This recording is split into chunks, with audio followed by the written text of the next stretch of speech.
phrase all in title. Notice what I did.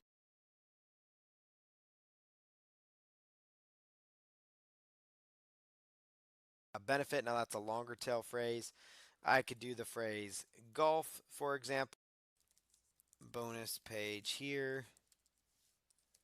If you're okay, I'm going to schedule this, or let's document. If you want to start with a blank document, and you just click on the plus sign, words, and views as well. Views is going to so now it's going to tell us some different things.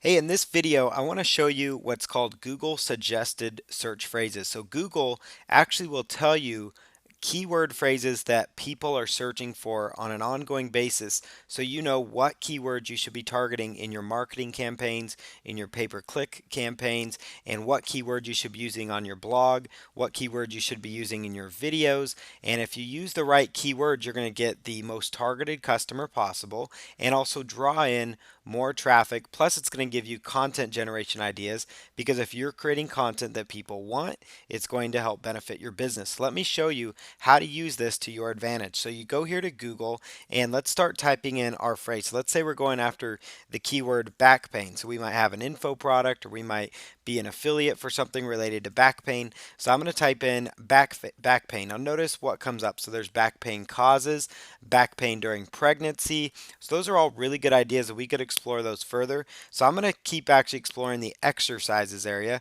And notice as I do that, Google is going to tell me even more. So the more I type out that keyword, it's going to tell me back pain exercises PDF. Now that would tell me I could create a PDF and put it on a file sharing website as well. Some of those websites that you can upload PDFs documents to. I would say it'd be a perfect segue to give away a free PDF report, get people on your email list. It's a very good keyword where people have buyer intent. So let's just leave it right now though at back pain exercises. So let's just leave it at that and just do the full search, and notice the results that come back. So that's typical, but where this gets really powerful is if you scroll down to the bottom, and you see at the bottom it says search related keywords related to back pain exercises, and it pulls up a whole nother list of keywords. So notice this: upper back pain exercises. So if I click on that, then it's going to take me to a whole nother set of back pain exercises, and notice all these additional keyword phrases that come up. Now the only reason Google is suggesting these searches is because people have searched for searches related to this. So they're going through their database saying these are keywords that people intend to find and look for. What's powerful about this feature is that you can use the Google Keyword Planner, which we do. There is a tutorial for that, and the Keyword Planner is fantastic, but it also misses some of these keywords that have what we like to call buyer intent, or really people showing a big interest, because these are long tail keywords that are easier to rank for in the search engines, and they're also more targeted keywords because they're very specific about what they want. Like for example, upper back pain relief. That's very specific, as opposed to I just have back pain. So they are wanting relief from upper back pain. Now you could do some Google AdWords ads, hey, relieve your upper back pain, send them to a PDF that they get onto your email list, and you send them to a ClickBank product in your email follow-up for that. There's many different things you can do, but the Google suggested search phrase is so powerful. You could use it for the golf niche too. So I could say, let's say golf slice. Let's see, golf slice, and I'm going to do a click on that and scroll down here. Notice the keywords golf slice versus the hook, golf swing slice, golf instruction, golf slice cure. There we go. That's a keyword that's one of those where people are going to actively be looking for a solution. Once I did golf slice cure, I go to the bottom, searches related to a golf slice cure, instant golf slice cure, how to correct a slice when driving, how to cure a hook in golf. Now imagine if you're in that niche market and you're saying, well, what kind of blog content should I do today? What kind of video should I do today? Well, this is very specific. How to correct a slice when driving the ball. Okay, let's do an article on that.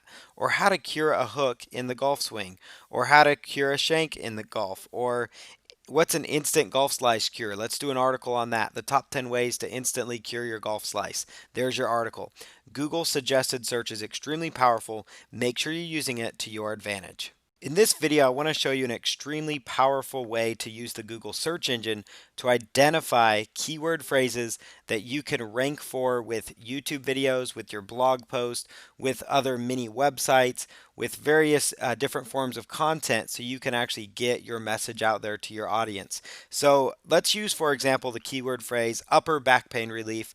We actually use the Google suggested search phrase feature to find that that's a keyword people are looking for actively on Google. So I'm going to go over here and do a search for AllInTitle. So one of the absolute most important aspects of search engine marketing or SEO is the actual the title tag itself. So if I were to type in here back pain relief, let's just say into Google, and this is what would come up here. So notice every one of these results, the blue underline area that we click on, that a lot of us, we just see that as, well, that's just a spot I click on.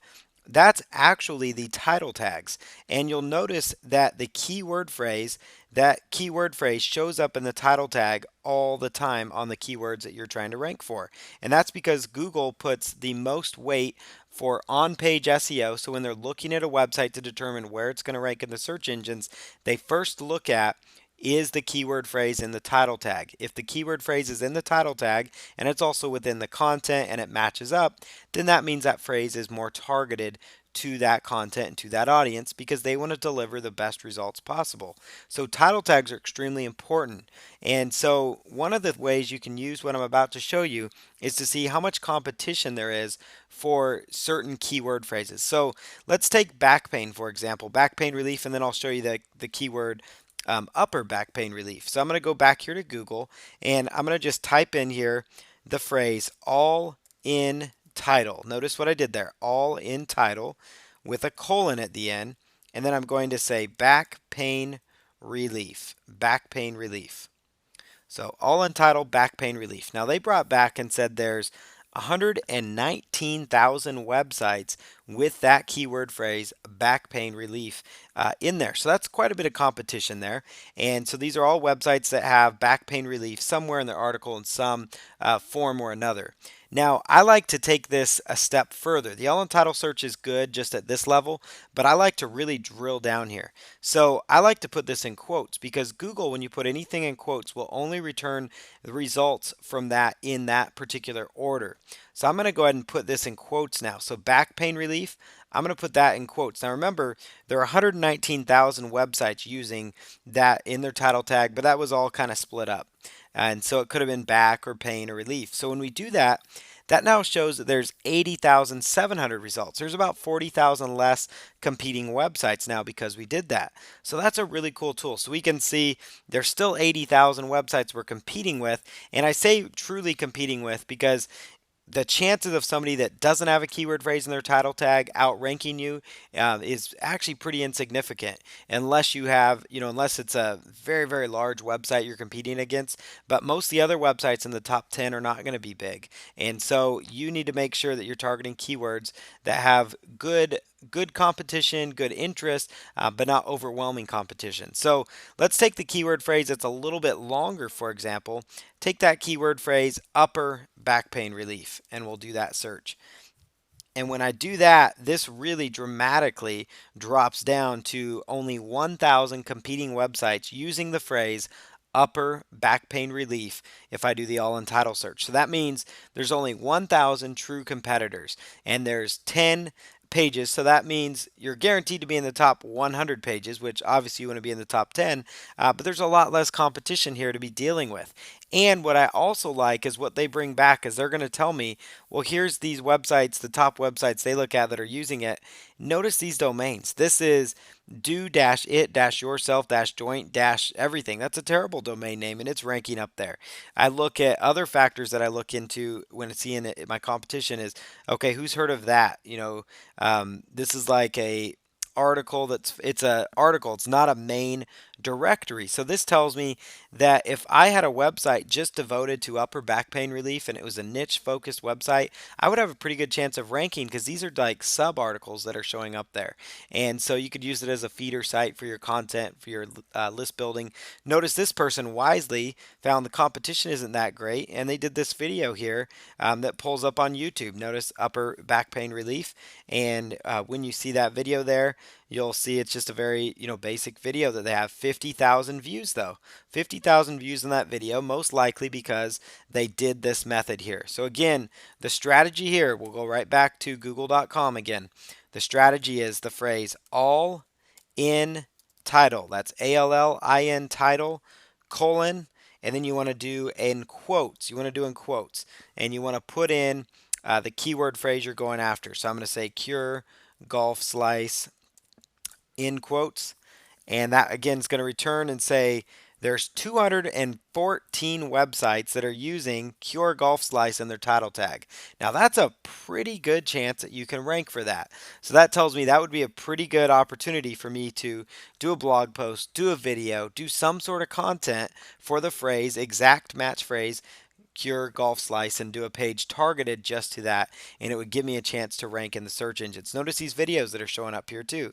So it's a really powerful feature. Once you kind of have an idea of keywords, you could use Google suggested search and you can find keywords that you want to target, and then you can narrow this down. I would say anything 1,000 or less when it brings back is going to give you a pretty good chance to rank. Obviously, the lower the number you go, the better chance you have of finding less competition. So, if there's less competition, then obviously you have a better chance of ranking.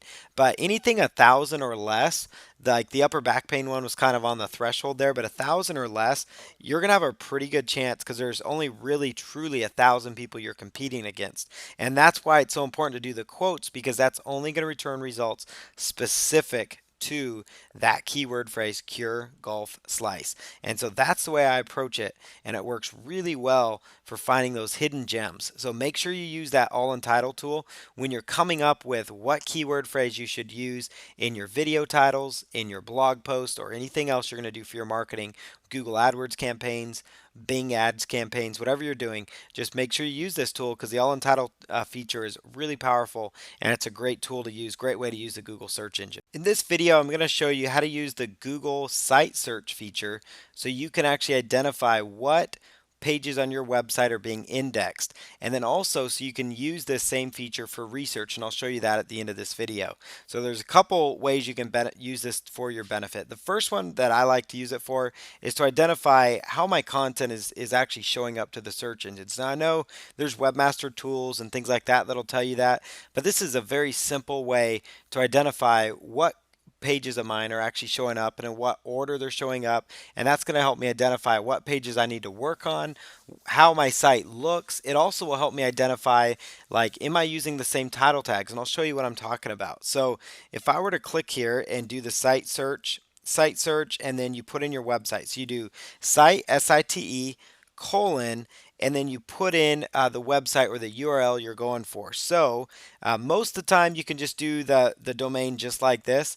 In those cases where you actually have a subdomain, so you might have dot whatever, you might want to put www.yourdomain because you're going to get different results. I like to do it this way because it's going to return more of a true result from it. So you just put in the domain like that.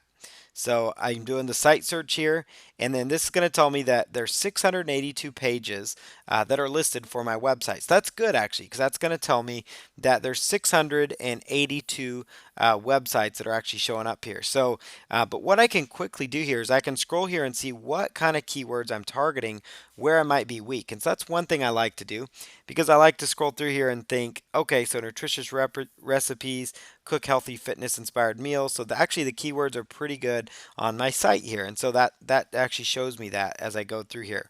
So I can also see what pages are showing up. You'll notice my home page, it's got the title tag at the beginning of home. Well, that's not going to get me targeted traffic, so I should go back to that page home and I should fix that to actually be a keyword that would be more keyword focused, like muscle building website or build more muscle building insights, those kind of things. So that's how you can use this tool to your advantage. So it's a really cool search parameter. So it's site, and then you can do yourwebsite.com or .net and see what pages of your website are being indexed. You see how Google's seeing your websites. You can see that the websites they're going to bring back at the top generally is going to be the website that they deem is the most beneficial. So I notice here that even my my homepage kind of goes more towards the bottom. So, that tells me that maybe I need to work on that page a little bit. And also it tells me that this supplement page, maybe I should spend some time, on that page. And I can also pull up here and kind of see when the page was last cached as well. And we'll cover that in another video a little more in depth. But that's a really good way to see how quickly your content's being indexed, how quickly it's being used, digested by the search engines. Now, this one happened to have been just yesterday that it was crawled. So that's pretty powerful. So that tells me this page is constantly updated, and it's a page that I should probably go back, spend some time on, and improve it a little bit. So, but yeah, this is a really cool tool, site search. And then the other aspect of it, we'll go back here, and you could use it for research too. So you could go to your favorite website. So let's say Mashable. They have a lot of good, or BuzzFeed. Let's say BuzzFeed. BuzzFeed.com, and then let's search something related to your niche. Let's just say golf, for example. And so it's going to find everything related to golf that actually appeared on BuzzFeed, which, as you know, has a lot of good content, good social sharing tools. So you could use this to your advantage for finding good content to post on your Facebook pages, on your Twitter, on your LinkedIn profiles to kind of help build up your portfolio. But this is 25 legit reasons to vote to keep your golf club. Which golf nightmare best describes your love life? These are all really interesting things that people that are in the golf niche might find entertaining. So you could do the same thing, BuzzFeed.com, back pain. I don't know if that would show up any examples, but you could find any websites. Notice that 21 struggles people with back pain know to be true. So you could find this, use it for research when you're coming up with ideas for your next video or content. Use the site search to your example. It's simply SITE colon your domain, or it's SITE colon the domain you're trying to search that you want to find content on, and then your keyword phrase. BuzzFeed, Mashable, some of these other websites that are big, large conglomerates of content, you could really use them to find those really cool hidden gems of content that you can share on the social networks, or that you can also glean information from to use in your own way, and also like repost the content. This is perfect for doing curated blog posts where you find maybe 5 or 6 different really interesting facts or different posts, and you post them into one web post, one blog post, and it's all right there. So site search is so powerful. Make sure you use it to your advantage. This is a couple great ideas to use it and benefit greatly from it. In this video, I want to show you how to use the Google Cache Search in conjunction with the Google Site Search. Now, this is a really good way to check on the health of your website, to see how often Google's coming back to see your pages. It's also going to help you identify what pages are kind of lower down on the priority list for Google. So what pages of yours could you add content to? Because sometimes to get more traffic, you don't necessarily need to write more content or create new pages. You might just need to update some pages, or add a video, or add something more engaging to your page. And also, it's good to see what pages are constantly being cached and indexed. Like maybe Google's coming back every day, or they just recently were there, or they're coming back to your homepage often. So that'll tell you that you're doing a good job adding content. Now, if Google hasn't been to your website in a week or 2 weeks, maybe you need to add more content or get a more consistent schedule of getting your content out there. If maybe there's an article that, or a blog post, for example, that has been stagnant or just recently got indexed, then that's going to identify to you that you did something right there. So maybe you should do more content, add more content to that page, and also do more content around that niche, because Google's finding it to be important, so they want to keep checking for more data. So the thing you can do again is do the site search, so SITE, and we covered that in another video. But this is really good again for finding what pages on your site are indexed. So I did that, and it brings up these pages here. So these are all the pages on my website. Now I can see here that this page here, the recipes page, I'm going to click on that little drop down window there, and it says cached right there. Do you see that? So it says cached. So I'm going to simply click on that. So it's that little arrow drop down, and it's going to identify to me Google's cache of this page. It's going to show you what it looks like, but this is the most important part. This is the last time it appeared on May 19th, so that tells you it was very recent, like just yesterday recent. So it was extremely new cache search that they did. So that's really cool. So that tells us good information, good insights. Now, if I scroll down here further, this is my home page. Now, notice the home page, they're kind of all over the place on the content there. So let's see what kind of data we're going to see here. So it looks like it was also cached just a couple days ago. So that's good news for the website. And let's try another website. So there's a model trains website here. So let's try a totally different niche markets. So we'll do the site search, beginners model trains dot com. Oh, excuse me. So that brought up an error message there. So beginnersmodeltrains.com. So let's see the last time they actually came and visited this website. So I'm going to go here to cache, do the cache search, and it looks like they were just there actually earlier today. So that's good news. Let's go scroll down. Maybe let's find one of our inner pages here. So I'm going to go back here to page 5. And let's see, model train store. Let's see when the last time they visited the store page on this website. And it looks like that was over a week ago, so 9, 10 days ago. So that tells me maybe I should add more content here to kind of keep them wanting to come back for more. It means I'm doing an okay job on my home page, which is typical. They're going to come see that page more often, but it tells you that maybe you should add more content to some of your internal pages as well to kind of keep the freshness up and keep Google coming back to it. So the cache search is really powerful. So you can do the cache search again by doing the site search and then clicking on the box there to see when they last indexed that content. In this video, I'm going to talk about the NoIndex tag that you can add to important pages of yours that you do not want the search engines to index. So there are certain pages, as much as we want Google to index pretty much everything we have so we get traffic, there are times where download pages, for example, or internal sales pages, or things that you may not want Google to see or for Google to return to their visitors, then it's good to put in what's called a NoIndex tag on it. That way it doesn't necessarily show up in the search results. So it doesn't mean it's going to guarantee it. There's also other things you can do there, but we're just going to focus on this basic tag because it at least is kind of the first thing you can do to safeguard yourself. So what you want to do here is go open up like a notepad file. There's a keyword phrase called meta name equals robots and then content equals no index. So you can pause this video and write that down. You can also just do a search in Google for no index. Let's see, NoFollow code. I think that'll pull it up there. And some of these sites here, the Dashboard Junkie has it, and they'll have a direct link to the actual code. Like this site does a really good job of explaining it for you, but they also have a link here or a way to just copy that. So if you don't want to pause the video, you can at least grab it there and just copy that way.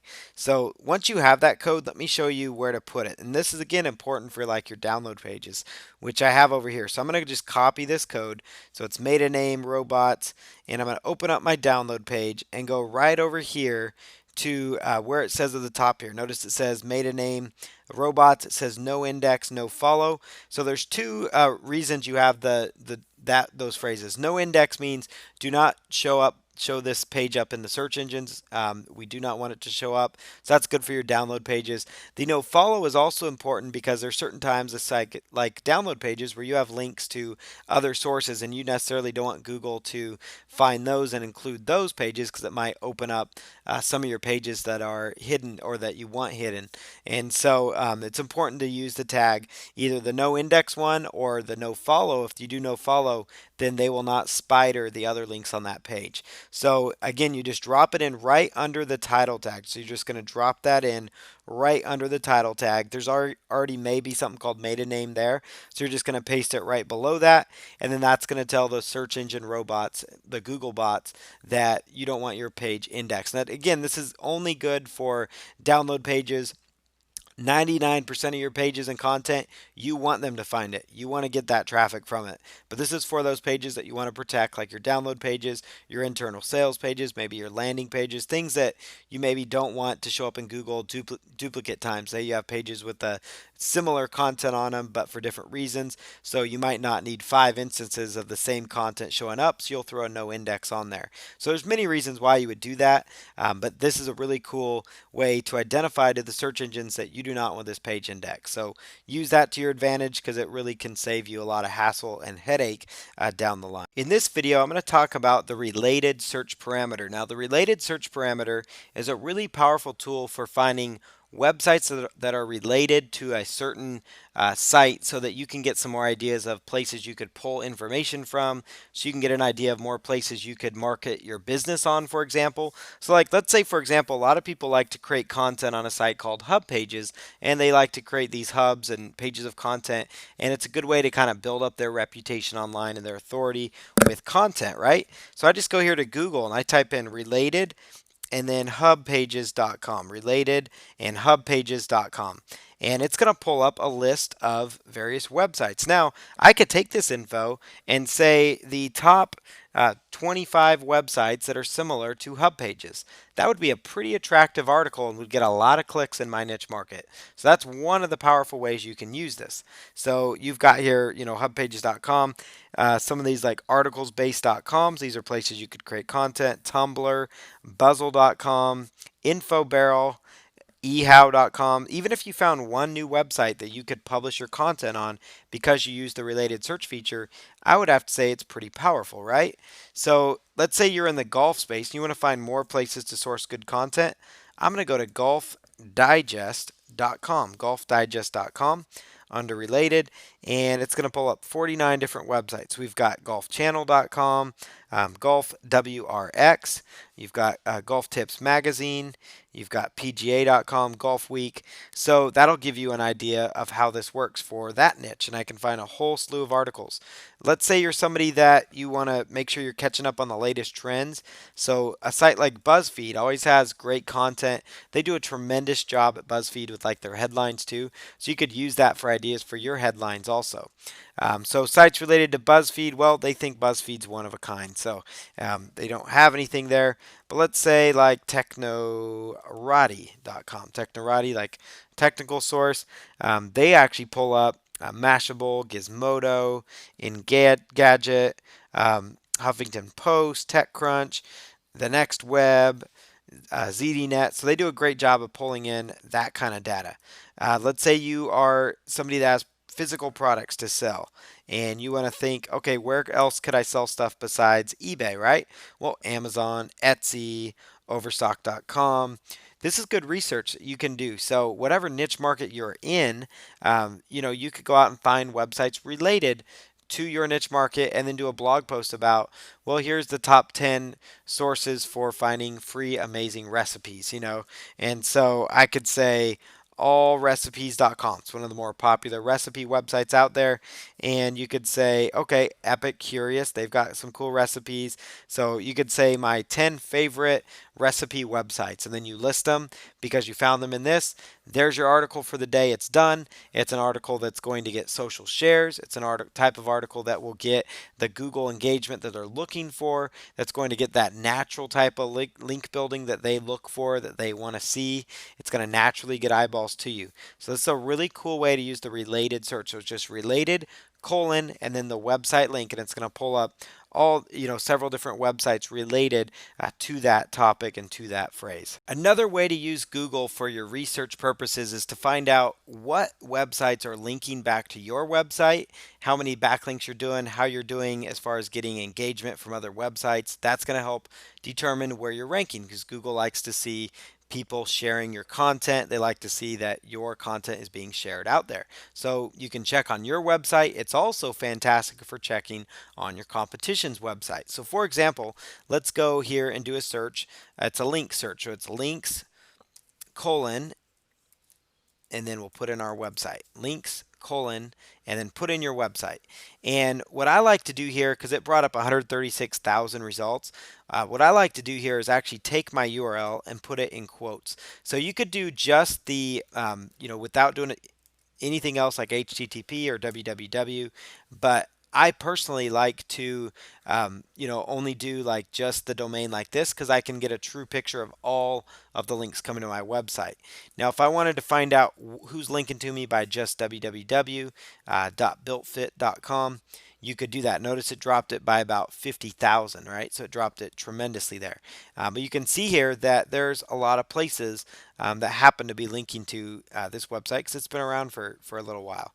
And so we can click through there. Now, some of them aren't probably the best links we want because they're kind of those junky websites, right? So we may want to go through and say, I need to get some of these links removed because they're now hurting my website because they're not quality content sites, and that could look bad, right? So there's, several schools of thought there, but I'm in this website's in the muscle building niche market. Muscle building. So let's just type in muscle building. So bodybuilding.com shows up at the top. Breakingmuscle.com. So this site is not, the reason I passed over bodybuilding.com is because they're like the biggest one in the niche, right? And there's a reason they're up there. They're huge. You're not going to overtake them no matter how many backlinks you get. It's going to take you too long. So just focus on like the lower hanging fruit, like breakingmuscle.com. It's not like it's a brand name. It's not a huge brand name business. So breakingmuscle.com. So I'm going to go here and just do a link search on that. So I'll do links and then breakingmuscle.com. And this is going to bring me to a list of websites that are potentially going to be linking back to this site. So let me go back here, make sure I have that link right. Breakingmuscle.com. Yeah, breakingmuscle.com. Links, LINKS, breakingmuscle.com. All right, and they said, did you mean that? So let's see, there are links that do show up here. So if we go down here, we can kind of get an idea of what websites are actually linking into this source. So that's one of them. Let's go stronglifts.com is another one. So links and then stronglifts.com. And we get a picture of their link profile to see who's linking to them. And what you're looking for is to come up with, okay, well, if this website linked and it looks like a high quality website, if they linked into, this stronglifts.com, then maybe maybe you should look into them for obtaining a backlink, or maybe you should go to their website and figure out how can I get a backlink. So that's how you do the backlinks check. Simple search parameter, links dot the domain, or links colon the domain name you're going after. And you could try both the www dot the domain and then just the domain without the www on it, just to see how the results vary for you as well. Google has a lot of different search parameters that really help speed up processes that you go through. So let's say you're writing an article and you want to find out the meaning of a keyword before you insert it in the article, before you insert it in an email to a client. So let's just, grab the keyword here we're looking for. So let's just say calico, for example. Like, what's that mean? So you'd go to Google and you'd do a search phrase for the word define,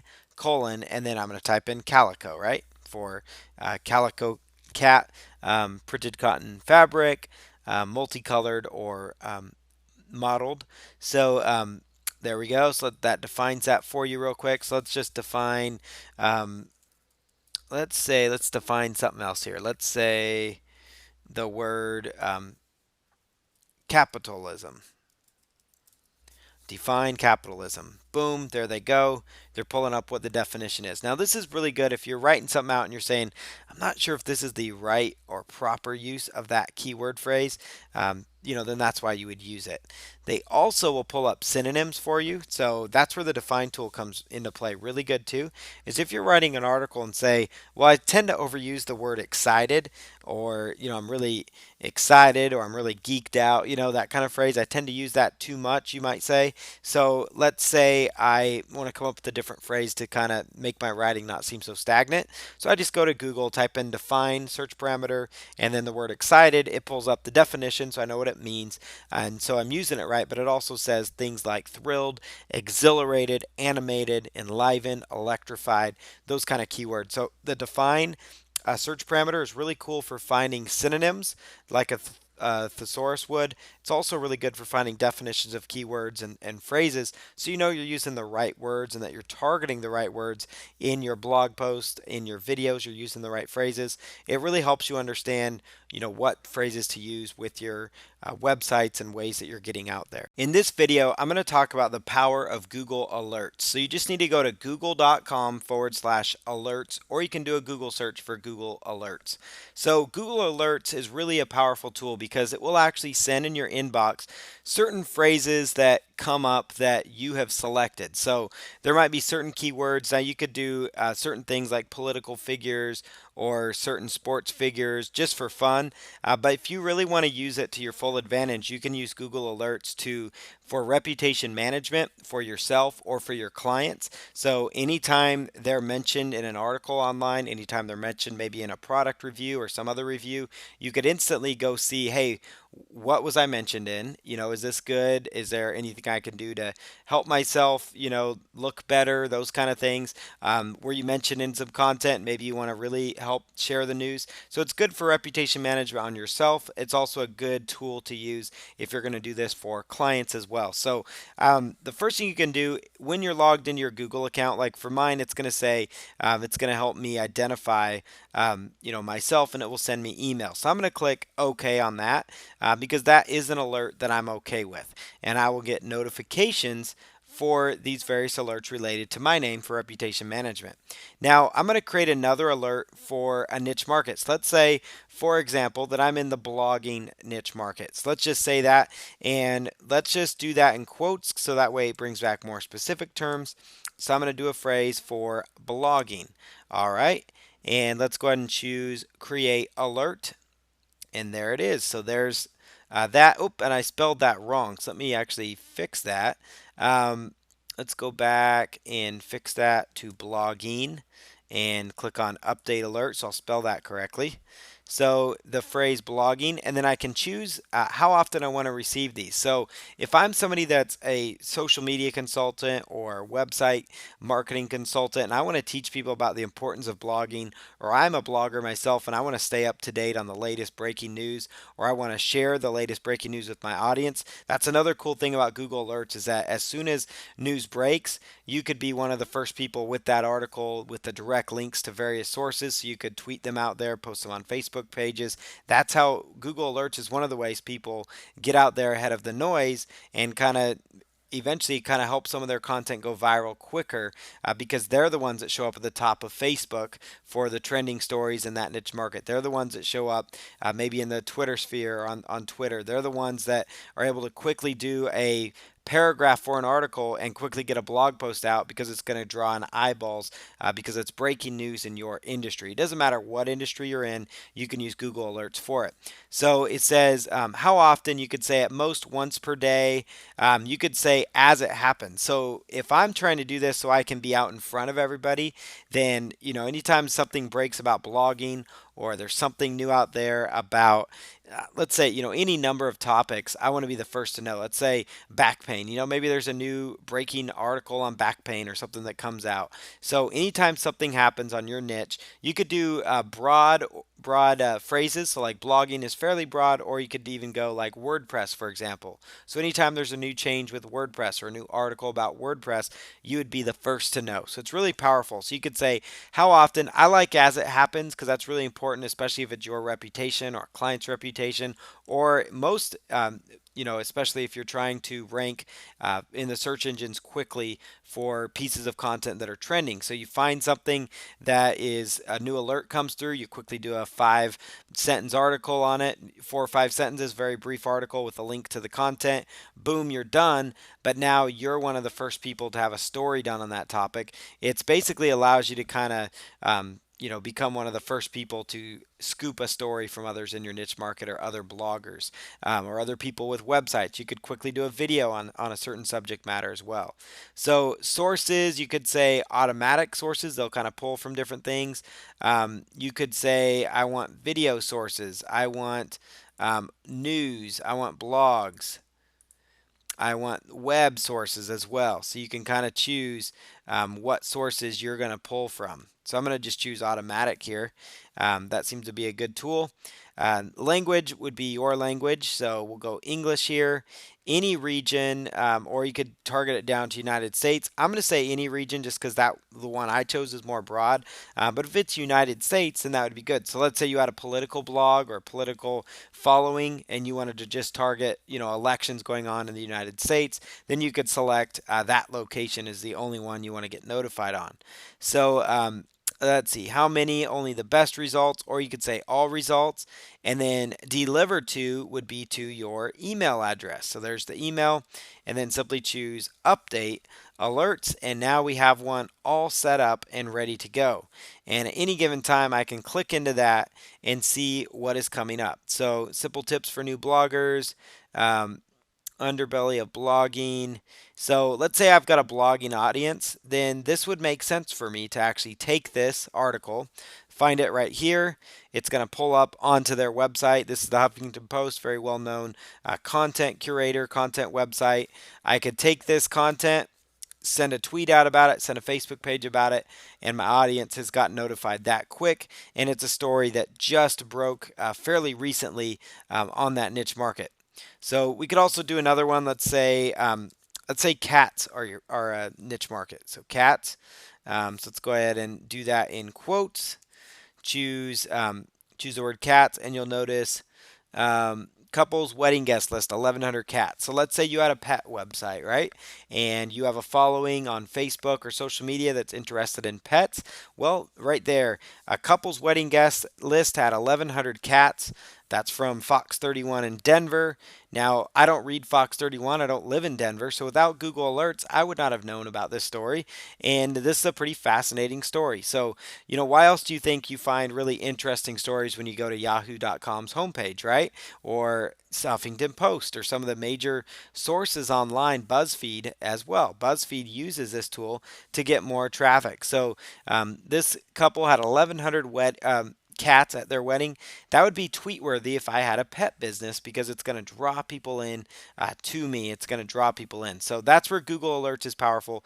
Google.com/alerts. Anytime after you search the keyword, just choose create alert and it's going to automatically create that alert for me. And just a quick side note, if you want to delete an alert, just click on the delete tab right there. It'll automatically delete it. But notice here, I've already getting notifications in my inbox. That's what it'll look like.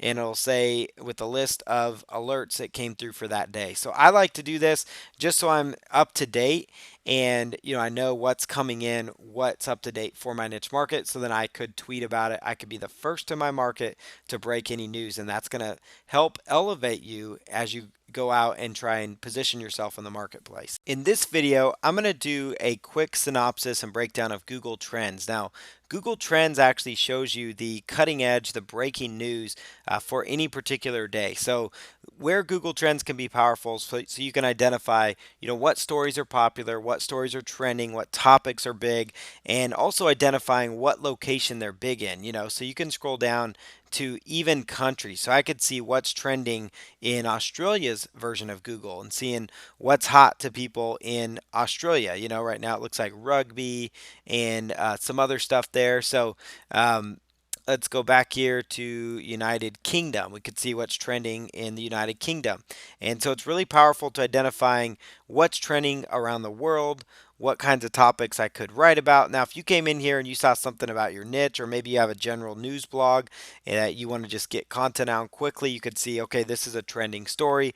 But most importantly, you can do trends to identify what how keywords are performing over a certain time frame. So you can actually search for very specific keyword phrases or even more general ones about your niche. So I could type in the phrase golf training, for example. So that would be somebody looking to improve their golf game or to get better at it. So obviously they would be somebody you could sell information products to. There are people you could sell golf clubs to. There are people you can sell any number of things to because they're very interested, training, coaching, those kind of things. So you can see that over time, over the last 10, 11 years, the interest in golf training has kind of gone down, but it's slightly starting to go up. So that's one way you can use this Google feature. So this is the Google Trends feature. And again, just type in your keyword phrase there and you'll identify some certain trends that are happening for your keyword phrases. So you can kind of see, all right, is this a good keyword to still be focusing on because trends going down, or should I do something better, target a different keyword? This gives you that insight so you know what's going on. Plus, it's going to tell you on the homepage what stories are hot. If there are hot stories, maybe you could somehow weave them into your email marketing campaign no matter what niche you're in, because it's going to grab people's attention. So this is a really powerful tool. Google Trends is a really good one, so make sure you check it out. In this video, I'm going to show you a little more in depth on Google Trends because it's truly a powerful tool you can use for finding niche markets, finding undiscovered keywords you didn't know were possible to go after for your niche, finding keyword phrases and trends over time so you can see, when certain phrases are hotter for your niche market, what kinds of things they're interested in at certain times, because that's going to help you identify what article should I be writing right now? What content should I be putting out to attract my audience back to me? So that's where tools like Google Trends really can benefit you, where they can help you out. So I'm going to go here to Google Trends and just go up here to explore topics. Now we already talked about the homepage. They're going to show kind of the hot news and you can sort by location. But for me, I'm going to go ahead and just do a quick search here for a certain keyword phrase. So let's go in and let's type in a niche related phrase. So let's say the phrase golf training that we already were covering. So let's say golf training here, and pretending we're in the golf niche, right? So golf training, and it's going to do its thing. It's going to bring up the results here and show us a chart, which we've already seen from the previous video. Now here's where it gets really powerful. So I can actually do a search and say, I actually am just curious how this phrase is performing for, let's say for example, for the past 12 months. Let's see how it's done over the past 12 months and kind of see, when it's what trends it's at. So it's kind of maintained. It looks like it's doing really well. It dropped a little bit there and it's kind of going back up. So no major changes there, no major shifts. Now I could click just simply add a term too, and I could say golf. Let's see, golf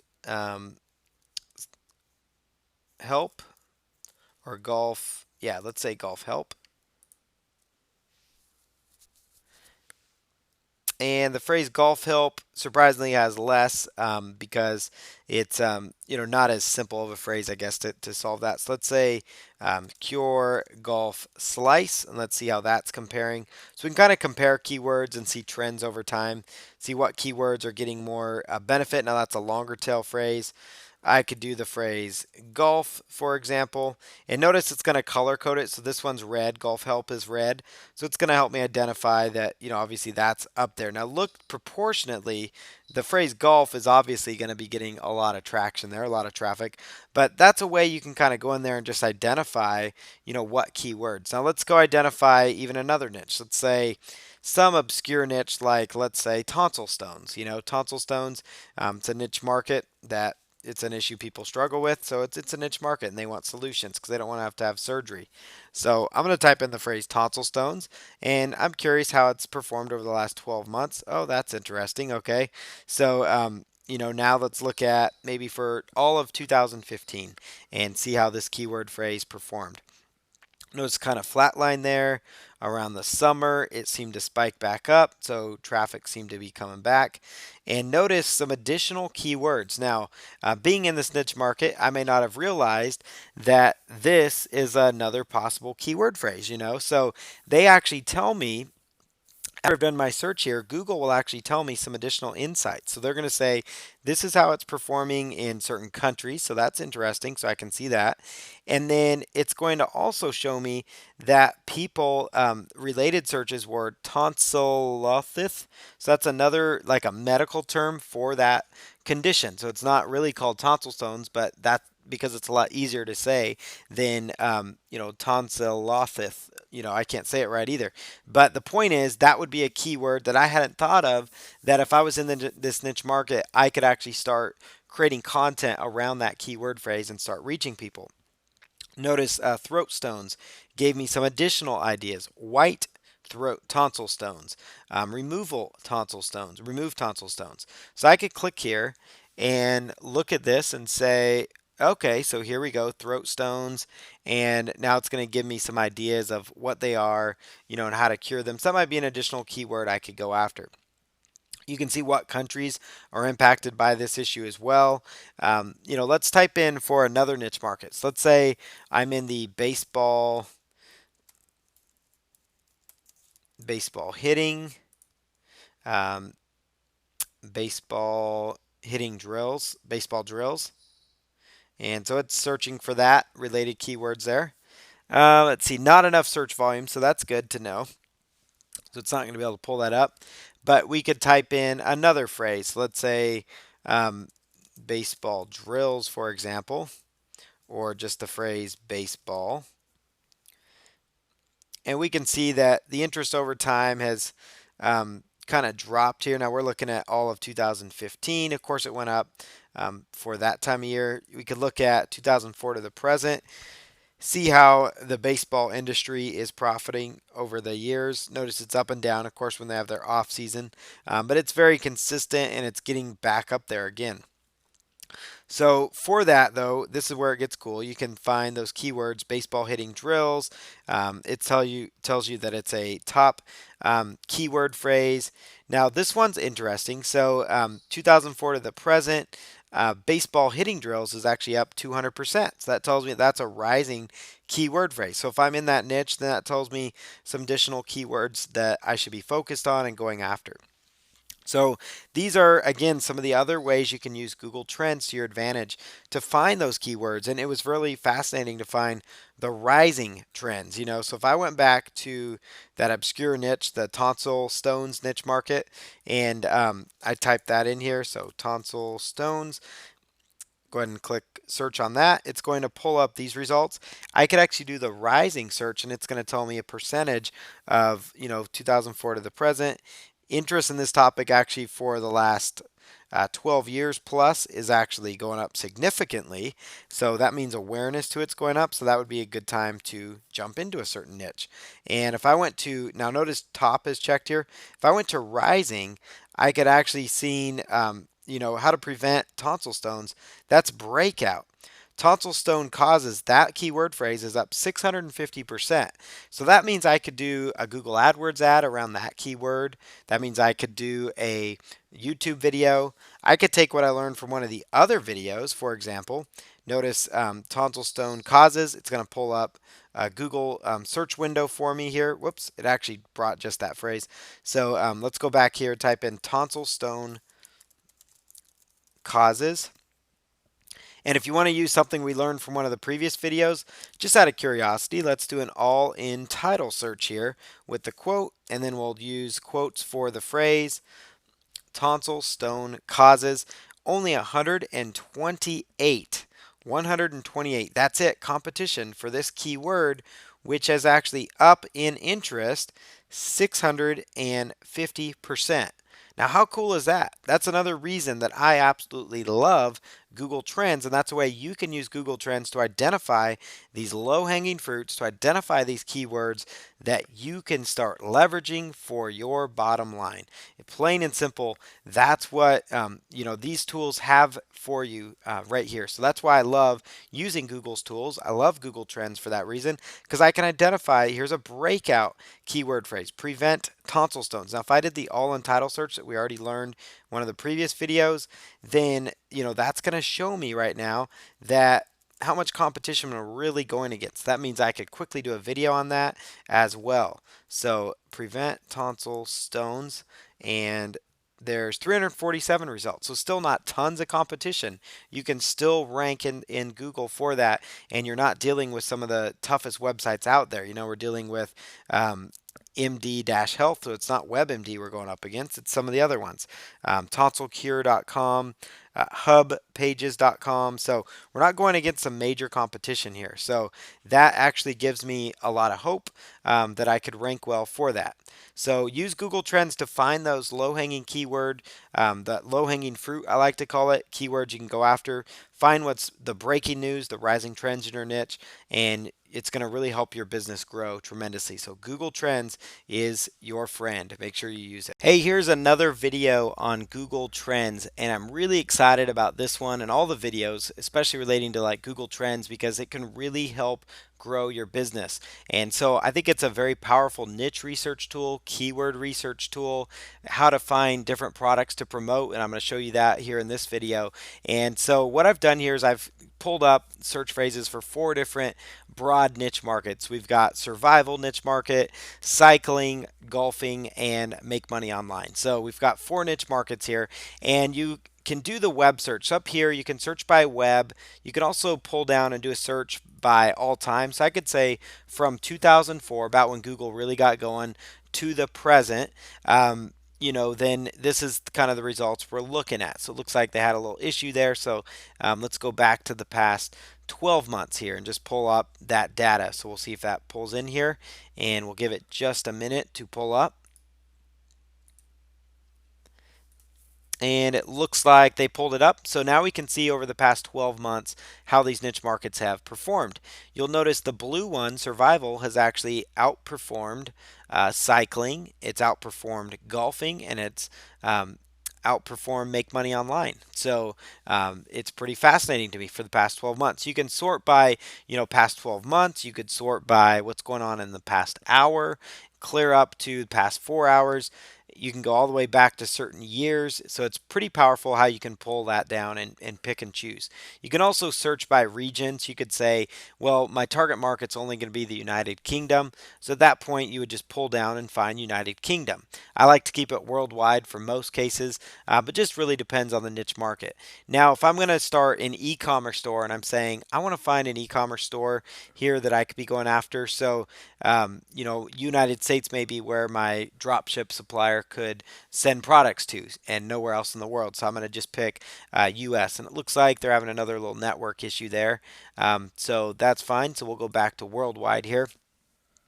And so I've got these 4 niche markets here. We're about ready to compare them. Now, what I've been showing you right now is just the web search version. So we're only right now looking at the web search here. I'm going to actually do a search for what's going on in other platforms. So let's do an image search, for example. So let's see what's trending in image search, right? So what's trending in image search? So if I scroll down here, you'll see that obviously those are going to stay the same up here. You can see what countries are the most popular for these various phrases. And so I can also just click up here. So if I want to see, what's most popular, Ireland cycling's most popular. Make money online, it says not enough data, so that's good to know. Golfing seems to be only popular in the US. Survival niche is really big in Australia, of course. United Kingdom, United States comes in at 5th. Now, related searches. So this is where you find those keywords, those hidden gems that you can target. So right here for the survival phrase, I could go to top, but I like to go to rising because I can see what keywords are coming up. So ARC, survival. Now that might be something worth looking at because it seems to be a trending topic in this space, for example. I could go to cycling here and pull up some additional keywords that I could start to target. So let's let that pull in here. So it's pulling up some related search phrases that we could go after related to cycling here. So we'll let that data pull in. And then we've got the golf space as well. Golfing cartoon, golfing meme, Obama golfing, Donald Trump golfing. So those are just keywords that are the top keywords. So here's some rising keywords. So for example, with the election going on, if you have a golf related website, a golf niche website, why not do a search for, do a little article on Donald Trump golfing and post some pictures of it, post a video of it. You're going to get a massive amount of traffic. So what I'm sharing you here are ways to use Google's tools, but ways that you can actually use them to benefit yourself. So whatever niche market you're in, find those keyword phrases, do a post about it. If it's trending for a reason. It's because people are sharing it. It's out there on the social media networks. So do an article on it, do content on it, so it gets those social shares on social media. So this is really a powerful feature of this platform. So again, boom, there's a keyword that's trending right now. It's rising extremely high. Maybe I should do something about it. Maybe I should put a picture on my website. And lo and behold, that image, because remember, right now we're doing an image search. That image of Donald Trump golfing might get pinned. If they pin me on Pinterest, I'm going to start getting more followers to my website related to golf about, if I've got a niche golf blog or golf website. So that was just image search. Now I still got my 4 niches here, right? So if I do a search for the web search, we can find additional keywords that way. So let's let that data pull in here. You can tell I'm pretty excited about this tool because I think it's awesome. I think it's a great tool that you can be leveraging for your business. And I want to show you how to use it to your full extent. So let's see if Make Money Online brought up some additional keywords here. They didn't have enough volume for the other ones, but they do for web search. They didn't have enough for images. So these are keywords, free money online, make money fast. So obviously how to make money or how to make money, that's up there way at the top. But we can see different make money online methods. So swag bucks, music, X-ray, not sure what that is. User testing, so 1800%. So that might be a way you could research about doing content about what's user testing and how people could use it. Let's say the survival niche, let's go to rising, and Arc Survival still shows up there. And we could pull up cycling as well just to see what's kind of pulling in, what things people are wanting to know. Road cycling, let's go to rising and see cycling legend Greg, map cycling, black sheep cycling. Not sure what that is, but that is another possibility that you could go after. For golfing, just doing the related searches alone within trends is really powerful for you. So let's do rising phrases. Once again, it matches up with the images. Donald Trump golfing up 13%, 1300%. So whether you love him or hate him, might be worth doing a blog post on that if you had a golf niche website, for example. So if you see something that's breaking out like that, do some content on it, then drive some traffic from search, from the search engines, And this is another couple cool things you can do. You can do Google, you can do a news search. You can find those articles, see what's really trending in the news space. Now, the Google Shopping tab is going to pull up what products, what search phrases are people actually using for your various niche markets. What search phrases are they using in the shopping category? So notice that in the survival space, it's actually been overtaken by cycling this time of year. So that's fascinating to me. So if we scroll down here, you'll see the regions it's popular in for shopping. So that might tell you, hey, maybe I should target some Facebook traffic to these geographic regions if you're maybe being an affiliate for a cycling shop or something where you make big commissions on. So let's go here to the keyword phrase cycling here, and let's find what pulls up here. So let's go to rising. These are Google shopping phrases now. Remember that. So KS cycling's up, cycling mask, Oakley cycling sunglasses. So these are all keywords that are rising. Then you've got the top ones like cycling jersey, cycling shorts, cycling bike, cycling shoes. So these are all keywords that I could then take, put into the Google suggested search, and I could say, okay, so KS cycling, what's that about? So I come over here to Google. I do a quick Google search here. So I'm going to search for Google here, and I'm going to type in KS cycling, and notice Google starts pulling up some additional keyword phrases for me. KS cycling, and let's see, KS cycling, and it pulls up some additional ideas for me there. Cycling mask, but the rising task I really like because it really is a little more specific. Cycling gear is up 50%, so you can see that that's trending. And then the final thing you can check is you can actually see what's popular on YouTube. That's pretty awesome. What's popular on YouTube? And I'm going to go into this more in detail in the next video, and I'll show you some cool ways to use this to find content that you could start creating for your YouTube videos. So Google Trends is really powerful. You should be using it for your business. Hey guys, we're back. And as I hinted at in the last video, we're going to dive into how to use Google Trends to find keyword phrases people are searching for actively on YouTube. So you know what kind of content you could be producing, what kind of content people really want to know about, and what kind of content and keywords you could use in all your marketing. So your blog posts, your ad campaigns, what kind of content should you be creating for your video ads, for your Facebook ads. Brilliant intel, brilliant information available to you at Google Trends. So go to google.com/trends and let's start adding items. So I'm going to go with a couple more broad niche markets here. I'm going to go with the blogging niche market. So I'm going to type that in, blogging, and we'll see what pulls up here. And then we'll type in, let's do WordPress related. That's related to blogging, of course. So WordPress. And then let me do another phrase here. So let's say WordPress, blogging, let's say entrepreneurship. And then let's just try one other phrase here that's somewhat related to these topics here. So WordPress, blogging, let's say work from home or home business. Let's do that, home business.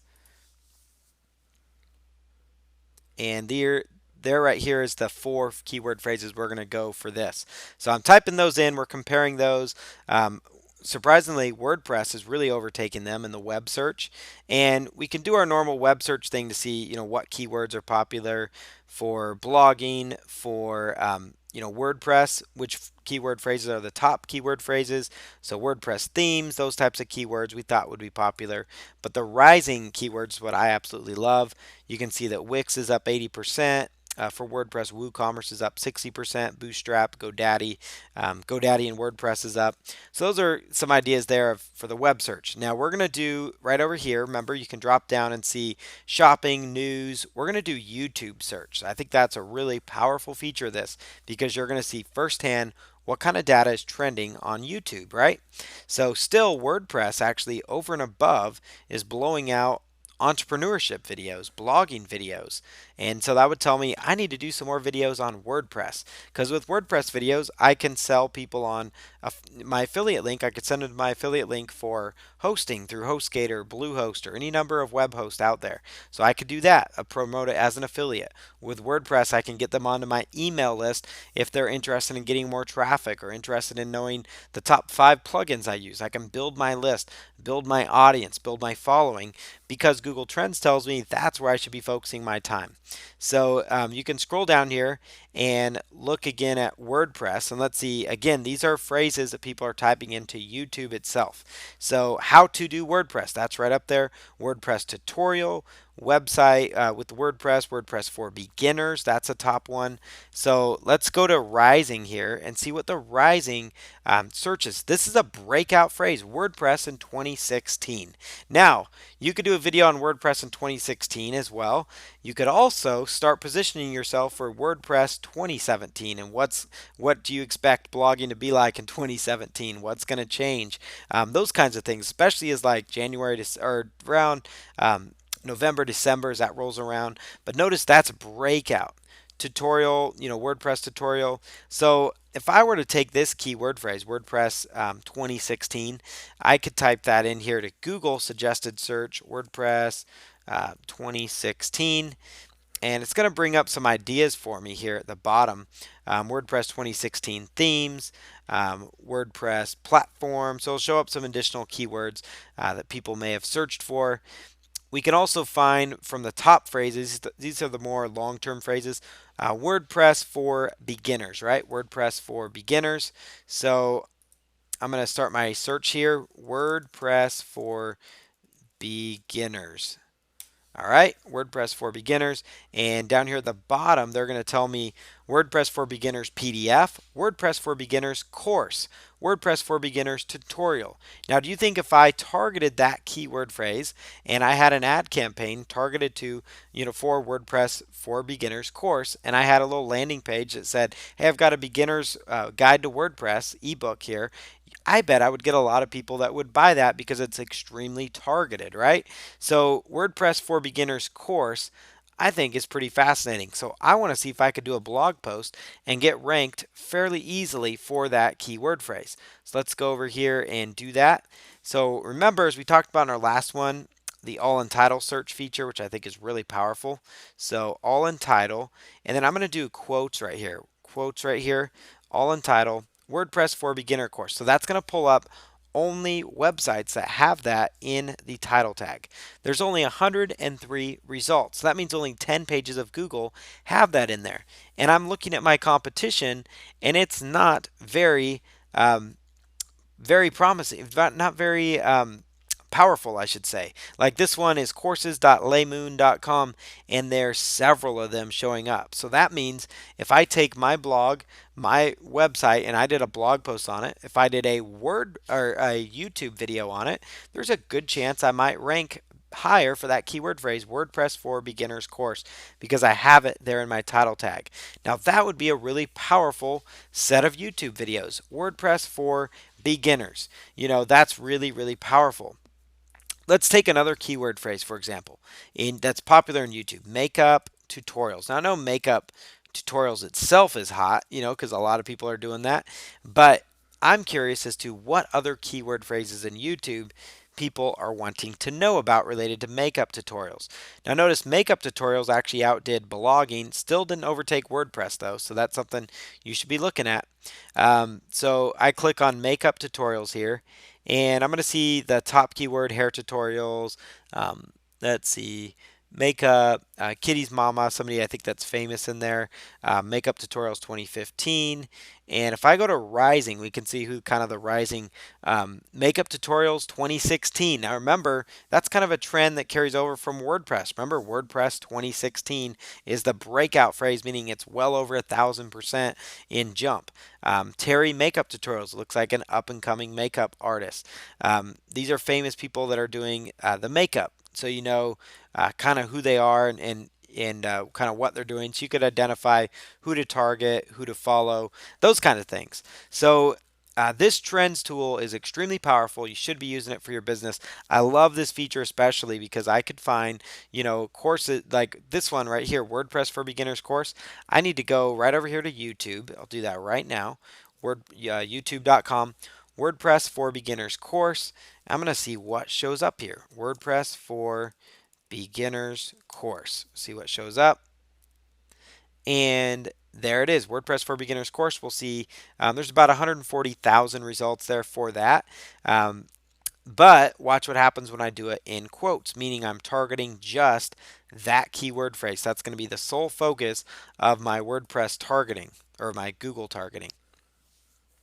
So there's now only 37 results that are using that exact match phrase in the title of their YouTube videos. So that means if I created a video, I would have a decent chance of ranking inside of YouTube search engine. And all this data was uncovered.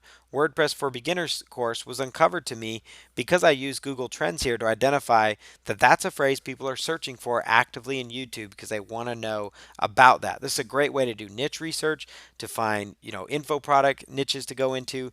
Google Trends is powerful. Check it out. Use it for your business. In this video, I'm going to show you yet another way you can take advantage of Google Trends to really exploit some additional hot niches, really give yourself some ideas of things you could go into, angles you could pursue, maybe titles you can use on your video, maybe even things like what are people doing consistently in their videos to really rank well. So you can see the top ranking videos. You can also see the top charts for search as well. So I'm going to first show you this for a video because I mentioned that. So over here when you're on Google Trends, so again, it's google.com/trends.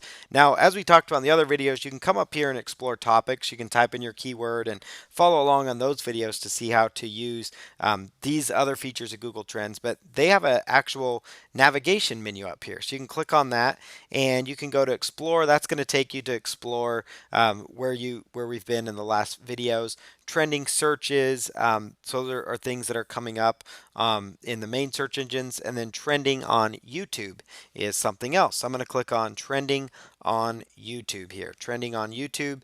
And so this will be for today. It's going to show you what's trending, what topics are here. Again, this is your chance to see what's trending, to really spread the word out there. So maybe you have a word maybe you have a Facebook fan page that's just like trending news stories. And that's why you get a lot of these funny shares that all of a sudden become viral on Facebook and social media, and you see them on all your friends' feed. It started somewhere, right? Some smart website owner said, oh, these are the top, most interesting stories out there. And so they're going to go out there, post these, embed these on their website, and then share it socially. And then they've got ads on their website. It gets shared around there because, look, it was trending. It's the number one trending story. This person eating a bean or something became popular, right? So, it's pretty cool how that works. Now, notice as I go through here on the trending on YouTube, you'll notice for today, there's a makeup tutorial. And as I scroll down, I've seen some other makeup tutorials pop up. I saw one other one um, further on down. So I go to like the day prior, right? So I'm going to go to the day prior, and I'm going to scroll down here and see some consistency. Just looking for consistency. So as I go down here, here's another makeup tutorial in the top 20 there. There's another makeup tutorial right there. And so you can see something that is really starting to just kind of trend here, right? Makeup tutorial, makeup tutorial. So that might tell me that, maybe I should do something, maybe I should do a makeup, makeup, not your own makeup tutorial, but maybe you should create a landing page that targets people interested in makeup, and you could offer them tools for makeup or different things like that. So again, as you go down here, there's another makeup tutorial. So these are all certain videos that you could find and say, I want to run a targeted YouTube ad for before these videos play. So you're paying for the YouTube ad, right, before these certain videos play. And what's going to happen though is you could be an affiliate for something like makeuptutorials.com is offering a makeup kit that you can promote as an affiliate. So how cool is that? You could promote it as an affiliate, promote these makeup products, but you can find them in Google Trends and say, well, this is a popular trending video, so I'm going to run an ad on this video. Or you keep seeing consistency and say, I keep seeing these cartoons. I keep seeing these toys that keep showing up. I saw Shopkins here. I saw something else show up over there.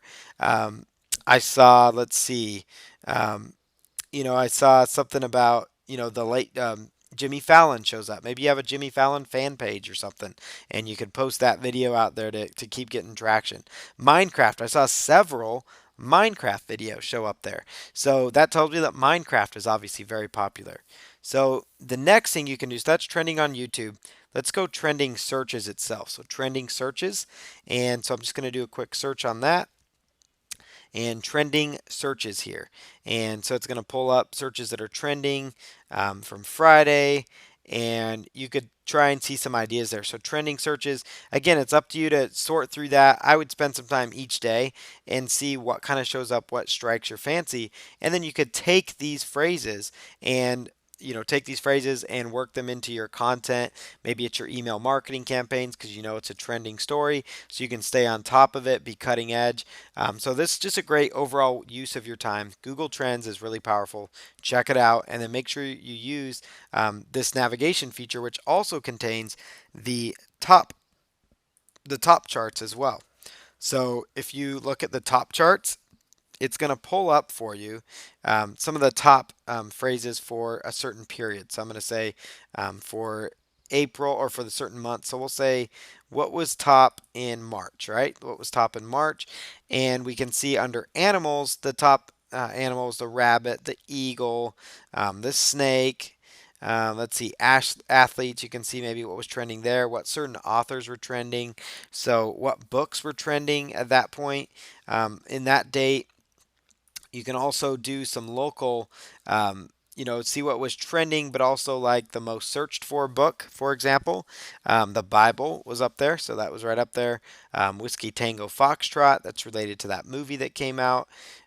We can also sort down by going to what baseball teams were popular at that point. Cities. This is really cool for if you had like a travel blog or website. You could see what were the most searched for cities. Well, New York City, Chicago, but you could also see trending and see what cities that people visit are trending, what cities that people visit are they interested in, countries and regions. You can see that Belgium is trending. So maybe you should do some content on that, Belgium hotels, right? And be an affiliate. There's a website called hotelscombined.com. You can be an affiliate for hotels. You could do a website that just targets the trending hotels in the trending countries. There's so many ways you can make money. You just have to think outside the box. The dog breed, you can see what's trending, the Swedish Valhound. So you know, okay, well, that's really popular now. So maybe I should do, if I have a dog website or a pet related website, maybe I should do something about the Swedish Valhand. I could also do a most searched for as well to see what the most searched for breeds are. Those are going to be the more common ones. So I kind of like the trending one a little better because it's going to give me, in this case, a little better example of keywords that are you know not as searched for often. So, like for example, the Marima sheepdog, right? That's not a very popular one. But again, if you had a pet business or a pet website, you could target that. So there's so many possibilities here that you can use. So this is the top charts category as well on Google Trends. Being efficient with your time is really important when you have an online business or any kind of business that you're trying to pursue. So one of the ways you can really improve your time and your use of time is to create a timer for yourself. So you can say that I'm going to work consistently for 20 minutes on this article, and then I'm going to stand up, stretch, and walk around for 5 minutes, get a drink of water, then come back to this article. Or maybe I will give myself a 5 minute timer and that's it on Facebook, right? Or I'm going to give myself, and then I'm going to go back to my work. So you can use a timer for a multitude of things. You could time yourself while you're on social media outlets. You don't get, all of a sudden find that an hour's gone by. It's really powerful though for timing yourself in chunks. So you could say, I'm working on a big blog post for the next 20 minutes. That's it. Or I'm working on a article, or I'm working on the opening of my book, or I'm working on my video script outline, I'm working on my product outline, I'm working on my ebook, I'm working on my traffic generation campaign for the next 30 minutes, and that's it.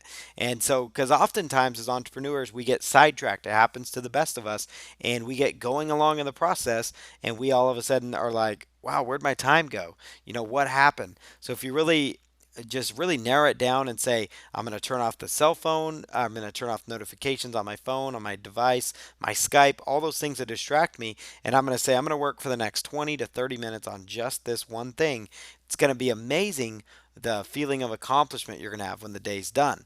So what you can do, Google has a timer feature though that makes that really easy. So the Google search parameter is the word timer, colon, and then you put in the time frame. So you could say, let's say 20 minutes right there. And then you hit the word start, and they actually have an option where it'll notify you when it's done.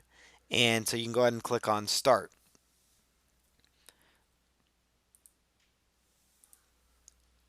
And you can go to reset. You can also add in more time for yourself. Whoops.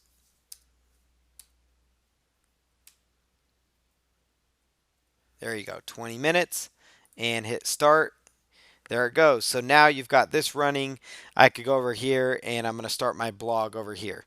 And so you've got this running in the background. It'll alert you when it's done. Get up, stretch, come back, do another task for the next 20 minutes. For the next 20 minutes, I'm going to create a new plan to communicate better with my customers. Or over the next 20 minutes, I'm just going to put affiliate links up on this niche affiliate site that's had old affiliate links on it. There's all sorts of tasks that we intend to do, but we never get around to them. Well, Timer makes that possible. So use Google Timer to do that. So the search parameter is the phrase timer and then a certain time limit, and it will pull up for you, and then you can easily use it from within your web browser. Really powerful tool. Make sure you utilize this in your business. One of the best tools at your disposal is Google Calendar. You can really use this to pinpoint certain tasks in your business, to set goals.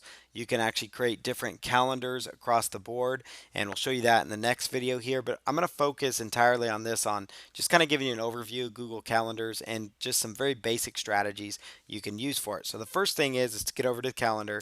It's just go to Google Calendars. You can do is also put in your web browser google.com /calendar, and it will pull it up. google.com/calendar. So there it is, Google Calendar. It's going to pull up here for us, and I'll give it just a moment there to pull up here. And you'll need to be logged in to your Google account in order for it to work. So just make sure you're logged into that. So I'm going to sign in here. I'm already logged in. They do have Google Calendar for Google Play Store and also for the Apple Store as well. So that's another way you can actually manage your calendar on the go. So some ways to use Google Calendar is to kind of stay updated on what tasks you have to begin the day. It's really good to know, okay, I've got a coaching client at this time. I have a Q&A call at this time. This time, my kids have an activity going on. I find if I'm not using a calendar, I'll double book activities. It really makes things awkward at times. So it's really important that you aren't double booking activities, that you're not having to go back to your clients and say, well, I need to change that because that doesn't look good for you. It makes you look unorganized. So it's good to have deadlines, and you can do all kinds of, Google calendars here with you as well. So all kinds of like different calendars for different types of events as well. So lots of neat features here with Google Calendar. So you can come here and just quickly go in and say, a certain task for the day. So simply go up here to the left corner, choose Create. It's the first thing to do in using it. And then you pick which date it's going to go on. So you could come here and say, okay, on May 10th at 11:30 a.m. to 12:30 p.m. I have a call coming up. So we'll say home office coaching call with um, John Smith, let's say. All right. And then I can choose my notification. So I could say I want to be notified by email within 30 minutes. I want to add another notification to come out to me, just a notification of another sort 10 minutes before. And then I want to mark my time as busy so I don't double book. And I will put this on the calendar default, or you could have your public or private calendar, or if you had other calendars, you could put it on there as well. So we'll say coaching call with John Smith, and then click on save. And if I were to go here, I would actually see that on the calendar here on May 10th, we have this call with John Smith coming up. So it's really cool. So another way to use different calendars there is on the left-hand side there, and we'll get to that in the next video. But I did want to show you guys at least how to initially create your first content. Another good use of the Google Calendar is the promo calendar, and we'll also cover that in the next video. It's really good for having a promo calendar so you can actually start setting up what dates you're going to be mailing your list, what offers you're going to be mailing to them. It's a really good way to increase your bottom line and make sure you don't miss out on certain days where you could be mailing. In this video, I'm going to show you how to set up a new calendar and also how to change your calendar settings. So the first thing you want to do is when you're logged into Google Calendars is on the left hand side here, it's going to say under My Calendars, you're going to see a little drop down menu here, and it's going to say Create New Calendar. Now the reasons you would want to create a new calendar could be so you can track different business opportunities or different projects that you're working on. It could be that you want to have a promo calendar that's dedicated only to promotions so you can actually see the difference. It could be that you want to have a personal calendar. It could be that you want to track your favorite sports team. There's a multitude of different reasons why you would want to have different calendars. They might be, activities outside of business. It might be, like I said, the promo calendar. It might be certain deadlines and projects you're working on. But the cool thing is you can have several calendars, and I would recommend having multiple calendars because it will make your life easier because you're going to be able to quickly look at it and say, oh, this is personal, this is business, this is a promo schedule, so that way I know that I'm not losing out on money that day. So this is the product I'm going to promote, those types of things. So again, to do that, you just go back here where it says My Calendars. We're just going to say create a new calendar, and I'm going to call this the promo calendar, and we'll talk more about a promo calendar in the very next video, but at least for now you kind of see what we're talking about. So I'm going to say promo calendar. So this will be, I'll just put a short description in here, affiliate promotions for my business. And then you could put location, that's going to just be USA. If you want calendar time zone, country would be where you live, and then the time zone. Make this calendar public. You don't necessarily want to do that.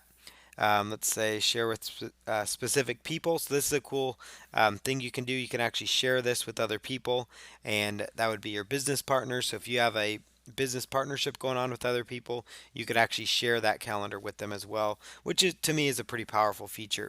So I'm just going to choose create calendar right here. And now you're going to see here, if I click on this, we're going to have several calendars. Now we have what's called a promo calendar. And you'll notice this one is specified in green. So I can actually click on this, that little drop down by any of these calendars, and I can choose calendar settings, and under calendar settings I can actually choose a little more detail. So I can say I could embed this calendar somewhere if I wanted to. So you could embed it on your website if you wanted to actually share some more information with your customer. That's actually another cool idea, is embedding of calendars. So you could maybe use it to book clients out. They could see what your schedule looks like. You could embed this onto an internal website that you share with your business partners, that you share with your employees if you have them. Lots of different things you could do with the embed feature there. But the calendar does a really good job here. So then you can choose edit notifications. So no notifications are set. Typically, you would probably want to set a notification. That would be up to you. So for certain event notifications for this particular promo calendar, I might say I want to send my notification via email, and I'm going to do that. Let's say let's call it 2 hours. Um, let's say 2 hours before each event, let's say. And then you come down here and click on save. And then that will notify you every time I set an event. It will do up to 2 hours prior to that. You'll also notice that each calendar has a different color here. So if I were to come in here and create a new a new event. So I'm going to come here actually and choose the add feature. So create right there. And then I'm just going to choose the calendar I want to go for. So I'm going to say promote software offer, and then go ahead and just pick the date you're going to mail on. So let's say, May 12th, or let's set it for like well into the future here. Say June 7th. And I'm going to say a good time to get this mail queued up would be 9 o'clock. Let's do 6 o'clock because I'm on Pacific time. 6 o'clock a.m. And let's say that might take me until 7 o'clock a.m. to get everything set up. And we will set that as, let's see here, location. We keep that blank. And then choosing the calendar, let's say promo calendar. And then description, I could put in details about the launch. We'll say promote this software launch, JV details here, and link here. Okay, put the link there. And then you can mark it as busy or available for yourself. That way at least you know there's something going on that day though. So I'd like to just mark it as busy. Calendar default, which typically for this calendar, you notice we just set it to private. So I'm going to keep it at private as well. And then you could put in guest emails if you wanted for certain events. So we're just going to click on save. And what's going to happen here is you're going to see this calendar pop up. So notice right there, it's now in green and it says promote software offer. So I just have to click on that and say, oh yeah, I need to promote this particular software offer.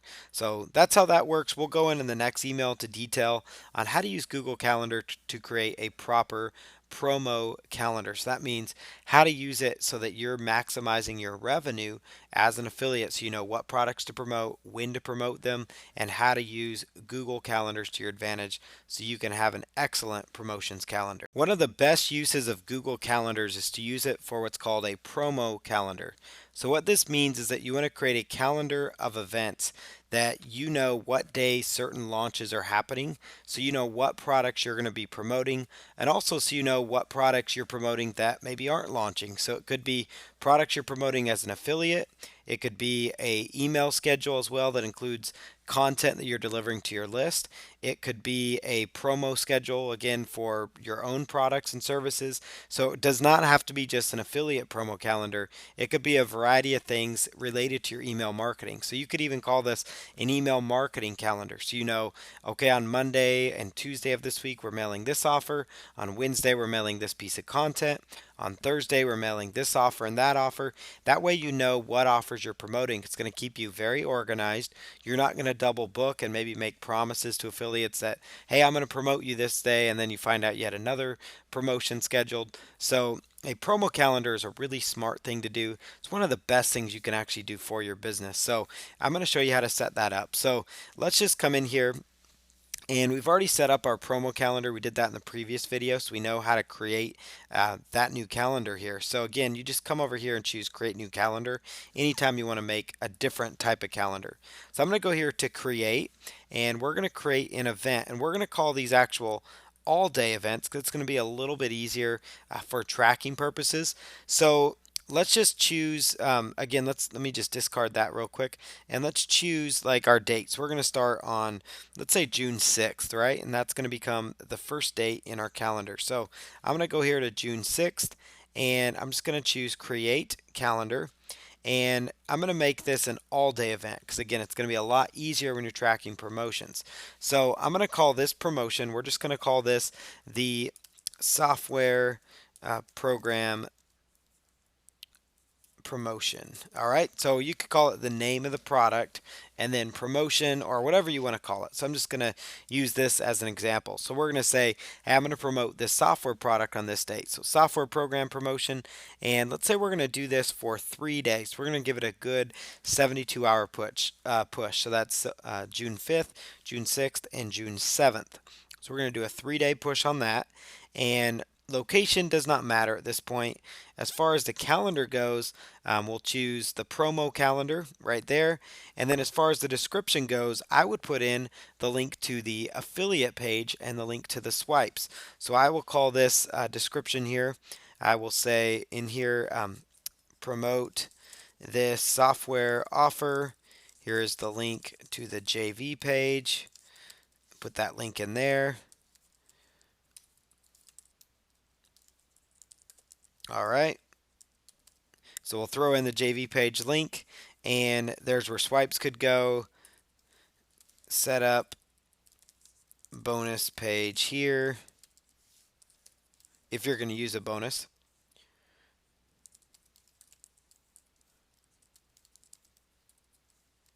All right, so you could do that.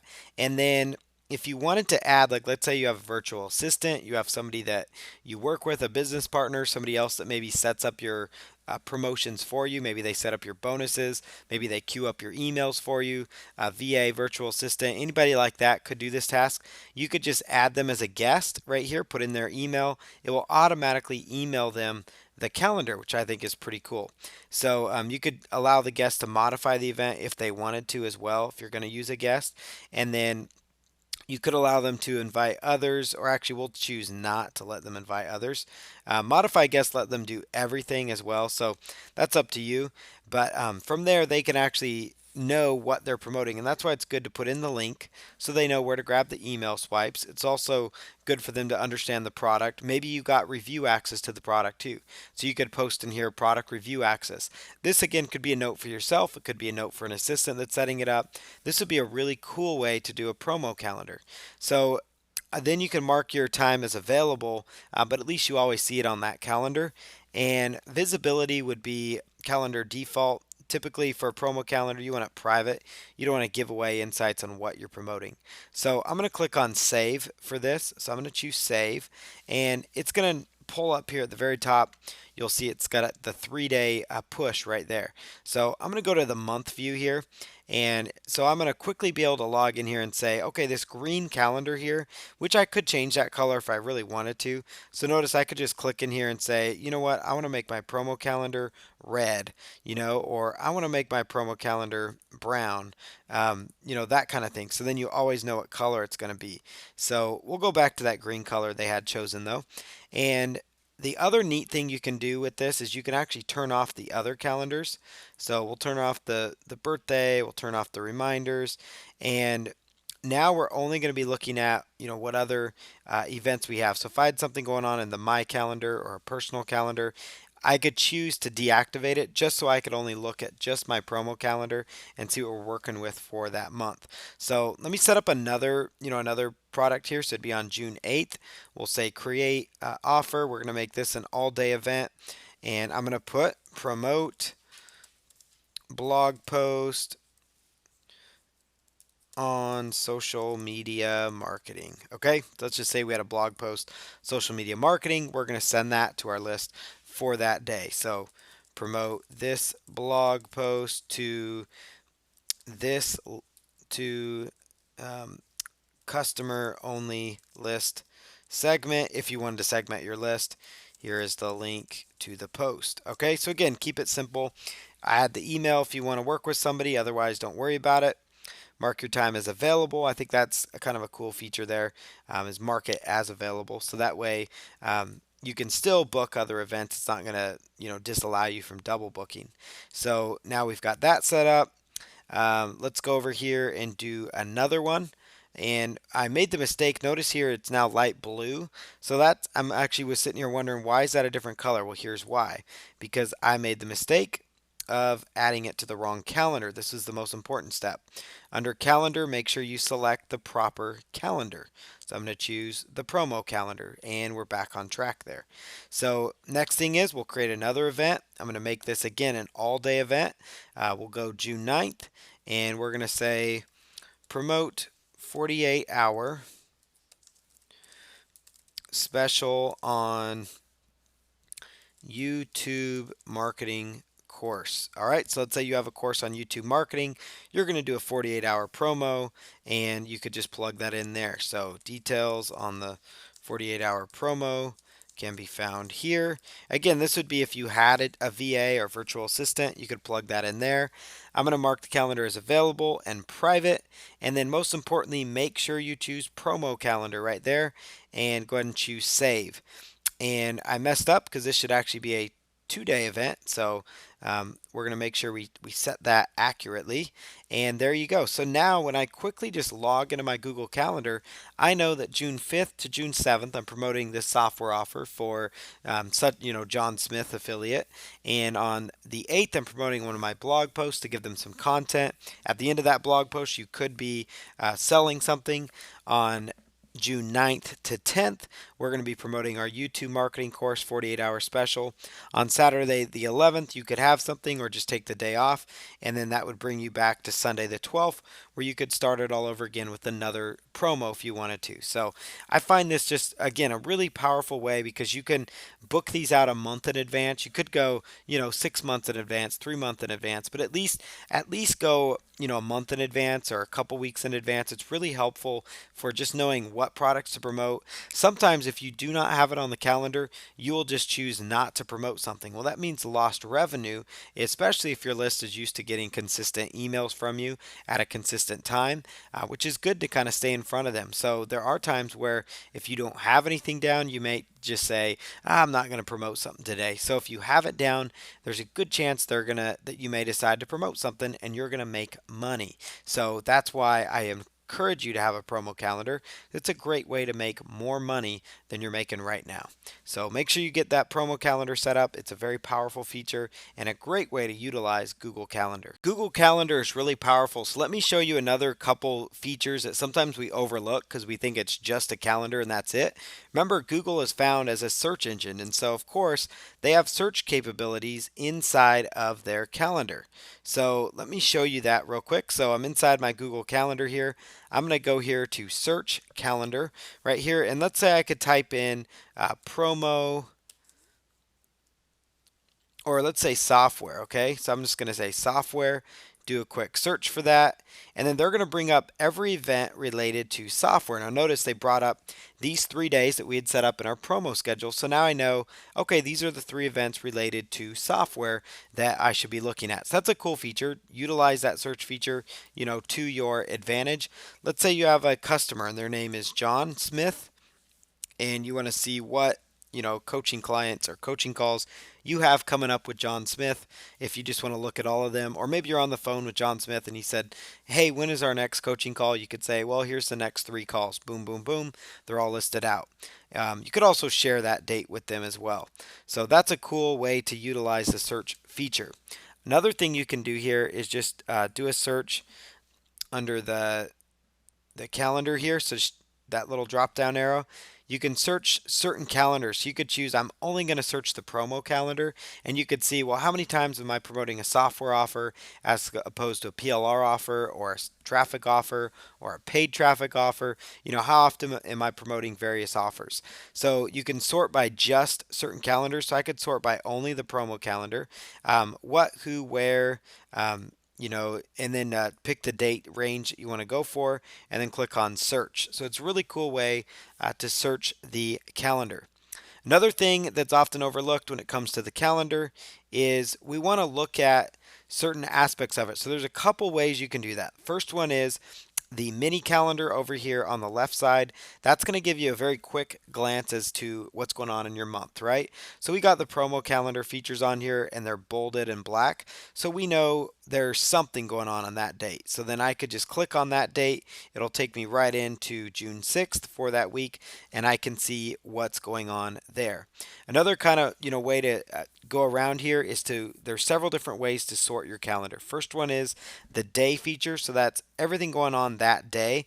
If you have an all day activity like a promo to your list, then that would go up here and that'll appear at the top. If you have, again, certain events throughout the day, it will actually show the proper time for those.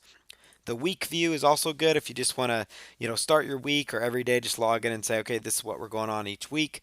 Month view is, again, really powerful for seeing what's going on that month. And then you can really drill into each day to really get details. Google Calendar is extremely powerful, so make sure you're really utilizing it to its full potential.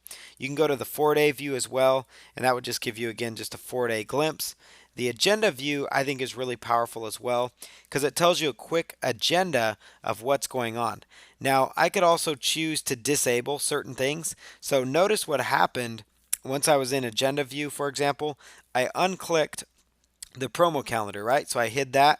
And so now I can see more of, special holidays, or I can see more just what's going on in my other calendar that I had going there. So that's kind of a cool feature as well.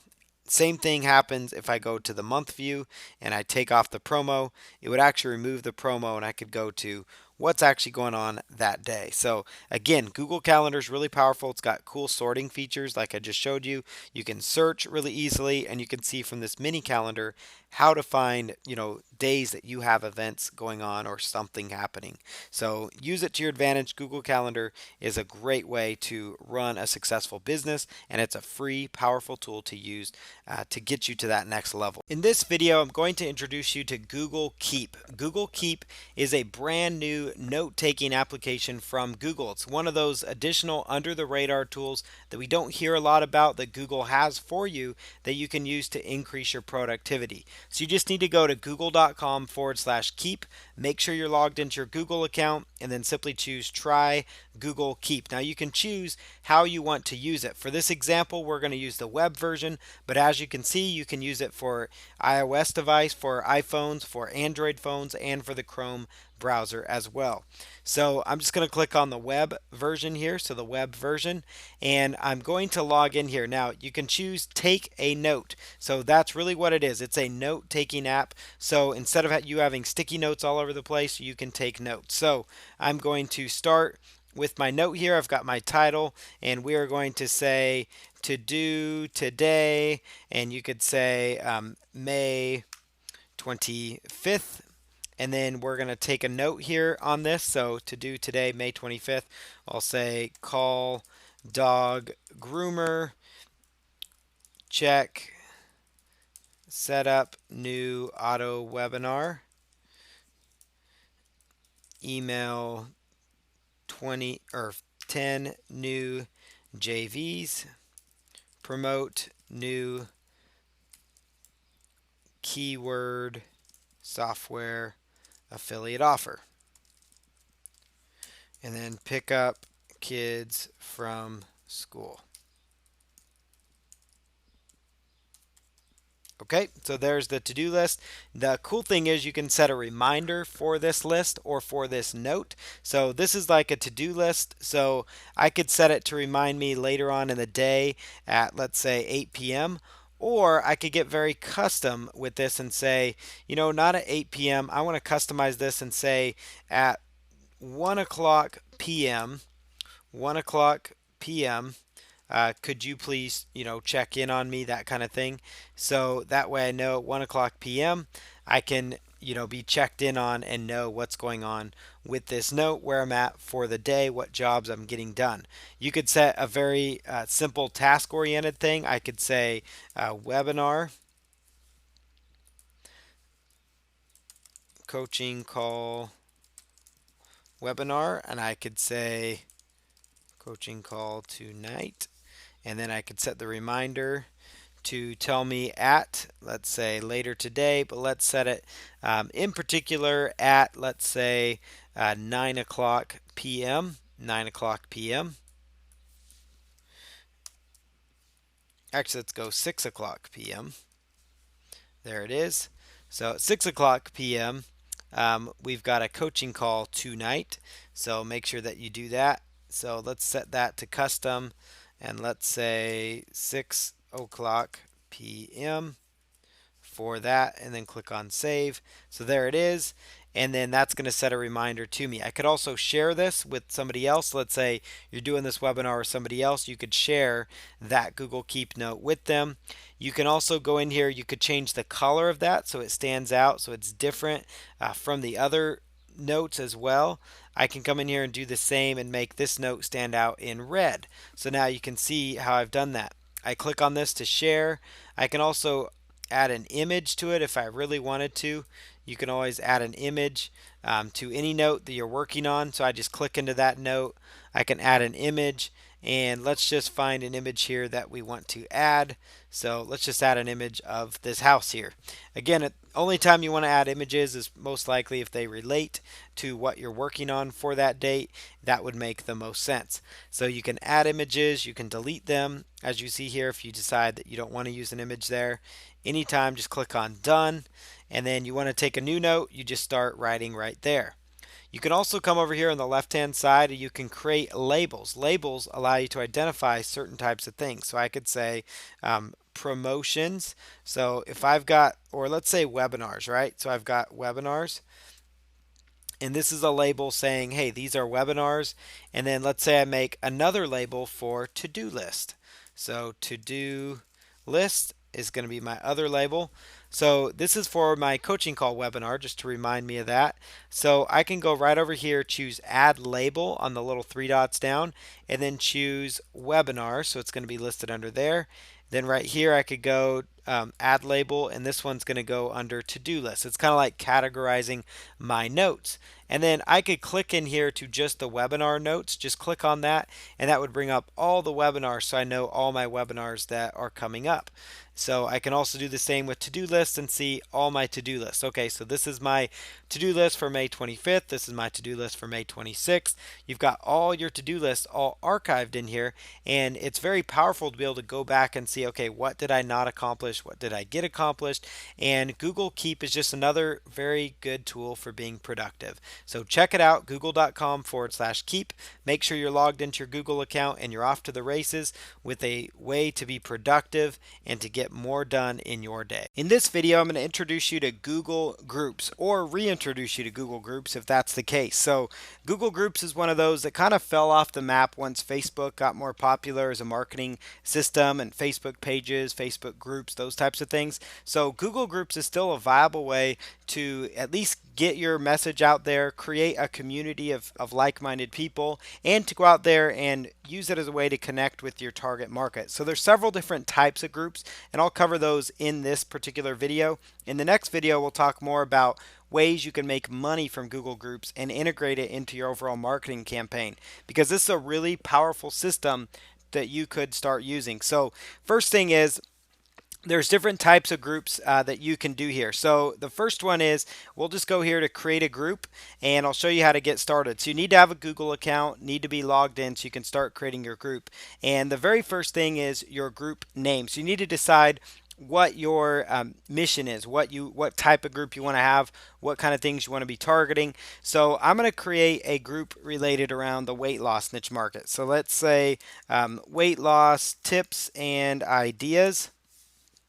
And you can just go with, if you want to have that as like a group forum post, it would be that would be the URL that you give, and that would be the link that you share out. So you could use like a link shortener or something like that, a tool like Simple Click Tracker, for example, to kind of shorten down that link and share it with people.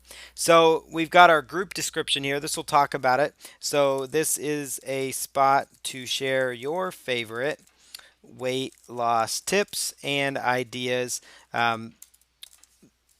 Okay, so we'll go with that. Your primary language would be selected here, pretty self-explanatory. Now this is where I'll give you some insight here. So you've got different types of groups here, and this is where you can select a group type. So you've got an email list. So this would be an email. So every time somebody subscribe to this list, every time they send an email to weight loss tips and ideas at Google Groups, people would automatically start being notified every time there's been a new email sent to this list. So they would get an automatic email notification from Google Groups. And so that is one strategy. So you could get, 100 people, 1,000 people, a whole group of people that actually subscribe to get these tips and ideas from you. And then every time you mail to them, it actually would send out an automatic email reminder from Google. So this is one strategy that you could go with. Most of them, you've got a web forum, so this would be a forum. So like your typical web forum where people can chat and communicate back and forth. So that's one idea. Anytime you're having a community where people can engage with other people, where you get user-generated content like a forum, that's a good thing. So the other type is you've got a Q&A forum. So that's very basic. That's a question and answer type group, a question and answer forum. That could be a really good, unique way, aside from going with Facebook groups and pages, to have like a kind of a unique approach to Q&A sessions for your customers and high-end coaching students as well. So that's another strategy. A collaborative inbox. So this would be where other people, they kind of collaborate together. The main ones you're going to focus on is going to be a web forum and Q&A forum, and then on occasion the email list one, just so you know.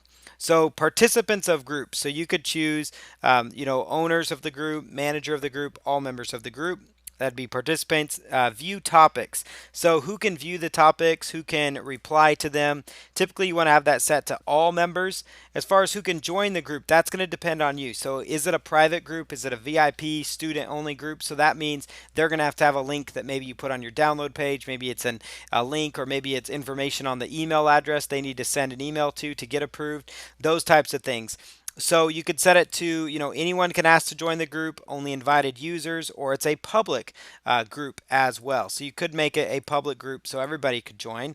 And so that's what we're going to do with this group, because we want to use it as a way to engage with our audience and start, building up more of a following. So that's all we've had to do. You just have to fill out that info. Who can post on that group? You could make it a public group so anybody can post.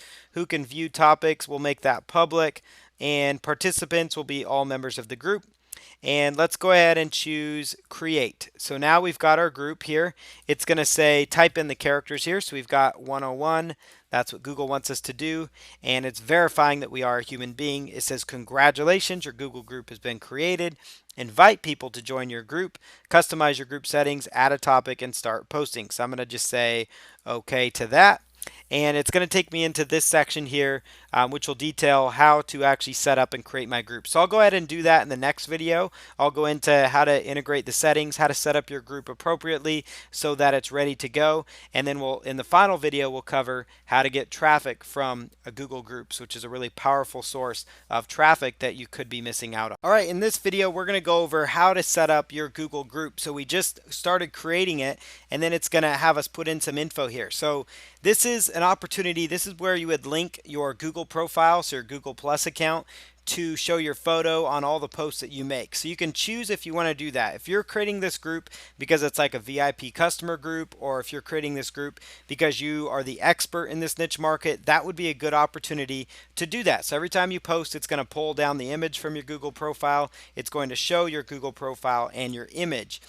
You could choose to choose a nickname as well. So I'm going to select that as unchecked because I'm going into a niche forum here that I'm not the expert in, but I want to use this forum to generate traffic to one of my niche websites that I have. And that's why I created this group. So we've got our Google profile. We'll keep that as unchecked, but that is an option for you.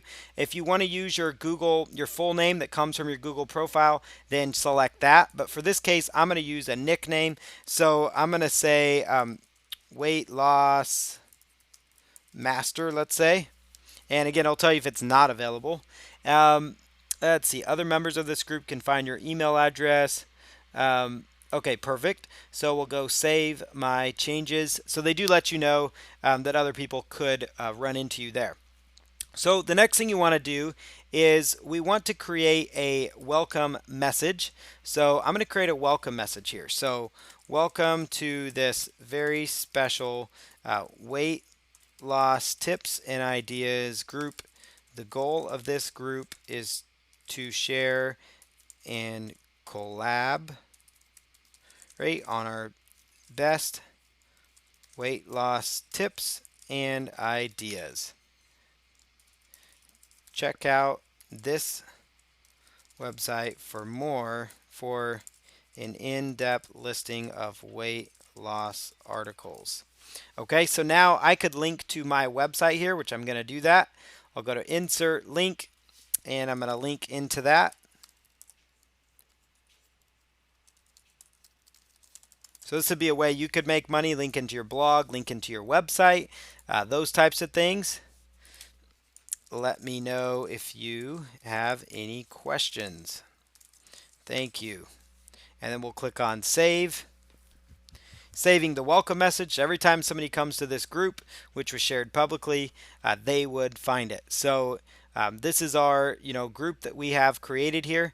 So next thing we can do is go over here to where it says a new post, and then you could select, okay, I'm going to post this on behalf of this group or as this little character that you've created. So I'm going to post it as myself and say drink plenty of water. One of my favorite methods, weight loss tips, is to be sure you are drinking plenty of fluids, especially water, because it makes you feel more full and you are able to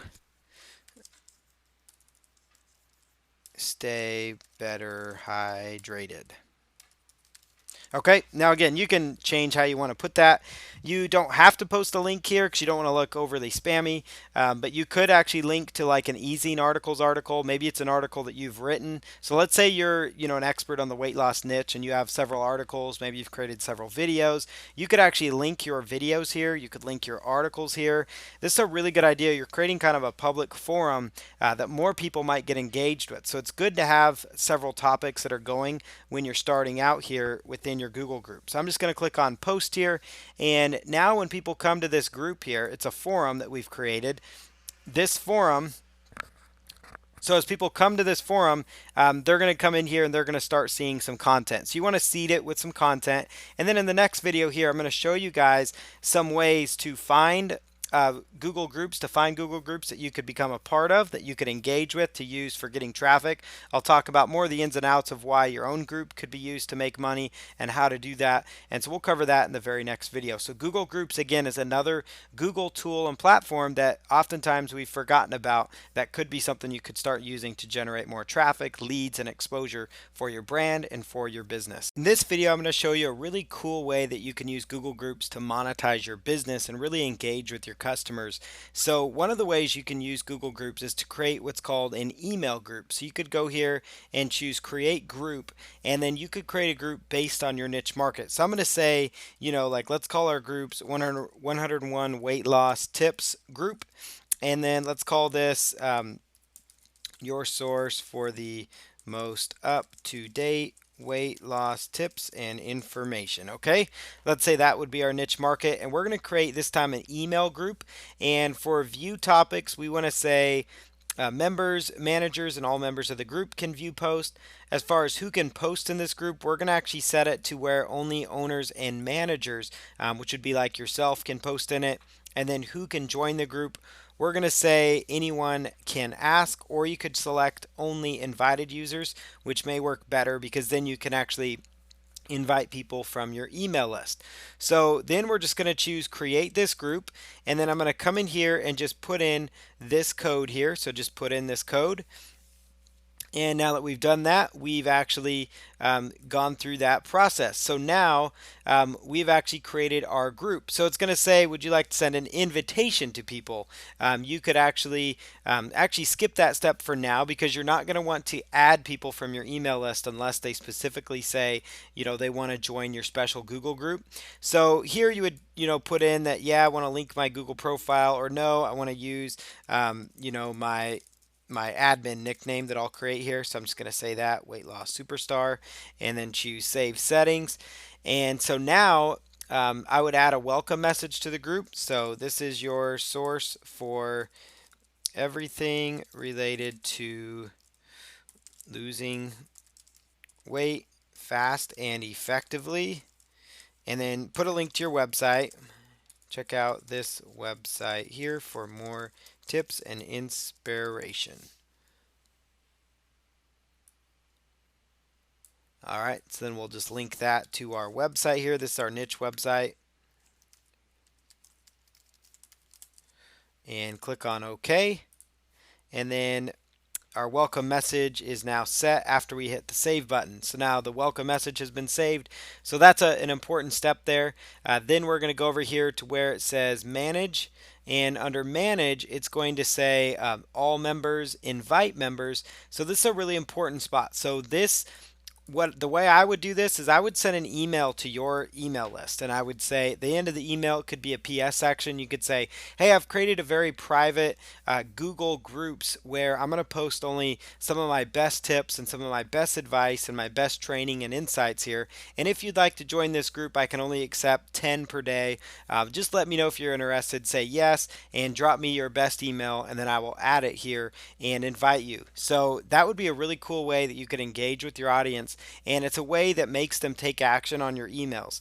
And it's a really cool way that you can manually add them here, and you know for a fact that every time a post is made in this group, so every time you go here and you post something, they're automatically going to get an email from that if they're already an invited guest. So since it's Google, this is a really good way to get by the Gmail promotions tab feature. So this is kind of a way that I'm thinking outside the box here for you and giving you some insight and a really cool strategy for getting your message in front of those that are most active on your email list, because they have to specifically say, yes, I want to receive emails. Am I telling you to dump emails into Google Groups? Not at all. You do not want to take your email subscribers and dump them in here. That's going to get your account shut down. That's going to get you into big trouble with Google. It's not going to work for you, and it's also against terms of services of the email addresses that you've collected. But what you can do is you can say, hey, I've got it created a special Google group for only my best email subscribers, and I'm interested if you would like to be a part of it. I'm going to share some great tips and resources. Let me know and just drop me your best email, and I'll send you info on the group. So every time you post now, and again, I would make sure you give them some good content so they really build that relationship, but it also gives you a chance to share something special with them that maybe you're not sending to your main email list. And it's a really good, unique way to connect with your audience. That's one way to use Google Groups. It's kind of thinking outside the box, and it's a way that I'm going to start approaching Google Groups because I think it's very powerful, and it's a way to get in front of people and get into their inbox. The next thing you can do, you can also browse the different groups. So I could go here and browse groups related to my niche market. So I could find, if I'm in the sports niche, like let's say baseball, then I can go over here and I'm going to find people in like the United States that maybe have groups related to certain sports topics.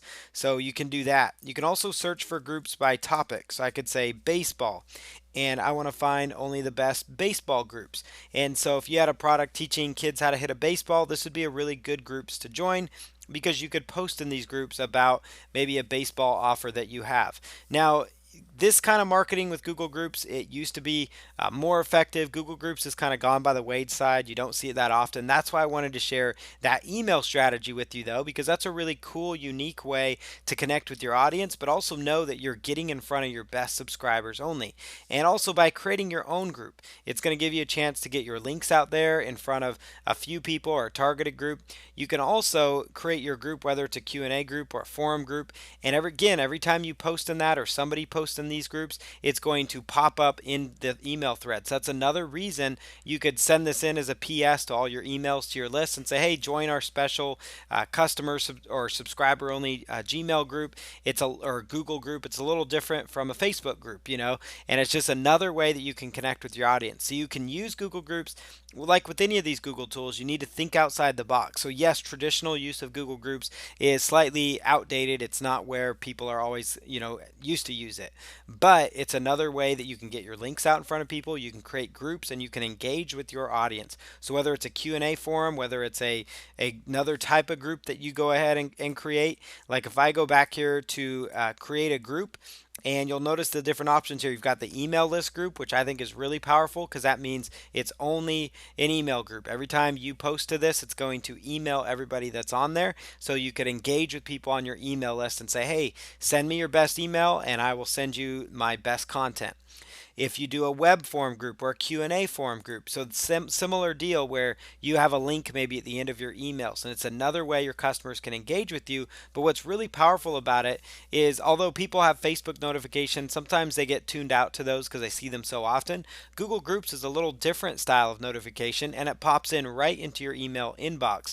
And so it's a Google program, so obviously Google trusts it when they send email from it, and it's one of those that, this is a great tool to use while you can. So leverage Google Groups while you can. It's very powerful. It's something you should tap into right away for your business and use this powerful way to engage with your audience in a different way that other people aren't doing right now. Hello, in this video I'm going to start by showing you and introduce you to Google Hangouts. Now, Google Hangouts is a fantastic way to really connect with your audience. It's also an amazing way to schedule small little hangouts where you sit in front of a camera and you talk to your audience and you get to know them so they get to know, like, and trust you.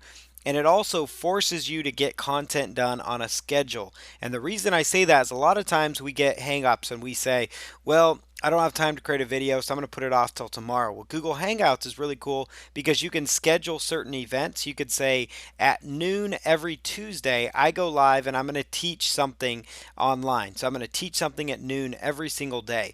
Now that's powerful because it forces you every Tuesday at noon, even if nobody's watching, it forces you to make a video that then gets automatically uploaded and replayed to YouTube.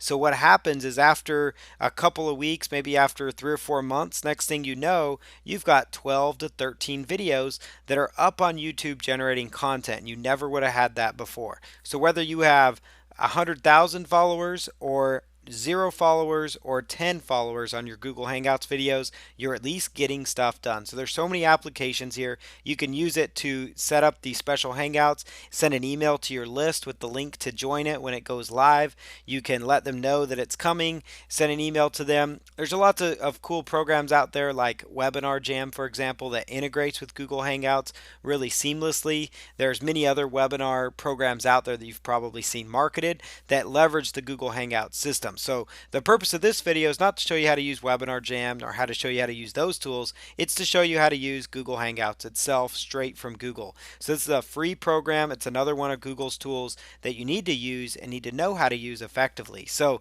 what you do is you go to hangouts.google.com. So that's hangouts.google.com. Now you can start a conversation really with anybody. It's a simple like chat window here. You can you've got your chat conversations there. You could do a phone call and actually call people on Google Hangout if you wanted to, kind of like Skype, same idea, same principle there. You can also go here to more. Now this is where the cool stuff happens. So when you click on more, you'll want to come down to what's called Hangouts on Air. This is where you're going to actually do a Google Hangout on air for your audience. So now once you come to this page, you're simply going to choose create a Hangout on air. So you can actually share your status as well. So you can share what you're up to. Maybe it's a link to something as well, similar to what you would do in Skype to let people know what you're up to. But here, when you're ready to create your Hangout, you just go here to Google Hangouts and select More and then choose Hangouts on Air. That'll bring you to a page that looks similar to this. It's going to be plus.google.com/hangouts. And then you're going to give your Hangout a name. So I'm going to simply choose demo of Google Hangouts system. Tell people what it's about. Learn this is a simple demo of the Google Hangouts system. Enjoy. And now what you could do here is, of course put in content about your niche, whatever that niche market is. So this is a special Google Hangout for people wanting to train their poodle more effectively, and it's a PowerPoint presentation that you do. You could set it at a certain date and time to go live. So I could say at on May 20, whatever. You could say May 28th or May 27th at 9 o'clock 6 o'clock p.m. Eastern, or Pacific, so it automatically sets to your time zone. I'm going to go live with this Google Hangout, and then you can invite people to it. So that's one strategy. So I'm going to go here and I'm going to say, okay, I'm going to schedule this, or let's just schedule it for noon our time every single day. That'd be 3 o'clock Eastern. So let's say every Friday at noon, I'm going to do a 30-minute hangout. 30-minute hangout, and I'm going to click on share. Share. And so notice what happened there. So now that's going to share this Hangout. And so this is the demo of the Google Hangout system. This is the link that you would send your audience to. So notice up here in the web browser, hopefully you're seeing that. So you would be able to, up in the web browser, the link that actually shows up at the top is going to be the link that you work with. So it's going to be the link right here. And let me resize this screen just a little bit so you guys can make sure you guys are seeing this effectively. So inside this screen here, right there, that is going to become your Google Hangout link. So right there is the link that you would share to your audience. This is an upcoming event, and you could let them know what is happening with it. So I'm going to open up a new browser, show you what it would look like. I'm going to throw this into my Microsoft Edge here and hit plus.google, and then that would invite my customers to this special Google Hangout demo. So there you go. So are you going to watch this? You could put in your name and then put join, or and that would allow them to join Google Plus. But that's how you set up a pre-scheduled event, and it's a free way to really get people to interact with you. So if you don't have a webinar system, you don't have Webinar Jam, anything like that, that's a simple way to use Google Hangouts. You could also go back here and start another Hangout, create a Hangout on air. So this is a live demo. Join me. And then you could just go live at that time. Enjoy this special live demo of Google Hangouts. Boom. Okay. Make that now. And then click on share. And let's see. All right. So there it goes. It's going to make sure I'm signed into the right Google account. For those of you that have several accounts, that's what will happen. So the next thing, let's go back here and restart that demo. So boom, I'm signed in. This is a live demo. Join me. I just have to click on start, and that is going to open a new window and start a Google Hangout on air. So if I wanted my webcam to show, I could click on allow, and that would actually show my webcam.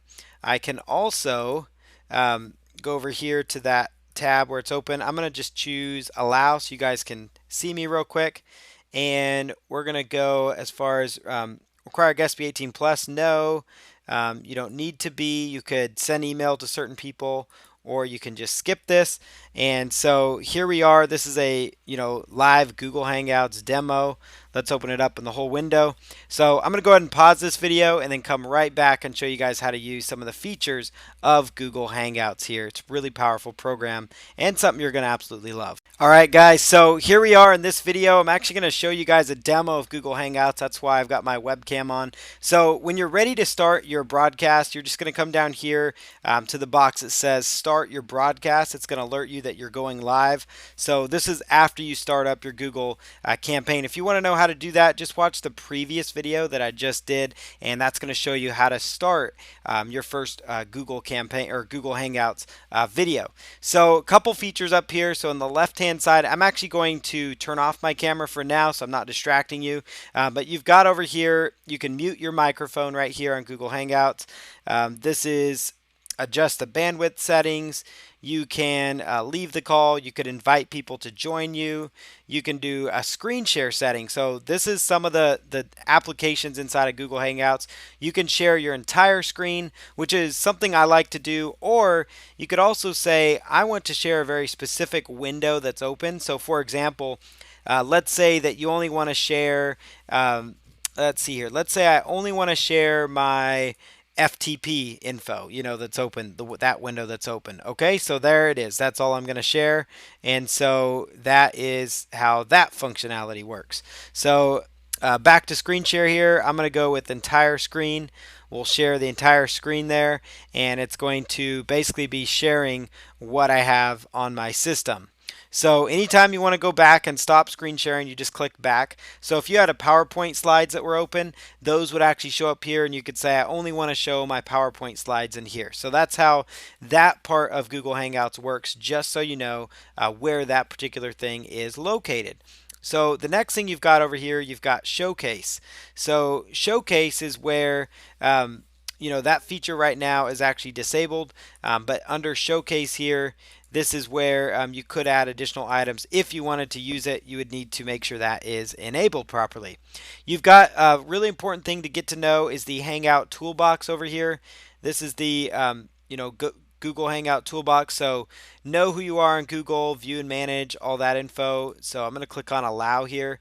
It needs my permission here. So Hangout toolbox has a lot of cool features. They've got the volume control here. They've got some other cool tools like the comment tracker, those types of things. You can do the lower third content here, so you could put your name here, so your name here, and then select that to on. And so that means as video people are watching my video, they would see my lower third show up for them. So if I pulled up my webcam down here in this area, they would be seeing like a lower third with my name, and I just wrote your name here. So that's what you find inside Google Hangout Toolbox. The other thing you can do here, let's go here to the Q&A section.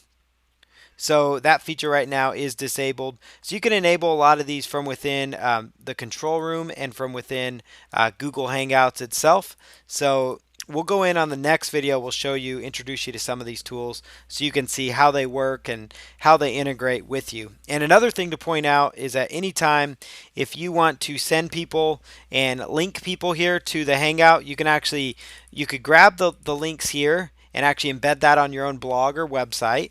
You could grab the link to YouTube here, send people straight links, say, hey, I'm live on Google Hangouts. I like to do the videos where it's you in front of a camera. It's a really easy way to create content and engage with your audience.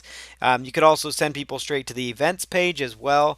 So you could send them straight to YouTube to watch it, send them straight to the events page where they can engage and, kind of follow along with you, or you can embed it straight on your website. So that's all found under links. That's another really cool way to use Google Hangouts. And so in the next video, we'll talk about some of the other features that were disabled here, how to get those enabled and working for you so you can effectively start using Google Hangouts in your business. All right, so in this video, we actually stopped that last Google Hangout. I want to show you guys some of the other features of it. So I want to show you the Showcase app and the Q&A app as well. So what you want to do, and again, this is another simple way to start a Hangout, is just go to plus, and once you're signed into your Google account, go to plus.google.com/hangouts/on air. So that's plus.google.com/hangouts on air, and then create a Hangout on air, and you could set it to a later date. So I'm going to, testing Google Hangouts on air. This is a test of the Google Hangout system. Enjoy.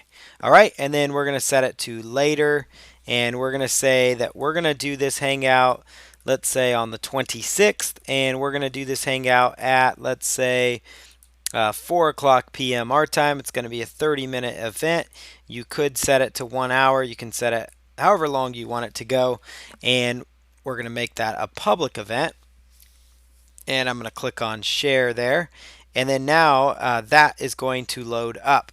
So you can choose turn on questions from right here. That's going to enable the questions app for you. So we just did that. So notice that now the question app is enabled. We can turn on the showcase app, which means during our presentation that goes live, we're going to actually be able to engage with our audience and actually show them links to our content as well. So we can turn on the applause feature as well. So that means as you're giving content, if people like it, they could applause. That may get annoying for you, so you could actually turn that off. You can also go here, and this is another cool feature. If you really want to draw people in and you want to do a real short video for YouTube that actually gets people excited about what they're about to see with your presentation, you could actually have a teaser or a trailer for your Google Hangout session and link to it direct from there. So that's another thing. So again, it's simply going to plus.google.com/hangouts/on air and creating your Google Hangout event. And then you can do all kinds of things like start the event. You can do the trailer, the Q&A. You can add in the showcase app, which allows you to do links and those types of things. Once you've actually set those, then you've got your link up here. This is the link you're going to share with people to start your event or to get people signed up for your event, let people know about it. You can send an email to your list. You can post on your social media channels. Many different things you can do with that. So I'm actually going to just start this Hangout. I'm starting it, a little bit early here, but I'm just going to start this Google Hangout there. And there I am there. So you notice up here I've got my camera on and all that as well. So I'm going to turn the camera off. You're going to notice up here a couple of other settings that I forgot to mention in the previous video, and that is the settings here. So this is going to show what webcam you're going to use. Now I'm using the built-in one on my computer, but if you had another headset, Logitech makes a really good webcam as well. You could actually have that plugged into your computer and you could select that webcam from there. For your microphone, you can choose, I use a Logitech USB headset, so you could choose to use that. Or you can go default, which is just going to default to the one on your computer. Communications, that would be what you hear. So that would be what kind of speakers. Do you want it to be your headset? Do you want it to come through your computer? Generally, you want it to come through a headset, or you want it to come through earphones that might be plugged in, because you don't want to have that reverb. You don't want to have it coming back, or at least make sure your speakers are muted. You can play a test sound here as well, then hit save, and that's going to save your settings for you. So right here we've got this set as off air because this was actually a scheduled one. But if we were to come over here, you've got your different settings as well once we go live. So I'm going to go ahead and just leave this particular call. We're going to create another Hangout session here. So plus.google.com/hangouts/on air. And we're going to create a Hangout that's live now. Live now. Enjoy this special live Hangout. Click on share here. And now we've made our content live. It's going to be a live one, so we should be able to start it up here. But I did want to make sure that you were able to see that feature. So we can invite people or just click on skip there. I'm going to turn off my camera. Since we are going live, notice the status symbol down there. It's slowly telling me that it's getting everything queued up and loaded up for us. So you'll give that just a little bit, just a few moments to load itself up. And you can see a couple of the other features I wanted to show you when you're live. So to start your broadcast, you just click on start. It's going to ask you again if you want to go live. It is going to let you know this Hangout on air is live, so you know whatever you do from this point on is now live. You've got your chat window over here, that's in the top left. So you could say, welcome to this special Hangout session. All right, there it goes. Boom. You can. This would be a spot where your customers or people that are engaged with you could ask questions. People that are watching the content, they can ask questions. You've got the Q&A app. The Q&A and Showcase app won't be enabled for this particular one, although, it does look like they are enabled now because we went through that last process. So you can add an item from a website if you had it there. You could show that item there. So I'm going to go paulcounts.com, and you could showcase a particular item if you wanted to as well. So you could showcase, like, it's going to pull in content from my site, and if you had like an e-commerce site, you could showcase that content here. But for now, we're just going to say no to that. We've got our Q&A app here, so ask your audience questions and they will appear here. So this would be a chance to ask your audience, about submitting questions to you, or you could just use the chat window. That's going to be the easiest way to go. You can also use Google Effects here, and so that's an app that I installed, and so this is just more silly stuff you can do.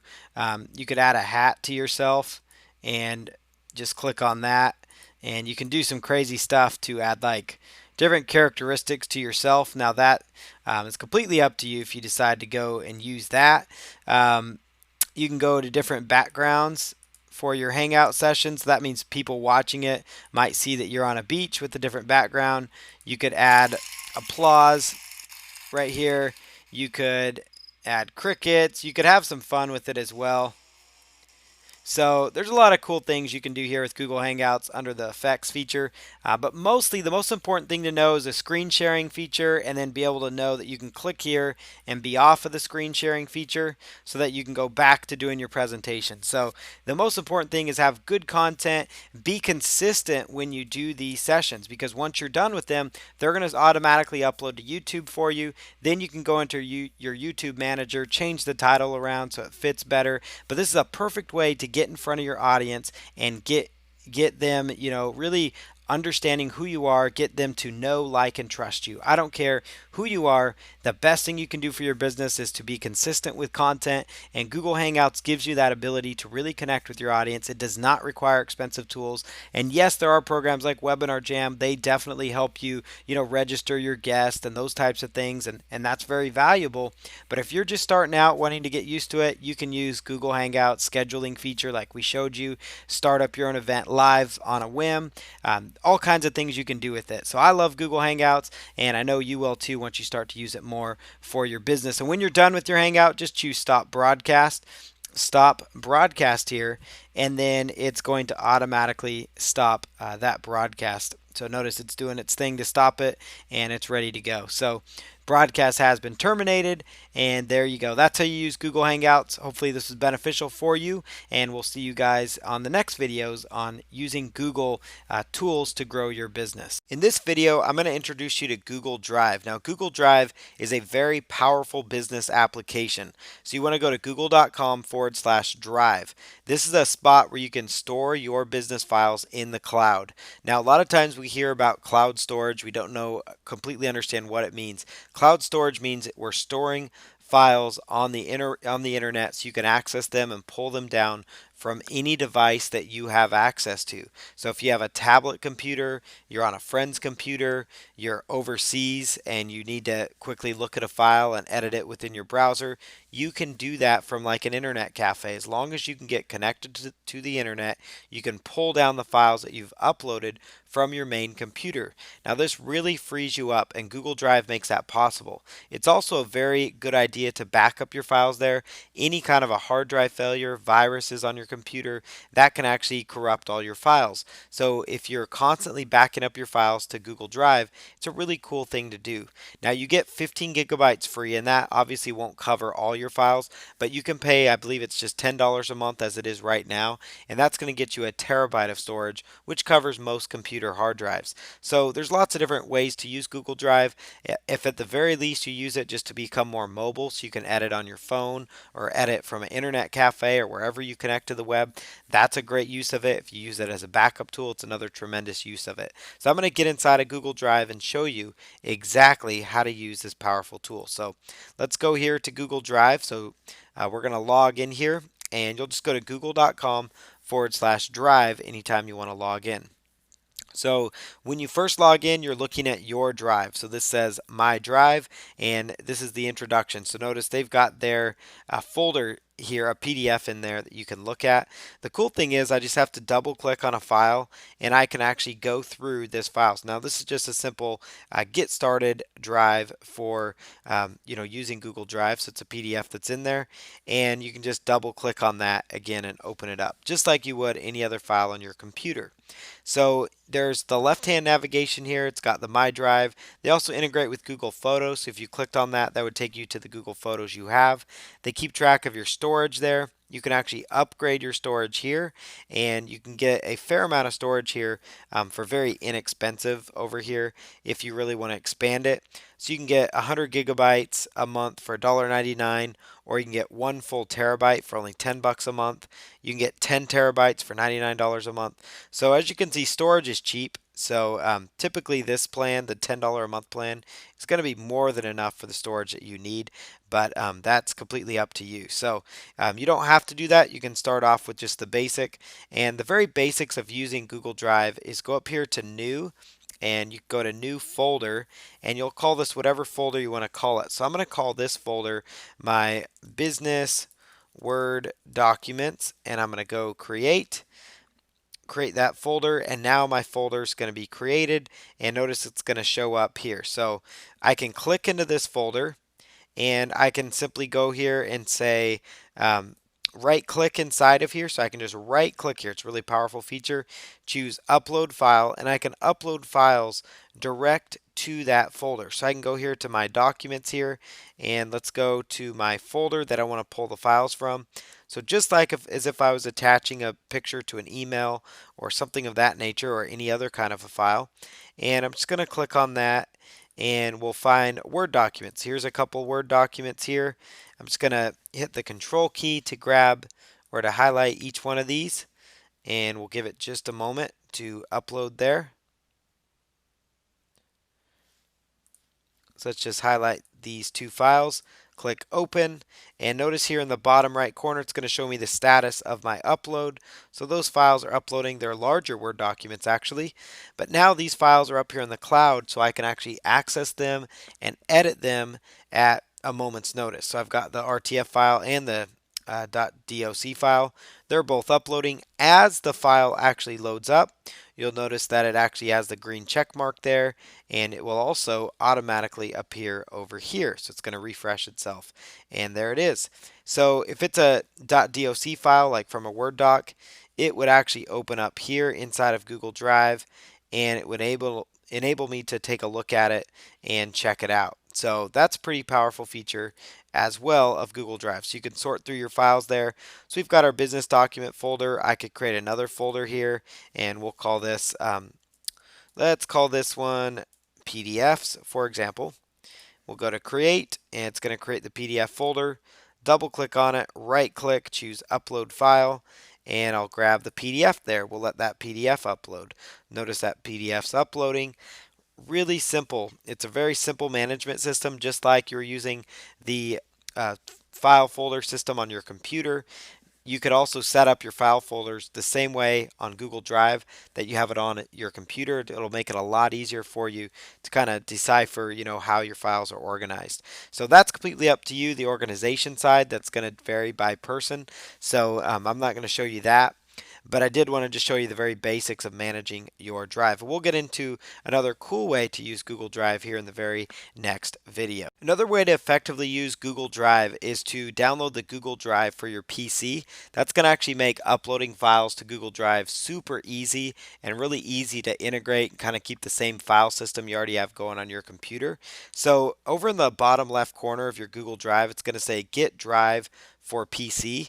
So I can actually just click on this and it's going to open up a window here that shows Google Drive here for my PC. So yeah, it allows you to see your files anywhere. You could also download it for the App Store as well. That way you're automatically uploading your files from your phone as well. So that's completely going to make you mobile. And so the Google Drive app is really powerful to install on your computer. It's well worth it. So that's why I wanted to show you that in this video. So we're just going to download that real quick. We'll accept their terms. So I'm taking you through the process that I would go through.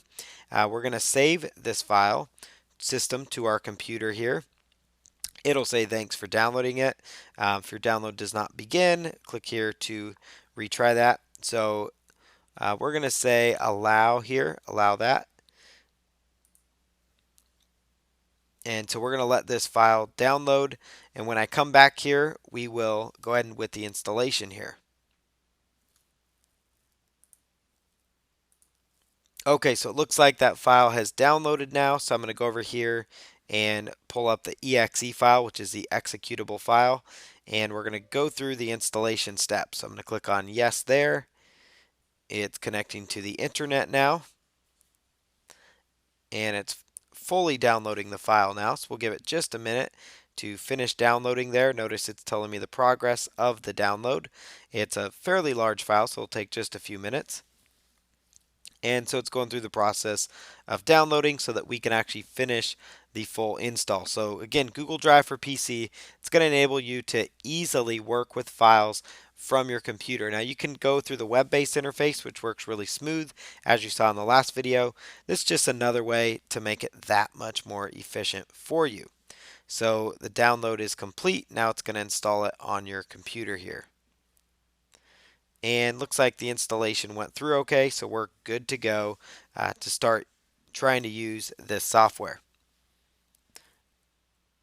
Alright, so I'll click on close for that, and we're good to go there. And so now let's go to our new app, and there it is, Google Drive, and it's going to tell me meet Google Drive for my computer.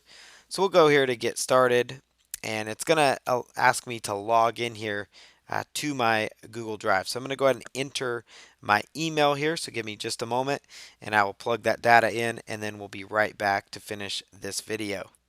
Alright, so once I got this installed on my computer, you'll notice if you go to the quick access area on your computer or you're logged into your computer's file system, you're going to see Google Drive now becomes an option. So notice here, I've got Google Drive over here in my dashboard.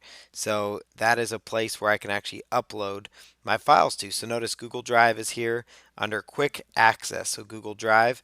And then if I find a folder on my computer that I want to upload to my Google Drive, I just highlight it, choose right click, choose copy, and then right click and paste. And it's going to automatically move this file over to my Google Drive. So it's a pretty cool feature how that works. And so that means it's going to upload this file to my Google Drive. Notice that little checkbox means that it was loaded up there. And if I come over here to this, I should actually refresh my drive and we should see that folder showing up on there. So there it is, the bonuses folder. And again, it was that easy on my computer. Super easy. I just simply went over here to the folder I wanted, right clicked it and paste it. So Google Drive makes it really easy, the Google Drive for PC, so you can easily back up your files and work with them. So make sure you utilize that. Again, both free tools, very powerful for your business. In this video, I'm going to introduce you to Google Docs. Now, Google Docs is a way that you can actually use Microsoft Word type functionality within your web browser. So the best part about Google Docs is you do not need Microsoft Word. You don't need OpenOffice. It actually is something that you can use all the time. It's cloud based, so that means you can access it from your netbook, from your tablet, from your phone, from your computer. Anywhere you can get connected, you can use Google Docs. So it's very powerful to use. You just need to be logged into your Google account and make sure you log into the same Google account in order to access. So what you do when you log in, that's very self-explanatory. You just go to the blank document. If you want to start with the blank document, and you just click on the plus sign, and this is what the interface looks like when you're starting out. So I am going to call this my let's say my business plan, for example. Let's just call this my business plan here. So okay, got it. Okay, so let's say my business plan. All right. And then untitled document, we're just going to change that to my business plan. We're going to file that, and it's automatically going to start saving it. All changes are saved into your Google Drive, which is really powerful. So my business plan, we'll make that bold here, and we're going to scroll on down, start writing down this way. So this is my plan.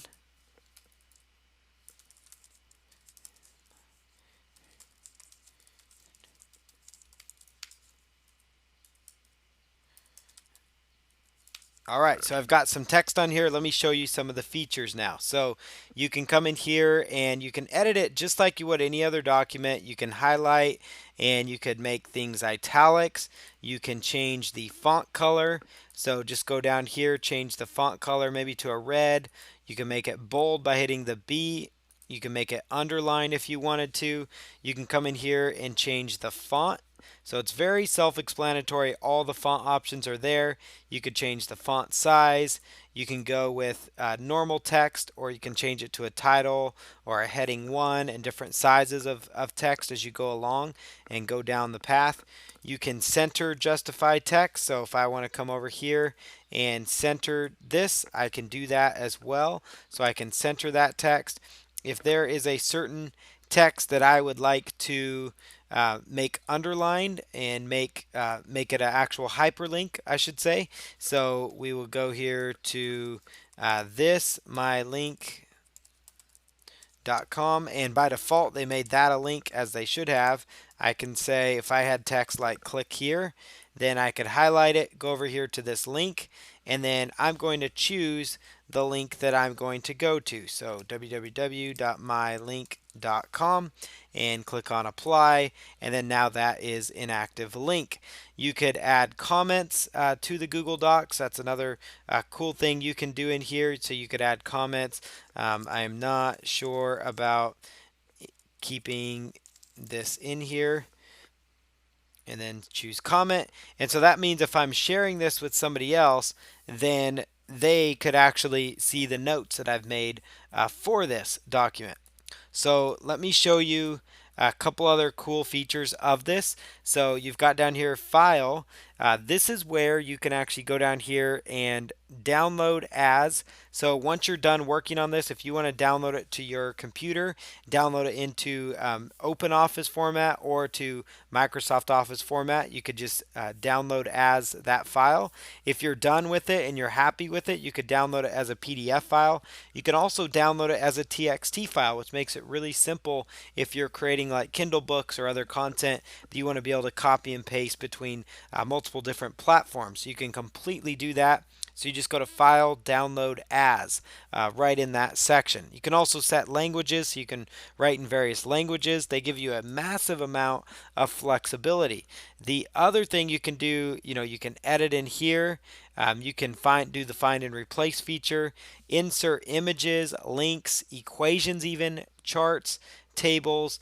The list goes on. If you are working with Google Sheets, which we'll get to in another video, you could actually integrate that into one of your Word documents as well. Right now I'm inserting a very basic chart here, so they make it extremely simple here.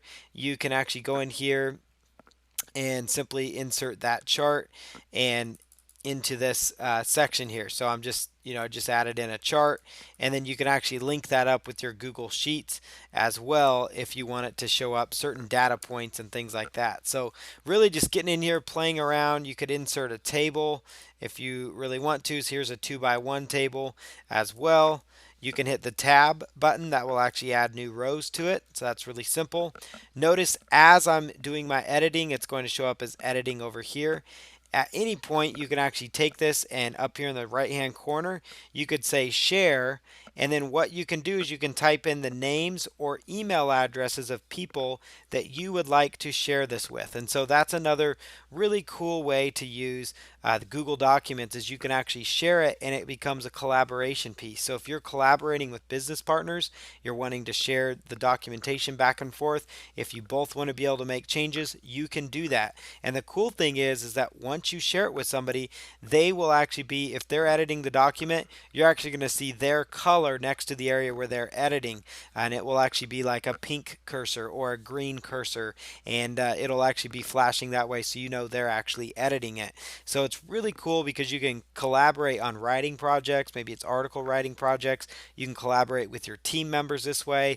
You can collaborate with your business partners. That's really the biggest thing about it. Plus, it allows you to be completely free, so you're not tied down to your desktop, and you can work where you want, when you want, completely on your terms now, without having to be having all your documents on your computer. But you also have the portability and functionality to just file, download it as a PDF, download it as a Word doc, and you are off to the races. Then again, you can also find the sharing feature under File and Share. That's another way you can share it as well. So the next thing you can do over here when you're done editing that document, we can just go back here to Google Docs. So I just clicked on that link here, and we're going to go back to Google Docs. So give it just a moment here, and you'll notice it automatically saves itself, which to me is a really cool feature of Google Docs, and that's one reason I absolutely love it, is that it does the auto saving as well. And when you get back here, you can actually start a new document.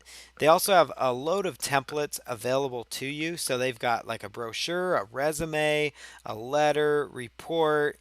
There's all these other additional templates in letters and different things that you can use to start with. So Google Docs really does a good job of kind of giving you everything you need to get started, or you can just start from scratch with a blank document like I did. So it's just google.com/docs, and this is a really cool platform, a great way to really grow your business with Google. In this video, I'm excited to introduce you to Google Slides. Now, Google Slides is part of the Google Docs family. It's part of that product within Google. So it's a really powerful feature and a great way that you can create PowerPoint type slides within Google. So again, this is all web based, so you aren't having to worry about where your documents are saved, what computer you save them on, where you save them. You can access them at any time. So that makes them extremely portable and extremely beneficial for your business. So when you go to Google Slides, you've got a blank template you can start with. You could also start with one of their pre-made templates. They have many other templates as well that you can work from. So this one here, we're calling this we got a pitch here. We have a consulting proposal, so I'm just going to pull up that as a template just so you can see how to modify some of these templates as well. So again, very similar to Microsoft Word. Where this comes into play, where it's beneficial, you can use these slides for Google Hangout presentation. You can use these slides for creating your info products.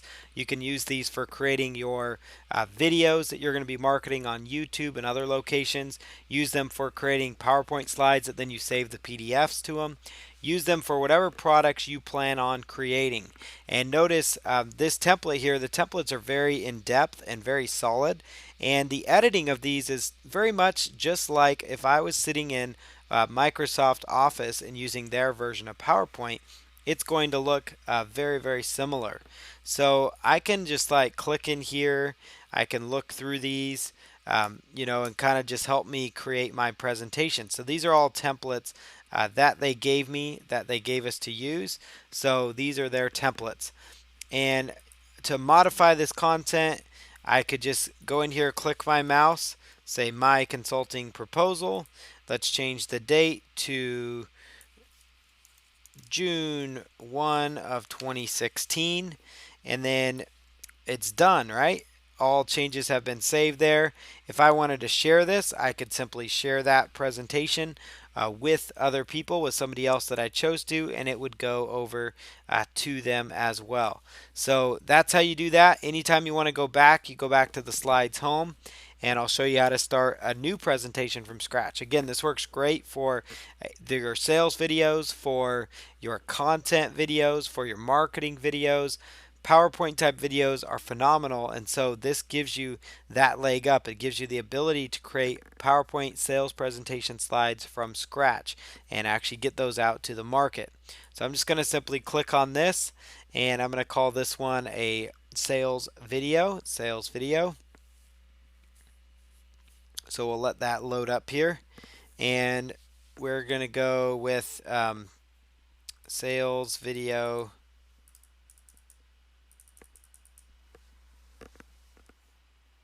And it's going to connect here. So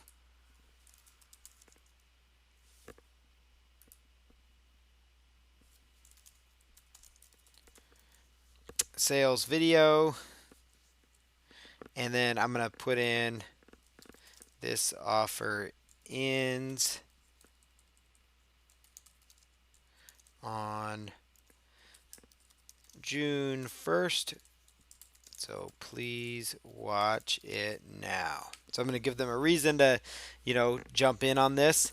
You can go over here and you can actually modify the text. So let's say I want to make this more of a reddish color, for example. Let's do that. Let's say I want to drop the font down just a little bit there. And let's say I want to center justify all this content. So we can do that as well. Say I want to make it another space here, or I want to improve spacing. I can do that as well. So let's just align that again to the center. And then the text block, we can actually create a new text block in here using the text file. We could add images. You could add shapes just like you would in Microsoft Office, PowerPoint. You can do all kinds of things. I just added a rectangle box there. I could go with a different kind of shape, let's say with a circle.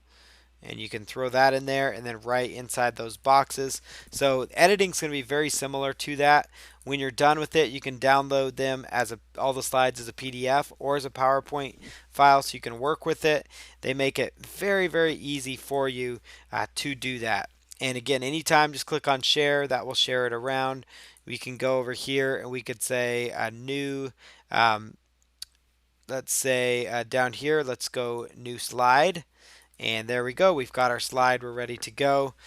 You could also come over here and choose one of these templates if you wanted to as well for like your home page. You can actually choose a theme for your presentation. They give you several different themes to work from. So they give you everything you would need in order to make an effective sales video with PowerPoint, or be able to be as effective as you can be with PowerPoint. So I like it. I think it's very user friendly. I think it's very simple to use. And so Google Slides is another great program to use. Use it in lieu of PowerPoint if you don't have PowerPoint, and it works perfectly for that. It has almost all the same features and bells and whistles, so there's no reason that you can't create a powerful presentation. And when you're done with it, you can go to slide and choose new slide to make a new slide, or you could actually go from there, choose next slide, previous slide, and then use it to kind of see what your presentation looks like as you go through the process. So that's Google Slides, and we'll go on to the next videos. In this video, I'm going to introduce you to Google Sheets. Now, Google Sheets is the Excel spreadsheet or the spreadsheet software of Google Docs. So Google Docs is also a multitude of tools as well. So it's more like Office in a sense. So Google Docs is known for Google Documents. That's what they started with. And then they've rolled out Google Sheets, and then they've got Google Slides as well. So under Google Sheets here, you can just go go down here on this menu item here anytime from Google Docs, Slides, or Google Sheets here, and then you can actually go and choose which one you want to go to. So I'm going to go to Google Sheets now, and that's where we are. So you just click on that, and again, you just go to docs.google.com and then click on the menu to go to where you want to go. So you can start from a different template here. You can do a to-do list here in Excel. You could do a budget. You could do a monthly budget, a calendar. You could click on more, and it will actually bring up more data. So they give you lots of great templates to go with that you can use. Very much like Google Documents, you just go to this plus sign here. That's going to take you into the spreadsheet.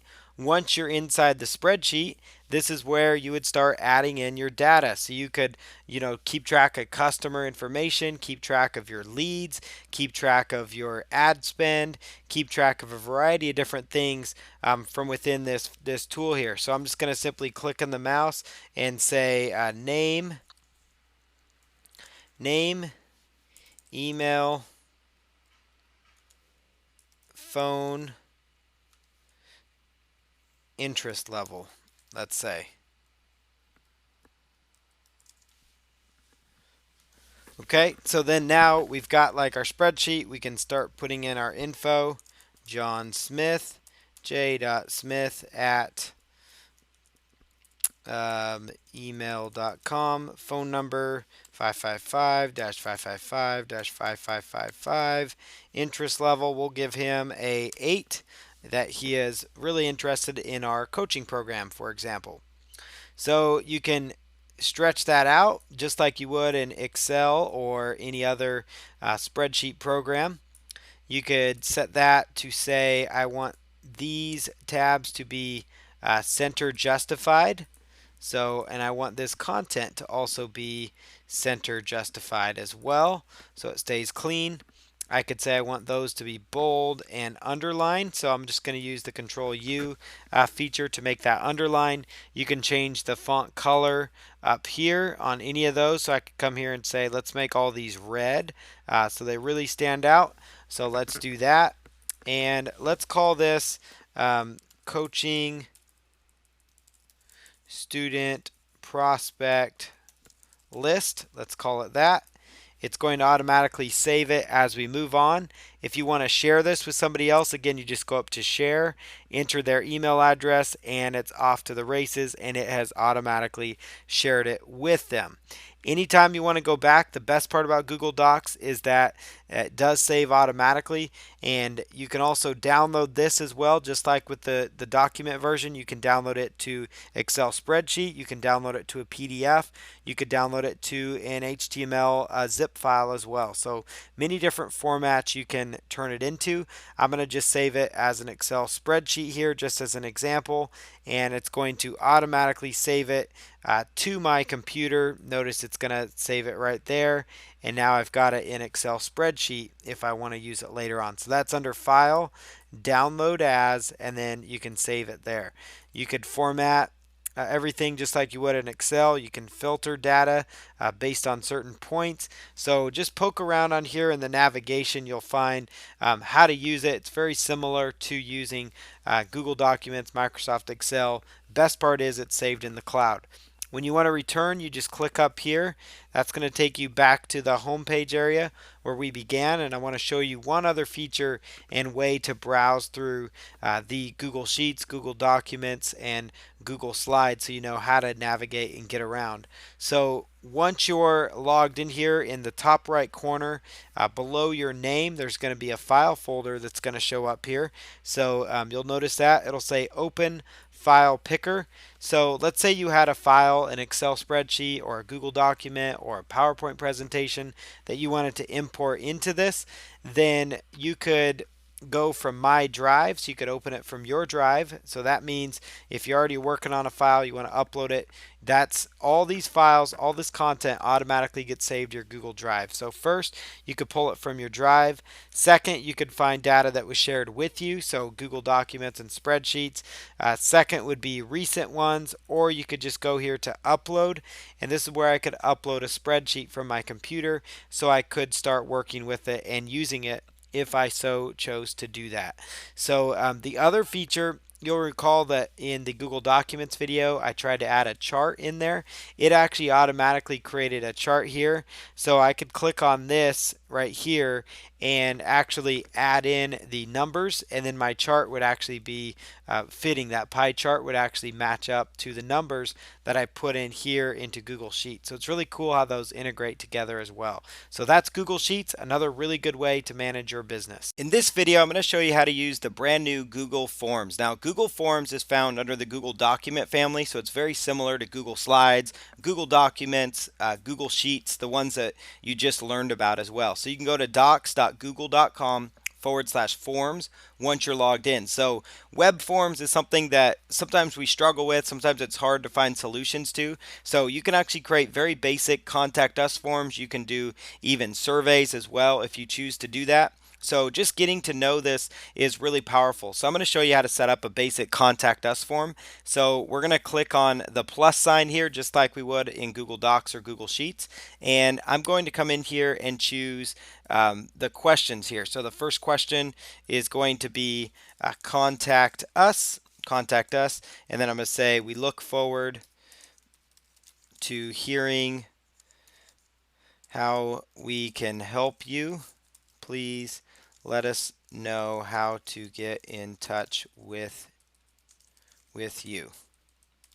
Okay, so there's that basic info. Now we're going to go with an untitled question. This first question is going to be very basic. It's going to be your name. And we're going to set this as a short answer. So that would be a short answer text where they put in their name. Next thing, we're going to duplicate this section and we're going to say email address. Okay, email address, and then we're going to duplicate that as well. And I'm going to say phone number. And let's duplicate that. Best time to call. And we're going to change that to a multiple choice question. So we're going to say option 1 here. I just have to point and click in here. We'll say morning, add another.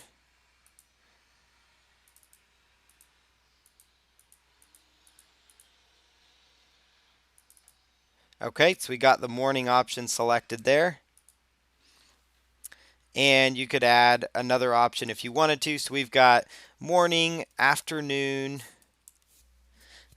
and then we can add a third option, evening or other, where they could specify a time. Then we will go over here and let's duplicate this section, but let's move it down here below best time to call. And then it will say your question or your comments. How can we help you? That works too. How can we help you? And then we're going to make this, instead of a short answer, we're going to make it a paragraph so people can give a longer answer, a longer response as well to that. So now we've added in that field there. We can go over here to this form here. Let's change the form to contact us. All changes have been saved in Google Drive. You can change the color palette as well if you wanted to. So if you want to change that to like a reddish color palette, or if you wanted to go with gray, you wanted to go with something that maybe matches more of your colors, or even like a company logo, you could actually import an image or go with one of these other photos that they offer here. That would actually change the entire theme of your web form. So that would change the theme of that, just so you knew where that's located. So you could totally change that. I'm going to change it back to this bluish color because that looks clean and simple. And then we can go here to preview, and we're going to simply preview our form, and that looks really good. And then I'm going to save over here, go over here and choose send.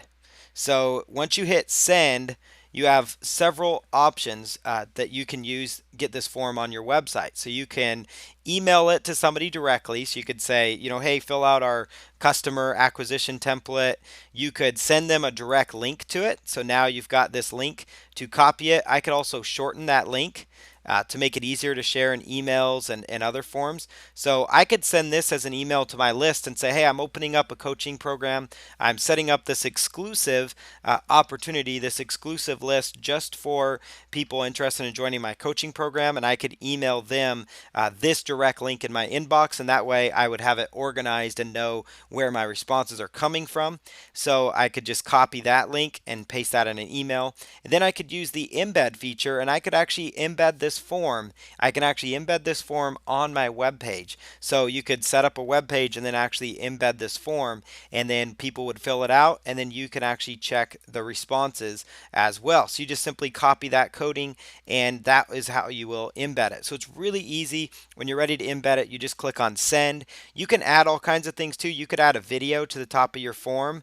You could add an image. Imagine adding like a video where it's you talking about, hey, I'm so excited you're interested in joining our coaching program, or you're interested in working with me directly. Just fill out the information below. I'll get back in touch with you. That'd be really powerful, right? That'd be a very powerful feature.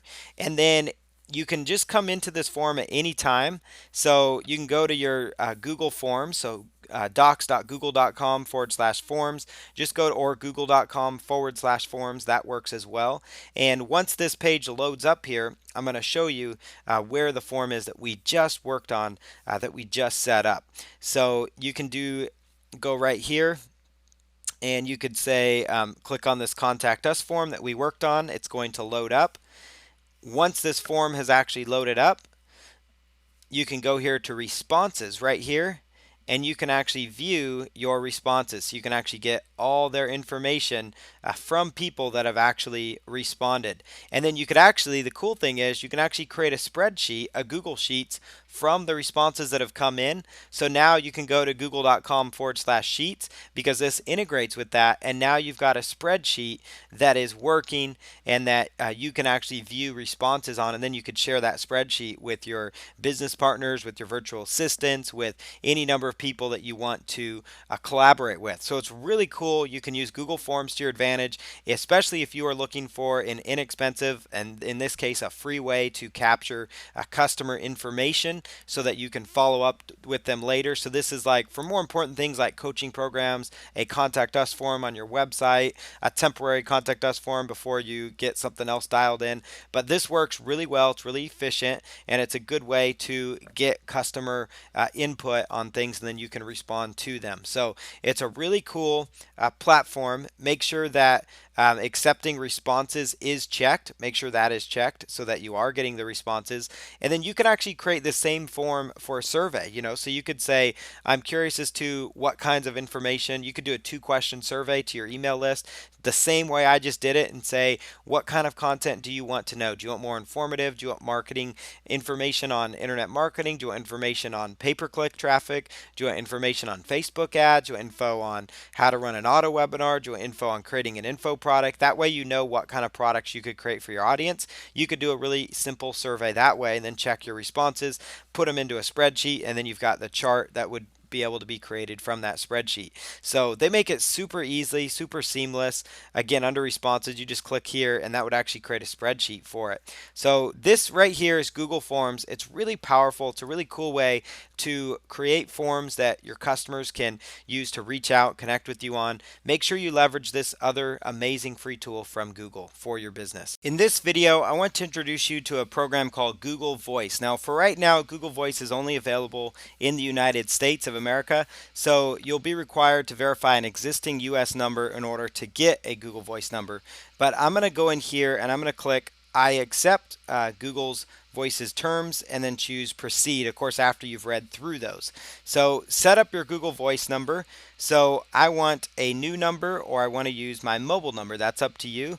So I'm going to set up a new number here. So the reason you would use Google Voice here is if you are setting up a new business, or setting up a different phone number that you want your customers to be able to contact you on, but you don't want them to always be able to blow you up at times. So there might be a special private line you want to set up.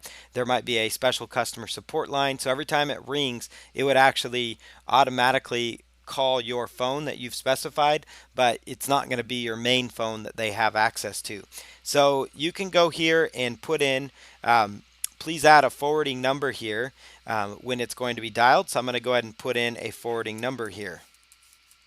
All right, and then this is a phone type. This is a work number, and I'm going to click on continue, and it's adding my forwarding number. And now it's going to actually call me. So you guys are going to hear my phone ring, and I'm going to put in this code. Right on cue.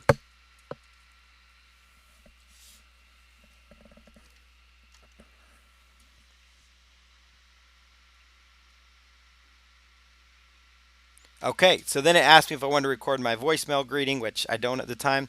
So when anyone calls this number, it's going to ring to my other phones. So I can put in my zip code. So I'm going to put in my zip code here and go search numbers. Let's see, no zip codes there. So let's say Tacoma.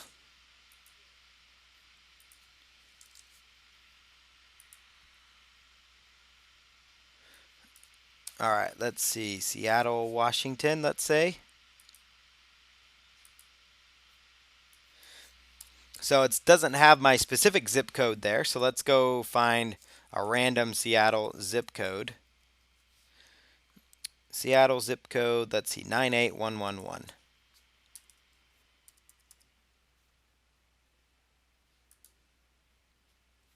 Interesting. Okay, so let's put in a phrase, a word, phrase, or number. So whatever your business name is.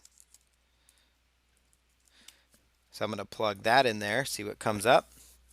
So this number pops up. So it's got more of a, this is a California type number. So the local numbers seem to be been taken. So I could come in here and select this number here. So I've got it's got my last name in there. It's adding my Google Voice number. So then it's going to tell me this is my Google number. So I'm going to click on save there. And we've got all the info there. So we've saved that number. I can now give out this number and it's going to ring. So I'm going to click on finish here. And everything has now been set up. So that's the number. It's really, really simple actually. So now that I have this number, it's giving me the welcome info. So anytime somebody calls this number, if they leave a voicemail, you can just go to your Google Voice and it actually will let you play it from within here. Plus you'll get an email about it as well. So I've got my number here, so I could actually call my number here real quick. So let me call my Google Voice number here. So 530. Let me call that number on my other phone here. All right, we'll give it just a moment. 530. And you'll hear the phone ring here in the background, or at least you should.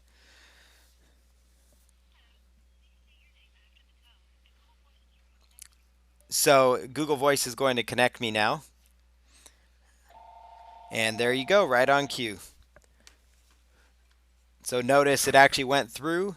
It rang directly to my phone when I used this phone number, the 530 number. So it's already set up just like that. I've got a phone number. Now if I were to have left a voicemail, it would actually have shown up in here and you're able to check it and keep track as well as far as that info. You could also send a text message as well to people through here. You can text back. You can call them back as well. So you could choose a number that you call with Google Voice. You can add a credit to your account, so that way you can do more calls as well. And you can actually interact with your customers all from this dashboard in Google Voice. So if you are like a newer business or you want to have just kind of a private line for your customer only interactions and you want it to be all web based, Google Voice would be a great solution for that. So this is Google Voice, super easy to set up as you saw. Sometimes you have to look outside of your geographic area because their numbers are taken as you saw, but at least you know how to use it. It's a US based service, but it's fantastic and works really well and works flawlessly as you saw. Another powerful tool to use is Google Photos. Now this comes in handy when you're storing important photos related to your business. It could be photos from live events that you attended, so that way you can have them on hand when you need them, so you can contact, affiliates and say, hey, remember when we met? Just thought I would share this photo with you. It's a great way to build relationships. The other way to use Google Photos is just to keep track of all your personal photos, your e-cover photos, your photos that you want to use for your website, lots of different things you can do. So let me show you the basics about Google Photos. So again, they also have the search feature, so you can quickly and easily search your photos. Now, part of everything we do and we're teaching inside these different little Google hacks and tools within Google are ways that they can improve your life, which also improves your business. So if it's keeping track of your personal photos for you, and that takes something away from the hassles of finding photos and researching them. Time is money, whether it's spent on personal stuff or business. Time is still money. So you can look at any of these individual videos and trainings as a way that you can actually increase your time, boost your productivity. So Google Photos is an amazing tool because it has a search feature, allows you to find all your photos as well. So I'm just going to go here and choose upload photos, and let's say I've got a couple e-covers here in different sizes that I want to upload. So I'm just going to hit control. That allows me to upload multiple files at once. I'm going to choose open. Now, when I do save my files or upload them, they're going to ask me if I want to save them in the original size or if I want to save them in the high quality size. Now, the high quality will give you free unlimited storage of your pictures, and it really depends on what you plan on doing with your pictures. For me, I would like to save them in the original size, and that's going to take it from the 15 gigabytes of storage space that Google gives you for free. Otherwise, you're going to start paying $10 a month to get a terabyte of space, which is very inexpensive for that much data. So I typically am just going to go original because if I'm going to save my files, I want to save them in the original size. Now, if they're just pictures that you plan to use casually for different things, the high quality storage is going to be just fine for you. But in most cases, especially even if it's family photos, you want to have the original size so that way you can do something with it, especially if it's going to be the sole place that you're storing your photos. And I would not recommend that. I would actually use them on Google Photos. I'd have them maybe on Google Drive. I'd have them maybe on an external hard drive. That way you've got them stored in multiple locations. So just click on continue, and it's going to go through the process of uploading our content. And they also have a desktop uploader you can use as well, that they're letting you know about. So 3 items have been uploaded.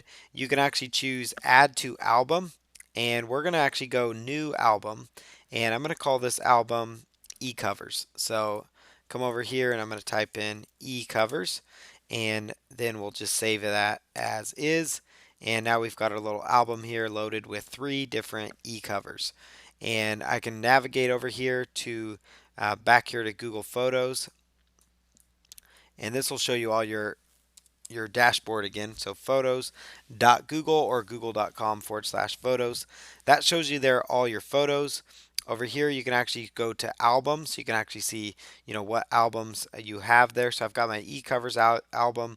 I've got this January 6th album, which is actually empty now. I've got the e-cover album that we just did. So that's going to pull up each one of those files. And so now we've got our files there in one particular spot. So I can go over here to Assistant, and this is actually really helpful. It's a really cool way to use this tool. You could actually quickly create a new album from here, and it will help you go through that.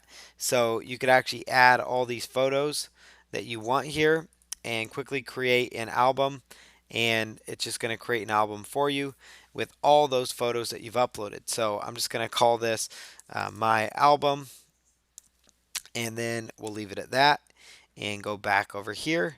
And now we've got 2 different albums, one that's got all of our photos in it, the other album that's got like our e-covers. But you can see how simple and easy that really is to use. So you can go to albums there, create a new album if you want, or go over here to Assistant and work on that also. So go back to photos there at any point. Let's say I just want to search my photos. I'll come up here and type in e-covers, and it's going to pull up. It didn't pull up a result there. So we'll say e-cover. Nope, that didn't do it. SCT maybe. Nope, that didn't do it either. So let's see here. So there's different search parameters you can use though to track down your pictures, and that's a way to go about it. So you can look at your albums there. You've got some different things there. You can also do shared pictures if you wanted to. So you could share with different family members and choose which album you want to share with them. So create a certain album to share, and then you could actually send that over to people as well. So they make it super easy for you to actually share your content. And we're just going to say shared folder and call it good there, and then that's going to go ahead and share that out there. So you can just click up here anytime too, and it'll give you multiple ways to share a folder. So if you want to upload a bunch of pictures from an event to a certain folder, and then you decide you want to share that link, you can just follow that little share icon at the very top, grab this link, and then you could post that to Facebook, Twitter, Google Plus, and all of a sudden your folder becomes shared on the internet so people can access it, go through all your pictures, see which ones they liked, those types of things. It's a great way to connect with people. It's a great way to share like your product images. If you are working with a virtual assistant and they're doing like eBay products for you and uploading, great spot to share all your product photos. Great spot for your team to interact with when it comes to photos. A lot of websites are very photo intensive, so it's really important that you do that. So Google Photos really gives you that capability to, that balance of having your personal photos put together and your business photos all in one tool. And so it's photos.google.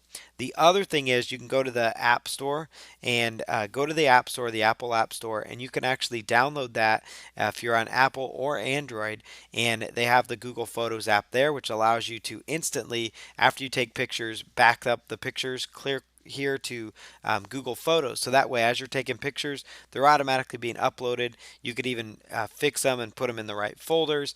There's lots of cool features within Google Photos. So I highly recommend you use it. Look at using the app as well. That way, as you're taking pictures, they're going to pull them from your phone, upload them here to the cloud, and that way you're safe and you know that your pictures are protected and they're in a good spot on the cloud so you can manage them for your business or personal reasons as well. In this video, I'm going to show you how to use Google Plus. So Google Plus is something that you definitely want to connect your business with. It's a really powerful tool for marketing. It's another spot where you can share content. It's another spot where you can attract viewers just like you would in Facebook or Twitter. It's another spot to get eyeballs that are interested in what you have to offer.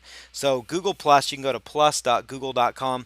You automatically get kind of a starter account whenever you create your Gmail account. Now, I'm on here for a Google Plus page, so this is for my business listing, and it's very simple. You can post what's new with you, so this is where you can post content. So we are excited to help you unleash the power of the internet on your business. Check us out at www.countonuspr.com. And there it goes. And then you can click on share, and that's going to share this public to our page. So it's really basic, really simple. You can come in here, you can add your profile info here. So you could change your cover to add a logo or to change it to an image that's kind of related more to your community. You can upload a cover photo as well if you choose to do that. You can go with a gallery of various images. So, I like that mountain type scene. That seems to work for now.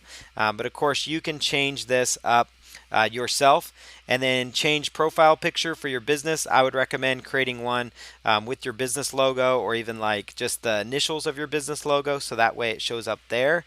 And then this is your area where you can post, right? So this is your Google Plus page for your business. You can also go over here and just do a regular Google Plus page. So on the left-hand side here, you've got your business page. So this is Google My Business. And then if I go back here to plus.google.com, then I'm going to find, this is my main Google account. So I'm just going to go to the profile here, and this is my personal, Paul Counts page. So I can post things to my circles. I've got 1,300 people that have me in their circles. So that means whenever I post stuff, I'm going to get automatically about 1,300 people here. So there's lots of things you can do here from your personal profile. You can go to your pages to actually view the various business pages that you've set up, and you can also go through. They've added a new Google Plus as well, so make sure that you follow that area also. So that's kind of the new look Google Plus. And this gives you a chance to post content to your audience. So it's very simple. You just click on the right feature here and you can put whatever's new with you. So I'm excited to launch this brand new Google training that I am currently recording. It is amazing. And then click on post. And then that's just going to post it and share it with my networks. All right, so you can see here that that was automatically posted, and there it shows up. Boom, right there. So that way it automatically got pinged to people in their circles by just clicking that button right there. So again, Google Plus is one of those profiles that you'll want to set up. It is perfect to add in this profile link that you have up in the browser to your website. You can notice how I've integrated it here on my blog. For example, over at paulcounts.com, I've actually added this under the follow me section. So there's the Google Plus link. So when people click on that, they're taken to my Google Plus profile page where they can actually see info about me. So there they can view it. They can actually check it out as well. So that's Google Plus for you. You can also use it for your business under this icon here. And we can go by pages as well to see what pages we're working from. So you've got your personal Google Plus, you've got your business Google Plus as well, and you can manage both listings from within the same account. So Google Plus, again, it's plus.google.com, plus.google.com, and that's how you access Google.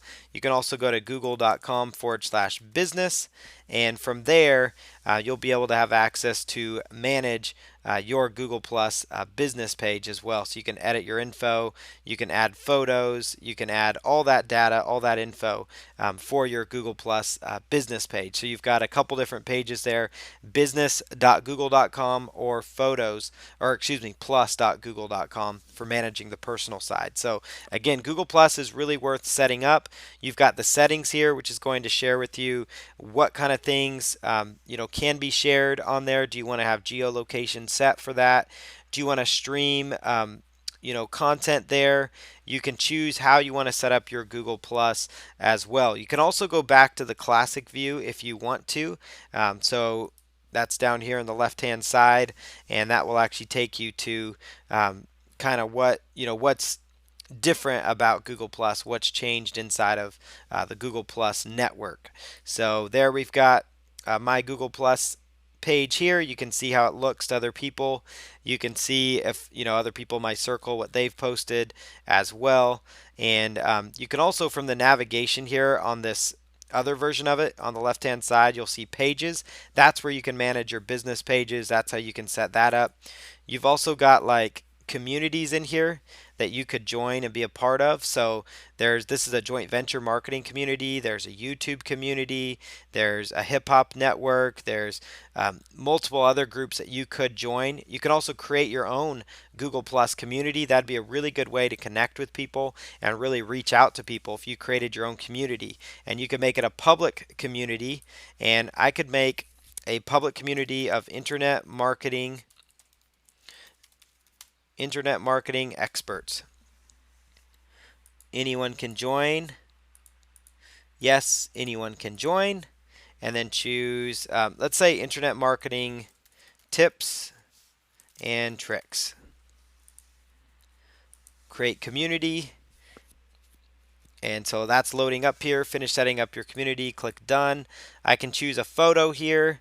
So excited to announce my brand new Google Plus community called Internet Marketing Tips and Tricks. Now the same logic goes here for setting up Facebook groups as well. So the same logic extends there also. So that's where you're wanting to put in I'm tagging people right now who this is going to go to: public, extended circles, my circles, internet marketing, and then let's see, also send an email from you to my circles, and then click on share. And then this is going to announce to everybody via email that I've just created this new group. And this is a chance to share really cool insights with people, really cool, unique things as far as what's coming up, things that have changed. It's a great chance to connect with your audience. And so same thing with Facebook groups. You set up Facebook groups so you can reach your target audience. You set up a Google Plus community for the very same reason. And so Google Plus has got lots of possibilities. They've got communities. You can set up events in there as well under your Google Plus profile. So that could be special events that other people have. You could plan a hangout. You can create a new event that maybe you have coming up as well, that you could post about to invite people to. You can do the hangouts from there and actually schedule a Google Hangouts that we've already discussed. So there's lots of options there. Absolutely love Google Plus. It gives you a lot of functionality. It's something that sometimes we miss, and it's something you should be leveraging in your marketing more freely. In this video, I'm going to show you how to actually set up your email account. So like the email account that's tied to your domain, how to actually set it up within your Gmail so you can actually check all your emails from one location. So to do that, you're going to go over to settings. So you're just going to click on that drop down menu and select settings from over here. So just select settings from there, and then once you're set up here, you're going to be going over to the account area here. So we want to go to account and import. So that's going to take us to this section here. So we go to accounts and import. So again, so we're under settings and we go to accounts and import to do that. So I'm going to go here and choose under accounts and import. I'm going to select add a POP3 mail account that I own, a POP3 mail account. And so I'm just going to choose that, and it's going to bring up this window here. So I've got my email address, so I'm just going to plug that in there. All right, paulc@pjc.io. And then I'm going to put in my username, password, and other details that was provided to me. So let me go over here to my my cPanel here. So when you're in your cPanel, they're actually this is what it's going to look like in most of your web cPanels. You can they have a really cool feature. It'll say set up your mail client.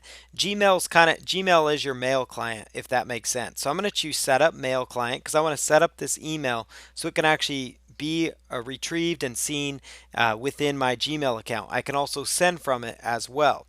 So I've set it up in here, and it's going to tell me the secure SSL TSL settings, and so that's what I've done here. So I'm going to just plug that in. My username is going to be my email address, so we'll go back here and plug that in. So my username is going to be my email address as well.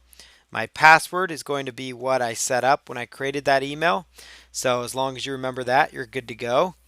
The incoming server is going to be this one. So img.imguruplr.com. And so let's go ahead and select that here. So img.imguruplr.com. The port on that is going to become port 993.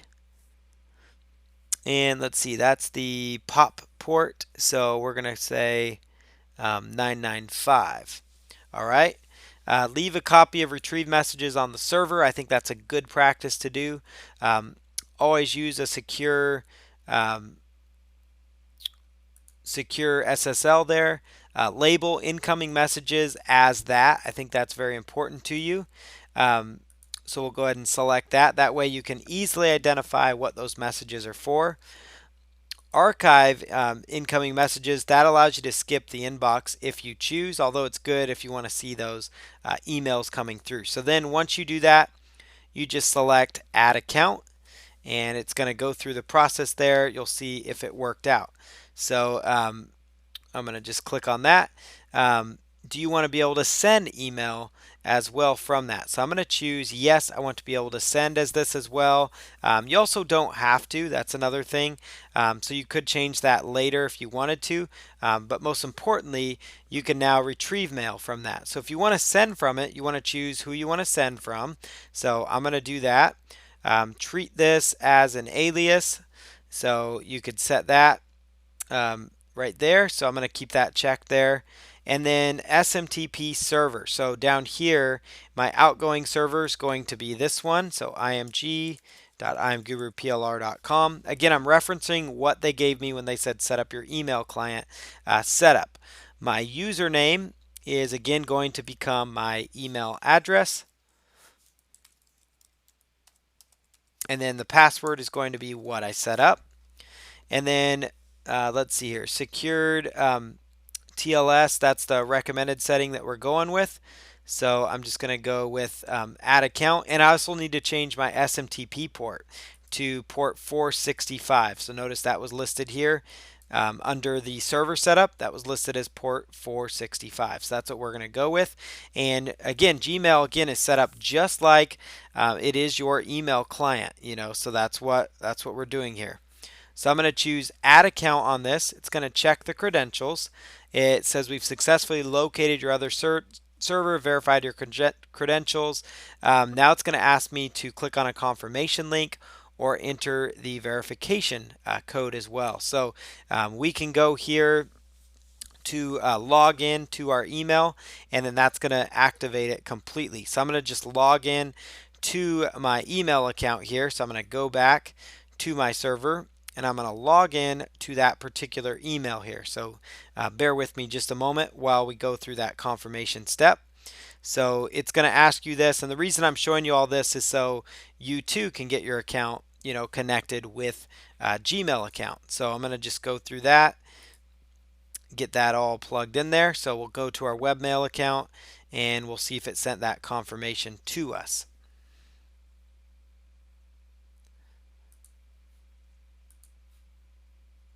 All right, so we'll give it just a minute there. It's going to load up.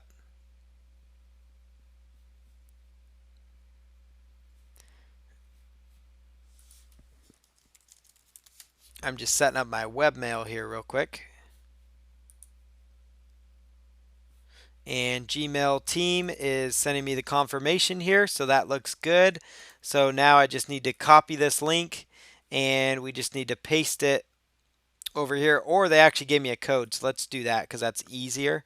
My code is going to be 418, so that's the code here. So I'm going to take this code and verify it. So notice they sent me a verification code, confirmation code to my email, which I checked on my webmail, and then I plugged it right on in there. And once I did that, it verified it, and we're good to go. So now I can actually check the mail now, and it's going to pull in all the email from this account. So now I'm set up to receive email and also to send email from this email account. So that's an email I wanted to set up. That's how you do it. It's found under settings, which is found from right here, the word settings, and then go to accounts and import, and that's where you access that. So that's how you add your email account to Gmail. It really opens up Gmail for you because now you can handle customer support. You can do all kinds of other things within Gmail with that feature. So it's very powerful that you do that and that you connect your emails to your Gmail account so you can check everything in one location moving forward. In this video, I'm going to show you how to get a Google My Business listing. So this is a free listing for your business. You could also make sure that you understand how to do this so you can, when you manage work for clients, so you know how to get a free exposure from Google themselves. So you need to go to google.com/business or do a Google search for Google My Business. Make sure you're logged into your Google account, to your main Google account, and I'm going to choose sign in here. So sign in up the top left corner. You could choose start now. That's going to help you find it by location, but sometimes it's easier just to say sign in. So you've got multiple options. So you've got a storefront, service, or you've got a brand. So I've actually got, for me, it's going to be a service area because I'm going to be offering marketing services. So I'm going to plug in my data here and see what comes up and just do a search here. And I'm not finding none of these match my business, so I'm just going to say add my business. So I'm going to plug in my business name. So I'm actually advertising my marketing and PR services for other businesses. So I'm going to plug in this data.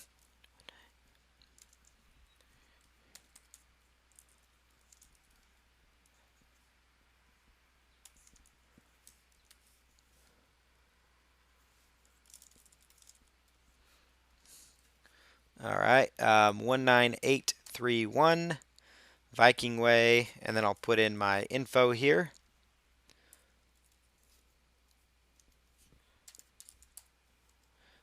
Put in my main business phone. Put in my category here. So I'm going to say marketing, internet marketing services. There we go. I deliver goods and services at their location. That would be a yes, or actually no. Um, then we will go ahead and choose continue. So count on us PR. I've got my address here. So I've got the address there. Okay, so once you've verified your information, go ahead and click on continue. So to manage this business, so make sure everything looks accurate there. I am authorized to manage this business and click on continue. So it's going to set this up for me. How would I like to get my verification code? You could choose by mail. So that means it's going to actually send me a postcard. And so make sure that you can receive mail there. So I'm going to choose mail to receive it. And then it's going to send it to my business. So optional contact name, you could put yourself on there, and then choose send postcard. Send postcard. And so now my business is going to appear as unverified until I verify it. So it's good for 30 days. So I should be receiving this postcard shortly within that time frame. So they've got a nice tour there. I'm going to go ahead and skip this tour. We're going to dive right in here. And so this is a time to add information about your business. So it's going to tell you your profile is 45% complete here. And so we're going to come in here, add an intro about my business here. So let's go ahead and do that. And then you can add a website. You could add your hours of operation as well. So you can keep adding that content so it makes sense there. So I'm going to go ahead and do that. So let's go here to add a website. And let's put in our website right here. countonuspr.com. Add more contact info. So that could be an additional phone number if you have it. It could be another form of contact. So we'll just keep that like that. Click on save here. Next thing you'll want to do, internet marketing services, hours. You can edit your hours. You want to try and be as specific as possible. And so I'm going to set mine at normal hours. So we'll say like 10 a.m. and it closes at 6 o'clock p.m. And then we'll click on save. There we go. So there's our hours, special hours. Click to add seasonal hours. Let's see, choose a date. Let's see here. We'll actually keep that one saved at the moment. Introduction. Click to learn more about your business. Learn how to effectively use digital marketing in your business to reach your target audience. We offer real world online marketing solutions and out of the box and bring out of the box thinking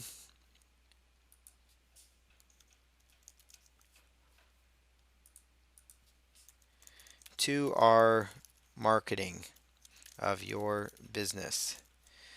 If you want to stand out from the crowd online, we are your company. We have 16 years of online marketing experience and know how to market anything you can throw at us. There we go. So we'll click on save. And then once that's all done, choose done editing. Done editing. And then we can come on in here and we can add in a photo about your business. You could add in a logo, for example. So you can go through here. Would be like the business logo. So I'm going to grab a logo from my computer. I think I have one of these that I can grab. Let's see if I've got it here. Nope. Let's see. Downloads. Let's go to search the documents here. And we'll find that logo here. Count on us, PR. Count on us, PR. Let's see.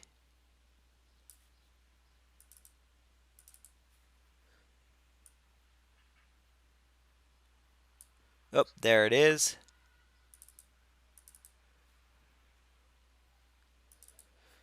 All right, so we'll let that logo load up. Oop, select a photo again. Let's see if this one will work.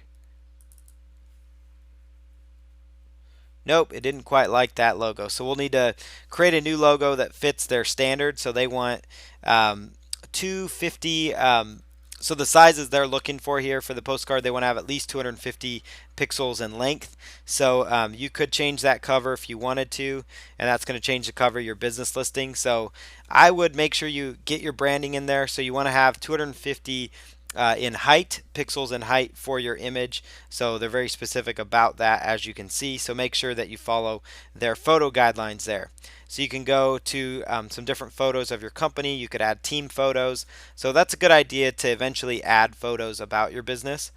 And you can come in here, you could add a virtual tour of your business. You've got your website here. You've got all the info about your company right here. So it looks like we're about 70% completed on our profile. Add photos that showcase your business more. Verify your business as well. We'll let that go ahead and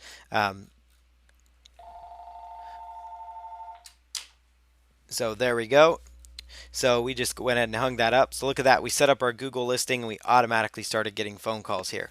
So, but yeah, this is another really cool. It's a free service from Google. Make sure you're using it. It's business.google.com, Google My Business. And what I'm going to do here for mine is I'm going to go in here and I'm going to change my profile picture. I'm going to add my logo. I'm going to add some more photos, maybe a picture of myself. I'll add a picture of the building. So I'll add some information to this as well. And then you can start, integrating directly with AdWords to start driving traffic to your business. You can connect with Google Plus so that you can start, integrating there. So you can go here to share an update about your business, and now you're using Google Plus here to actually post data about your business as well. So Google My Business is very powerful. You can also get started with Google Analytics to see how your website traffic's holding up, those types of things. But make sure you're leveraging both Google My Business in conjunction with Google Plus to maximize the amount of traffic that you end up getting to your business. In this video, I want to introduce you to the Google Newsstand Publisher. So this gives you a chance to publish content to the Google network in a way that you probably have never done before. So it's a way to get your content out to Google Newsstands feature in front of millions of potential eyeballs for your brand, for your organization, for your content. So you just need to go to google.com/producer and make sure you're logged in on the Chrome browser. If you're not logged in on Chrome, it's not going to work for you.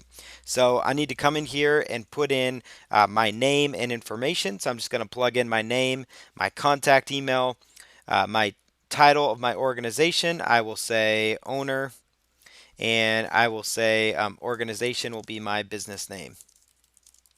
Okay, I've read and accepted the Google News publisher agreement, and then I'm going to click on continue. So it's going to save that data for me. And so again, it's google.com/producer/home. So give your edition a new name. So you could take a couple of things. So you could take a YouTube channel. So I've got my YouTube channel here. I can give my edition a name. So let's say Marketing Counts Insights.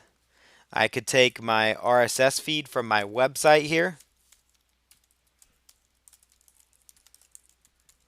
and then I can click on creating my edition.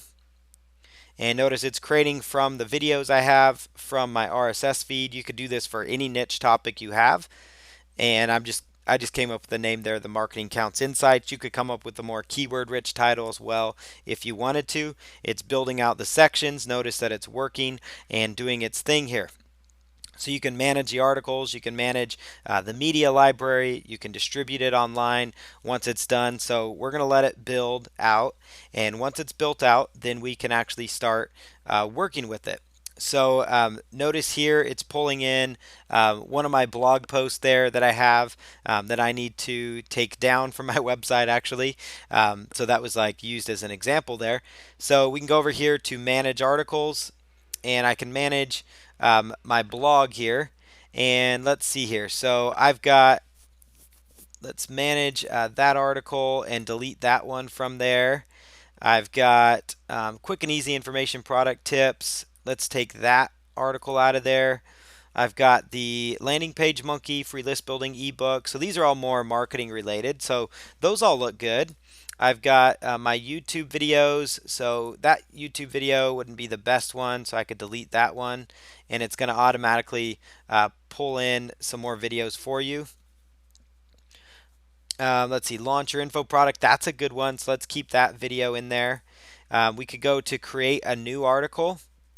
Create a new article, and you could actually work on creating your very own article in here. So you could go to edit fields, put in your new article, put in your article body, paste it in here, add any media that goes with it, and then boom, you've got your article ready to go on here. So that would be another thing you could add in here. And I'm going to go back here to manage articles. So I've got all my content here. Notice all my blog posts are now streaming in here along with a couple of my videos as well. So then we can go to the grant access section. So this is where we can manage designers or allow people to access this tool. I can go here to distribute, and then I can verify content ownership. It protects my content from being used without permission. So this is a time where you would go verify. And so you're just going to click on that verify link. And so that's what I'm going to do here. It's trying to verify my domain. And it looks like it was verified. So yes, allow other Google products to access my content. Click on OK. And that's really important. And then go to publish. Once you click on publish, you can go here to Google Play Android testing. So you can subscribe to your edition on Google Play to test it out in the Google Play Store. You can also test it out in the iPhone device as well by just actually putting up your phone and then doing the QR code scanner to actually see what your edition looks like in there. And then, so now I've got the Marketing Counts Insights blog that's live and ready to go. I've got a couple of warnings here. It's not specified a language, so that's important. I haven't set a category, and I've yet to set a cover image, so I need to go back and do that. So let me go back here to the distribute section, and I need to go with international distribution. Yes, make sure that is set. Verify content ownership. I want to specify my language is English here. Now you could publish in many different languages as well. So I'm going to go with English. Automatic translation enabled. So that's actually a really cool feature that you can add in there. We can go in here and distribute with other Google products. Make sure that's enabled because that's going to maximize your reach as well. You could upload images that can be used inside of here. You can go to the section here, add photos, do social updates as well from like Google Plus. Make sure that those get fed in here. Put in your RSS feed, write your own articles, add your own photos. Of course, embed anything from your YouTube channels as well, and then you're good to go there. So you've got ads here. You could actually set up ads if you really wanted to. It must be enabled with AdSense, and that's another way you could actually make money from your edition. So you could make sure that you're signed up with Google AdSense here that we followed in other videos, and you could actually integrate this with Google AdSense if you wanted to do that. But we're going to go ahead and click on Publish here. We've got a couple warnings here, so I'm going to click here to set my category. So I'm going to go here to edition name, so we've got that set. Basic information, my category is going to be business and finance. And so description to show in catalog, learn insights on how to do digital marketing the right way. And then my URL, domain URL is going to be right here. Plug that in, click on update that. And so that's under edition settings. And we'll go here to cover image. So this is where I need to create a cover image as well. So I'm going to go over here to picture, and I'm going to find a picture of myself here. We'll just drop that in here. And lo and behold, that picture I selected seems to work actually. So let me just grab that image here, whichever one it is. There it is. And so that's going to update that. So we'll give it just a moment to upload this picture. And then this is Google Newsstand, and it's ready to be published. So it's ready to be published on the internet. And let's see here. So now we're going to update, add in your contact information. So I'm going to update that picture. It's saving it.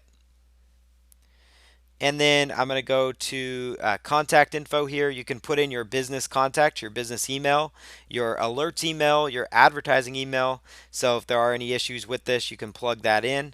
And then you can set up Google Analytics as well. So if you have a Google Analytics account, you can integrate it so you can see, what kind of, use this is actually getting as well. So, you can do that also. So once you're done with all that, go here to publish, and there's no warnings now. You can do the testing on the Android, and then you can set a publication date. Once it's published, then click on publish, and it's going to go live on the internet to millions of people that have the Google Newsstand app. And so this is a great way to get your insights, to get your blog, to get your videos, to get your content, your material out in front of people using Google. So use Google Newsstand Producer. This is an extremely powerful tool that you need to make sure you add to your arsenal before they shut it down. It's a great tool. It works worldwide. It's fantastic and definitely something you should look into using. In this video, I'm going to reveal to you a tool called the Google Global Market Finder. So this is one of those under the radar tools that hardly anybody knows about that Google actually has out there that you can use. So you just need to go do a Google search for Google Global Market Finder and you'll come across it. It's found under translate.google.com/global market finder. So you'll notice it even is running on the older look of Google, and that's because it's kind of one of those under the radar tools that's not necessarily supported by them actively, but it's still one that you can use to find additional keywords, find additional targeting that you could use for your Facebook ads, for your Google ads, for your YouTube ads, those types of things. So I'm going to come in here, and you want to go with broad search phrases because we're really looking down for how certain niche markets as a whole are performing in other countries. For the filter, you want to keep it at G20 because that's going to pull up about 20 geographic locations and countries. You could also say, I'm curious how it's doing in the European Union or the Europe itself or in emerging markets as well. You could check on that. But I'm going to go here with, let's just say dogs, right? That's a popular category. So we'll say find opportunity. So you'll notice here that in Japan, dogs is actually pretty large as far as those other countries go. In fact, they've got the largest, they've got the biggest opportunity there. Japan, Turkey, Mexico, they seem to be very interested in dogs as well. The United Kingdom as well up there. So if you had a business in the dog space, that would make sense to put that in there. So let's say another niche market. Let's say basketball. Let's see if that comes up here as an option. So basketball comes up here. Notice that the top opportunity here, it's telling us is in Russia. So that would say, Russia might be a target I might want to do for Facebook ads related to basketball, for example. They're going to show me the actual translated version of the term basketball. So I could actually, if I had my product or info product sales page, my website designed in Russian, I could be reaching people in Russia for a very low cost per click as well for that phrase of basketball. Also in the United States here, that's as a top opportunity. So that tells me, okay, so that's a niche I should be going after. You can also pull up additional keywords from within Keyword Planner, and it's going to give me some insights. Like, for example, the term basketball rules is only 2 cents a click. So that's something that I might want to look at because I could target a basketball guide or a basketball resource under that and sell an information product based on that. I can also come down here and see that in the Italian market, I can see how basketball is performing. Notice it actually gives me the actual keyword phrase. So 9 cents a click. Calcio, I'm not sure if that means basketball. I'd have to look that one up to be sure. But that's telling me that that phrase is only 9 cents. So maybe I could be targeting some national keywords, especially if I had content that was translated into a certain language. Or it may tell me, hey, this is a content that I should start translating, that I should start looking at using in my business. So I like it because it also does the, show additional keywords within Keyword Planner. So it's going to tell me some additional keywords that are starting to really come on. So I could do football, for example. Football, that'd be another big sport that's globally known. Now, football sometimes could be confused with soccer, so just keep that in mind. But if I go here to like United States and I look at football, it's $1.38 a click. But if I go down here, let's see, football news, football today, those types of information, I can uncover some good keyword phrases. Let's say the phrase make money. Make money. Let's see how the make money phrase is performing globally. And this would tell me that the reason you want to use this tool is if I'm doing my targeting on Facebook and I say, wow, look at that, Mexico's up there as a high opportunity for making money, people wanting to know about it, then maybe I should target Mexico a little bit in my Facebook ads, or maybe I should target Brazil or Germany, or maybe I should look at getting my Make Money Online course translated into Spanish or translated into Portuguese and sell it into Brazil. Like, for example, right here in Brazil, we've got for Make Money in the Brazilian market, the Brazilian search engine, it's only 10 cents a click. That's impressive. The work from home, 18,100 searches in the work from home space for Brazil. I can't even believe I'm sharing this with you. So 18,100 local searches in the Brazil search engine in English, nonetheless, for 20 cents a click is the recommended bid there. That's amazing. That's absolutely phenomenal for you. So that's some really good data that you can pull from. And now I know that the work from home space in Brazil, if I were to target that as a category and do a very specific ad targeting, just that in the Brazilian market, then I could actually get really good keywords, keyword clicks for low cost per click. So that tells me maybe I should target my English ads to the Brazilian market for the make money space, for example. Let's just say back pain. Now, I'm not sure if this will pull something up. Some markets, some niches won't pull up any data, and that's okay. So if I go to the Italian market, I can see here that there is, for the phrase back pain, I can find additional keywords. And in the Italian market, it's only 5 cents a click to target somebody that needs help with low back pain that speaks English. Or somebody that has shoulder pain, even more specific, a penny a click.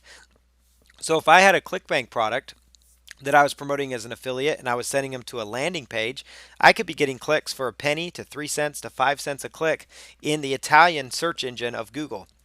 That's what the Global Market Finder is all about. It's about uncovering those other niche markets, those other areas that you didn't think were good targets to be focused on for this niche phrase.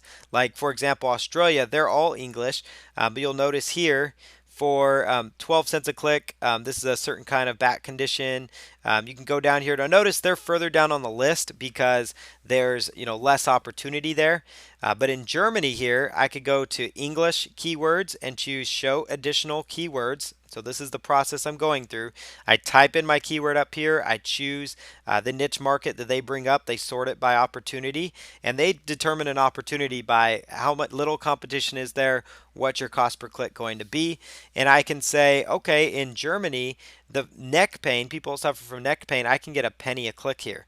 Or people that suffer from upper back pain, I can get $1 or 13 cents a click. Chiropractor even is very inexpensive there as opposed to America, where it's much higher to rank for that keyword phrase. So if you wanted to type in the phrase marketing, so let's say you're providing marketing insights and information, I could type in the word marketing, and I'm going to see here for Italian, for example, in the Italian language for marketing, it's $1.83. And if I were to scroll down there, you'll find some additional, lower cost per clicks there. If I clicked on the Russian there, it's going to bring up some Russian keywords. So I could rebrand some of my content into a different language. I could get it translated out there, and then I'm good to go with translated content, so it's really a cool system. You can go out to Fiverr even and have somebody translate your content from English to Russian, or have them translate it from English to Italian, English to Portuguese, English to Spanish, and then you can take advantage of these amazing opportunities. Like in Mexico here, if I went to the Mexico search engine, I could get really good low cost per click keywords for the phrase internet marketing, 49 cents. That's expensive in the US. So you get an idea that this is all about finding those global markets. So that's a global market finder, really powerful tool to add to your arsenal. In this video, I'm going to introduce you to Google AdSense. Now, Google AdSense is a program that's been around for quite a while with Google, but it's a program that you haven't heard a lot about recently. So I'm going to share with you some of the changes within Google AdSense and some ways you can make money with Google AdSense. So when you go to their homepage, they actually have a treasure trove of information there waiting for you. They'll teach you the benefits of it, how it works, and some success stories. So I'm going to go over to a test AdSense account that I've had open for quite a while, and I'm going to show you guys just kind of the basics, especially some of the new things that have changed, and I'm just going to give you a quick little introduction of it, and then we'll go into more detail as we go into some of the other videos here. So I'm going to log in over here to my Google AdSense account, and again, this is a test campaign, an account that I have going just to show you guys kind of how it works. So Google AdSense, when you first land, this is what your page will look like. They'll tell you your estimated earnings, so how much have you earned today, what you earned yesterday, what you earned the last 7 days, how much you've earned the last 28 days. So all that's very self-explanatory. They're going to tell you the performance. So they'll tell you everything from page views. So that means how many times has an ad that you have actually posted on your website, how many times has it been viewed, and has it actually shown up? You've got channels over here. So channels are like the websites that you're actually running AdSense ads on. And so basically how this works, is you have a website. Now this is one of my older school websites, and I'm actually going to revamp it and add in some Google AdSense to this page here. So that's why I have this up. But you've got these ads that post over here. So these are Google AdSense ads. And this website, it's been in long need of a makeover. So here we are well into 2016, and this website looks ridiculous. So I'm going to add in some new AdSense ads, put it in a new spot. I've owned this website for quite a while. It gets a lot of traffic, but I haven't really, enhanced the AdSense on it. So that's what I'm going to do in this video, show you guys how to integrate it. But basically you go to like a content-rich, informational type website, and then, you give people information, and if somebody were to click on this ad and be taken over to this website, you would get paid. I would get paid, a few cents or up to $1 even in some cases for that click. So it's still a viable way to make money. It still very much is. You've got a couple different things. You've got the My Ad section. So this is where you actually create your new ad units, which we'll do in another video. You got the allow and block ads, and so this is actually going to tell you what URLs do you not want to advertise on your website. Because so sometimes if you are in a niche where there's a website that maybe it's a competitor website, or it's a website that you don't want to send traffic to, because AdSense, the whole point of it is you want to get people to click. If your main monetization point is AdSense on your site, people are going to land on your page and they're going to click on an advertisement and be taken over to a website. So sometimes there's ads that you do not want to have show up. So that's what would go in to this section here. You've got general categories that you could allow ads on for certain different niches that you're in. So like this is a niche I have called CSS How To, and this website's all about how to use CSS. It's more techie version. So I could actually come in here and say that I don't want apparel ads to show up on a website about CSS, because that's not going to be very targeted. So I could really narrow it down and say I really only want ads related to computer and consumer electronics. So I could be very specific about that, if that makes sense. So I don't necessarily need arts and entertainment on a website about CSS. So that's what the allow and block ads feature is doing there. So you can do it based on general categories, sensitive categories, so things that are inappropriate in nature, for example. So let's just actually not allow any of these because it really does not fit this niche market that I'm in. So that would be more sensitive categories. the ad networks here. So that would be, there's certain ad networks where I don't want my ads to show on, and so you could actually pick which ones you don't want to do. So I could actually just say, I don't really want this on all Google certified ad networks. I only want it coming from Google. So that would be your choice there.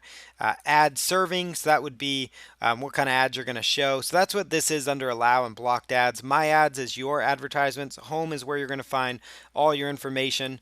Performance reports is where you can really drill down, and we'll get into that in another video here. We'll really drill down into what these stats are. And then optimization is a really cool tab. They actually tell you some things you can do, best practices, ways you can learn, and best practices for things like ad placement so you make as much money as possible. So Google's really there to help you. So my point in these videos is to really point you to these tools and resources, give you an understanding of how to use Google AdSense, because it is a really neat way to make money, especially on those websites like, for example, my website here, that a lot of us have these websites that are really doing nothing and we need to put ads on them. This is a weight loss type website.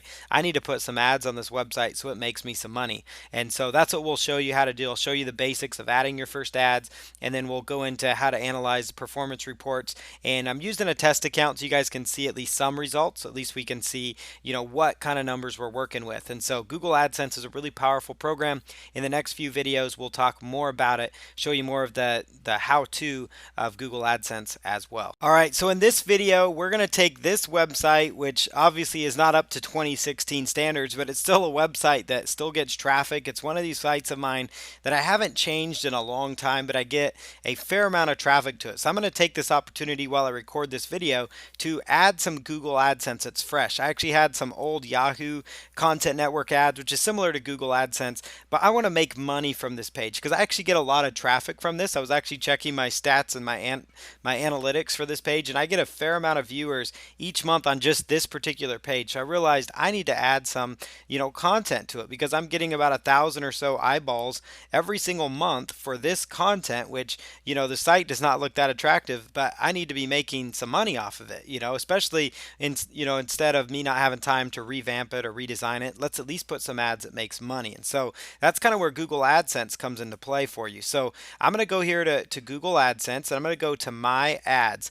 And under Custom Channels, this is where you would put in any websites that you want to add in here. Now, I've got several here just for certain examples, because I do a lot of training videos on this topic. And you can just go in here and say New Custom Channel. And this is where you would actually put in what kind of ad units you're going to run. So typically you would run these sizes, so 120 by 600.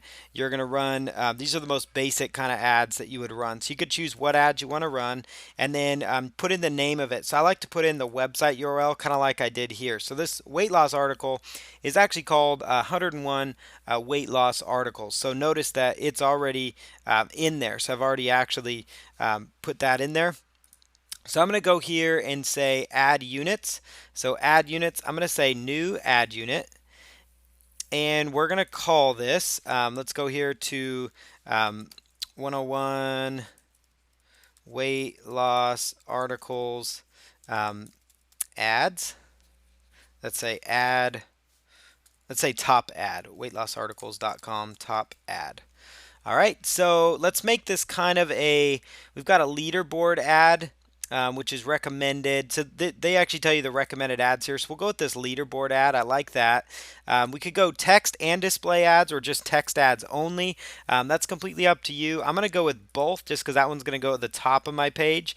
It's going to ask you what text ad style we want to go with. So a lot of times on your website, now this is white with a white background, black text, and then the links are all blue underlined. So we kind of want to keep with that same consistency. So I want to make my links, I want to make those be blue and underlined as well. So I want to make sure that they kind of jump out at people as something that's clickable. So you could go with colorful. I like to go with the default. It's pretty basic. You could make the text style if you wanted to. You could make it a different color in here, but we'll kind of keep this as is. Keep the title blue, because that's going to be blue and clickable. If you do want to change any of these, you could do that as well. So by simply double clicking in there, and that would bring up a window to change it. So for custom channels, we're going to include this ad set into this article. So this is 101 weight loss articles. You could choose any of your other sites, but that's the website I'm working from. So right over here, so we've put in our leaderboard ad here that we're going to go with. We've got our text ad style, the one we want to roll with, and this one looks good. And then we'll go to save and get our code. Save and get our code. So there's code type. There's a couple different types of code. So there's different kinds. So I'm just going to go with this code here, asynchronous. And if you have questions on the differences, they'll let you know there. The little question tabs inside Google AdSense are really handy as well. So yeah, so basically this is, let's just go with that first option there. I like to just go with the defaults whenever I'm doing anything, with some of these Google AdSense tools. So we've got our ad here. So it's 728 by 90. And so I've already copied that. Now I'm going to go over to my website here. I'm going to go to Insert HTML. I've already decided where I'm going to place it. So Insert up here. I'm using Composer because this is an HTML site. If you had WordPress, there's WordPress plugins that you could go with. So I'm just going to center my ad so it kind of shows up right at the top. I like to post my ads in locations where they actually are going to get clicked and seen. That's really important to me. So I'm going to simply click on save. Once we've saved that, we can now upload this. So I'm using FileZilla to upload my files. Now this training here, the reason I'm going quick, it's not intended to be a FileZilla training. I happen to be editing an HTML site. You could be editing any number of style of website as well. So we've got our URL there. So let's go over here and take a look at it with our AdSense ad. Sometimes it'll take a little bit before it shows up all the way. So let's hit that. And notice I'd taken off the link at the bottom, and give it about 15 minutes. Our Google AdSense ad should start showing up here, and it will actually start appearing on this website. So now we've actually just embedded it. We've created our ad unit. Again, you just simply go to My Ad if you want to add a new one. Like let's say I want to add one that goes on the sidebar, for example. So let's click on that. You can actually preview what the ad's going to look like as well. But again, I'll go with the normal default layout. We're going to go over here. You could go with this one here just to give it a little different look. I'm going to include it onto this channel, the weight loss articles. Save and get code. Save and get code. Oh, I need to put this on here as well. So I'm going to put 101 weightlossarticles.com sidebar ad. And make sure you've also gone into custom channels first. Before you create your ad, make sure you go to custom channels and you put in what website you want this ad to actually display on. So that's really important that you do that. Go ahead with the asynchronous code here. We're going to copy this code, copy it, and click on close here. And then I can go back to this page here, and I'm going to choose a spot for this ad to actually show up. So let's say, maybe right below this picture, or actually let's go right in the middle of this article. Actually is not a bad idea to place it in there. So let's go maybe a little bit down. Let's go here to option number 2, and I'm just going to simply click on Insert HTML. We'll paste that in there. Click Insert, choose Save. Anytime you save it, you either have to upload it, resave it if you're using WordPress, depending on what content management system you are using, and then your ad's going to show up that way. So give it just a moment though. It takes about 15-20 minutes, just so you know, before the ads will show up. Notice it dropped in. This is where my ad will be. So now when people come on the page, they're going to have an ad up here running and an ad right here. So that's the basics of adding your first ad unit in Google AdSense. It's really simple. They give you the code, and then you just have to right click that code and copy and paste it into your website. So in the next video, we'll talk about more in depth on how to allow certain types of ads, how to block certain types of ad ad placements and certain ads from showing on your website, because that's going to help kind of dial in your campaign even more so you can maximize the revenue you're making from Google AdSense. In this video, we're going to go in a little more detail on using Google AdSense. So at this point, we've already actually added in our first ad unit. So we've added a couple of ads to a page on one of my websites, just so you guys can see that process play out. So the next thing we want to do is we want to choose what kind of ads are actually going to show up on our site, because sometimes you don't necessarily have control as to what ads show up. There's certain URLs that maybe you don't want to have show up on your site as well. So you can use this page. It's going to allow you to block pages going to maybe competitor websites as well if you choose to do that. So that's completely up to you. But the next thing you can do is enter the URL that you want to block from actually showing up, because sometimes ads within your niche will show up on your site, and if it's a strict competitor or something like that, you could put this in. This is a little more advanced feature of Google AdSense, but it is something to know about, and that's why I'm sharing it with you. So you would just put in the website here, it'd be whatever the site is .com, and then block URLs, what you would choose there. So general categories. So these are categories if you want to block certain categories or allow certain categories from actually having ads appear on your site. Now, for example, one of the websites that I'm working from is csshowto.com. So I don't necessarily need, it's more of a technical based website, so I don't necessarily need apparel advertisements to show up or arts and entertainment. I actually don't even need lawyer ads to show up. It's not going to benefit me. So I could really narrow this down and say, I really only want website specific to certain categories. So I could say I only want ads specific to business and specific to computer if that's, really what my niche is about, what my niche is focused on. So you can choose what ads. Sometimes there's ads that you just do not want to have show up. Most of the time, what you can do is you could actually just keep them, keep them on your page. The reason Google AdSense will actually have, if let's say I have a page about weight loss, for example, and sometimes you'll even be on a website about golf, and as another example, and you might see an advertisement that shows up on this golf site related to financial content or stock trading or something like that, and you might wonder, why am I even seeing this? I'm on a golf website. Well, that's because Google will actually look at, and let's say you just completed one of your stock trades or something, you were just on E-Trade or a website like that, they'll actually drop a cookie on your website and say, hey, you visited this page, and so it's called retargeting. So most of the time you want to have most of these fields open, like to work on all your sites, because if somebody was just at a website about stock trading and they're on my golf website, that means they're somewhat interested in stock trading, so they might click through, onto that next page, and so that actually makes me want to keep those ads running, because I'm all about whatever's going to get click through. So not everybody's going to see a stock trading ad, but it might show up as a stock ad to somebody that's unique to that page at that time. That ad's going to show up intelligently based on where they've been on the web. And so most of the time you're going to keep these general categories as allowed, but there are times where there's certain categories you just don't want to have content from. For example, like I don't want to have any dating content, show up on my weight loss or my technical website, or drugs and supplements. Political ads, we could keep that going.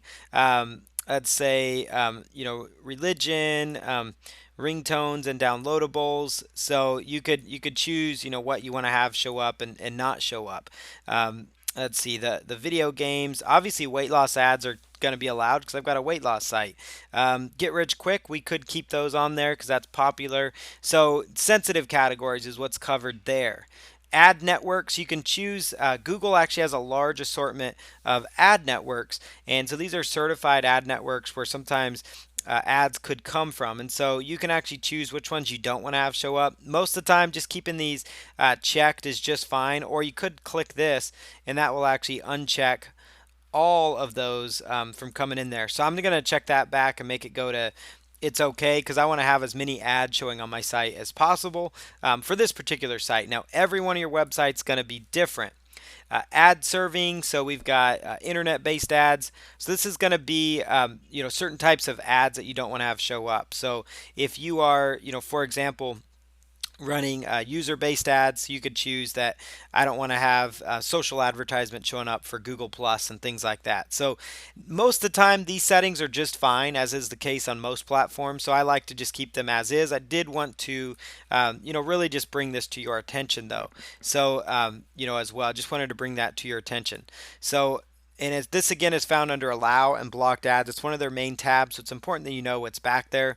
A lot of times you can just leave it as is. General categories is where you'll probably spend most of your time here, and that's just unchecking and saying, I don't really need ads about attorneys showing up on my site, so let's just uncheck that for now as an example. So that should give you an idea as to how that all works. You can also go here to site management. This is where you're going to add in some different websites. And so if you go to, and that again is found on the left hand side when you're under allow and blocked ads, it'll say under content, it's going to say manage websites. And so this would be a spot for you to put in one of your websites as well, one of your websites. So I'm going to say add sites, and I've added in this website here, and it now shows up here as an option. So I could actually go here, and then when I go back to the allow and blocked ads feature, so it's going to say for this particular website now, if you have multiple websites here. So that's an important note to make, is that if you have multiple websites, like this is my CSS how-to website, right? So I only want technical based ads to show up here. So I'm going to take off everything, beauty and personal care. Actually, business ads are okay. Dining and nightlife, family and community.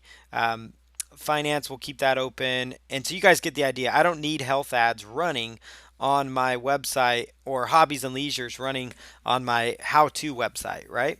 But if I go to weight loss articles, for example, there are certain categories that I will want to have, on there. Like beauty and personal care works well with weight loss, whereas computer advertisements or business ads aren't going to necessarily, go ahead and work for me. So that should give you an idea there, though, of how this works, why you want to use that, why you want to manage your websites and your content. So that means on my weight loss site that I showed you in the previous video, we're not going to have ads showing up related to, business, because that doesn't really suit my niche. I want to make sure that I have the best chance possible of getting clicks on my links. And so that's where the allow and blocked ads feature comes into play here. In this video, we're going to drill into the performance reports of Google AdSense. Now, this is a really cool way to spend your time, because you can actually see how your campaigns are doing.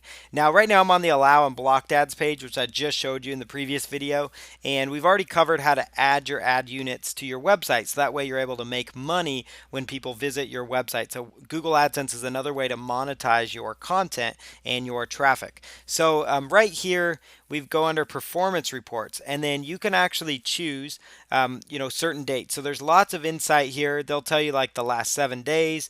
You could say I want to go all time. You could look at the last 30 days, lots of different windows. So let's just say the last 30 days, for example, and let's say right here, estimated earnings, that's going to tell you how much you made over that period. Now, again, this is like a test account, so not a lot of action going on here, but it's going to tell you page view. So how many times was your page displayed? So how many times was like this page on your website, a page on your site, how many times did it show up and it had an advertisement on it?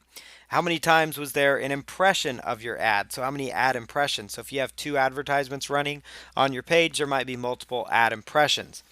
How many times was somebody click through on that? How many times did somebody click on that?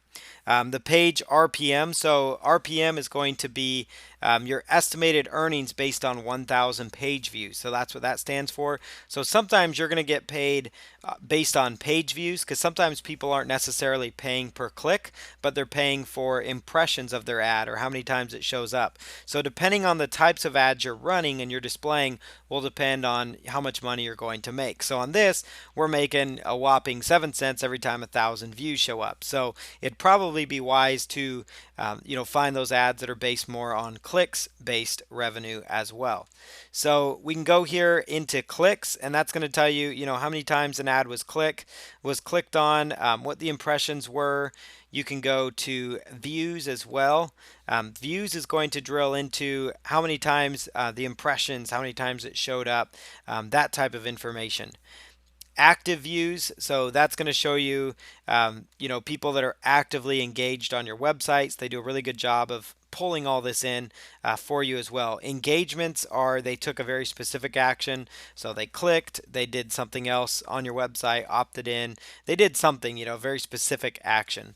So you can go to advanced reports. That's actually under advanced reports is where you can really drill in and say, this is how each one of my ad networks is performing.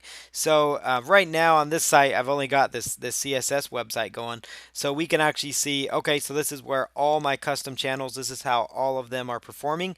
So right now we've got this data. So if you had 5 or 10 different ones going, let's say you had an army of 10 or 20 niche affiliate websites and they're all running Google AdSense on them, then you could pull that under advanced reports and see what channels are bringing in results for you. So the performance and report setting is really powerful because it's going to tell you, how you're doing, how your website's doing, how many page views you're getting. It's a good way to track your traffic as well. And same thing with like Google AdSense. That's really important, or Google Analytics, to be able to see what your data is pulling, how much traffic you're getting, those types of things.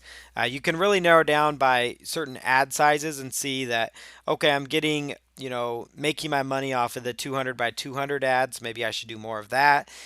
It's really good once you get more data going in your account, because you can actually narrow down by what types of ads, what the targeting types that are going on, the ad sizes. You can get really, detailed data, which is going to say, okay, well, maybe I should add more of these certain types of ads on my website, if that makes sense. So Google AdSense makes that really cool. Make sure you're using the Performance and Reports tab, especially under the advanced reports, because it's going to give you a lot of insight into how your site is performing. In this video, we're going to wrap up our conversation and training on Google AdSense, and I want to show you a good example website layout and also kind of give you some things to consider as you're going to be deploying these Google AdSense ads on your website. So the first thing is what is the user trying to accomplish by visiting your site? You need to ask yourself that question. So ask it, what are they trying to accomplish by visiting my website? Is it to get content? Is it to get training?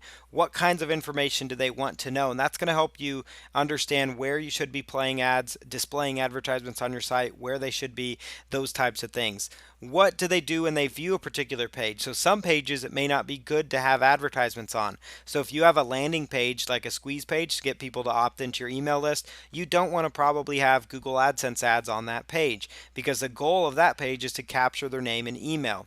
Where is their attention likely going to be focused when they're on your website? Generally, when people visit a website, they're going to zigzag. So they're going to come in and read left to right, top to bottom, almost in a Z pattern. So you'll notice here, this page is a good example site layout. Right here is your advertisement. So they come in and they read this. Well, as they're reading the ad, this advertisement window may catch their eye.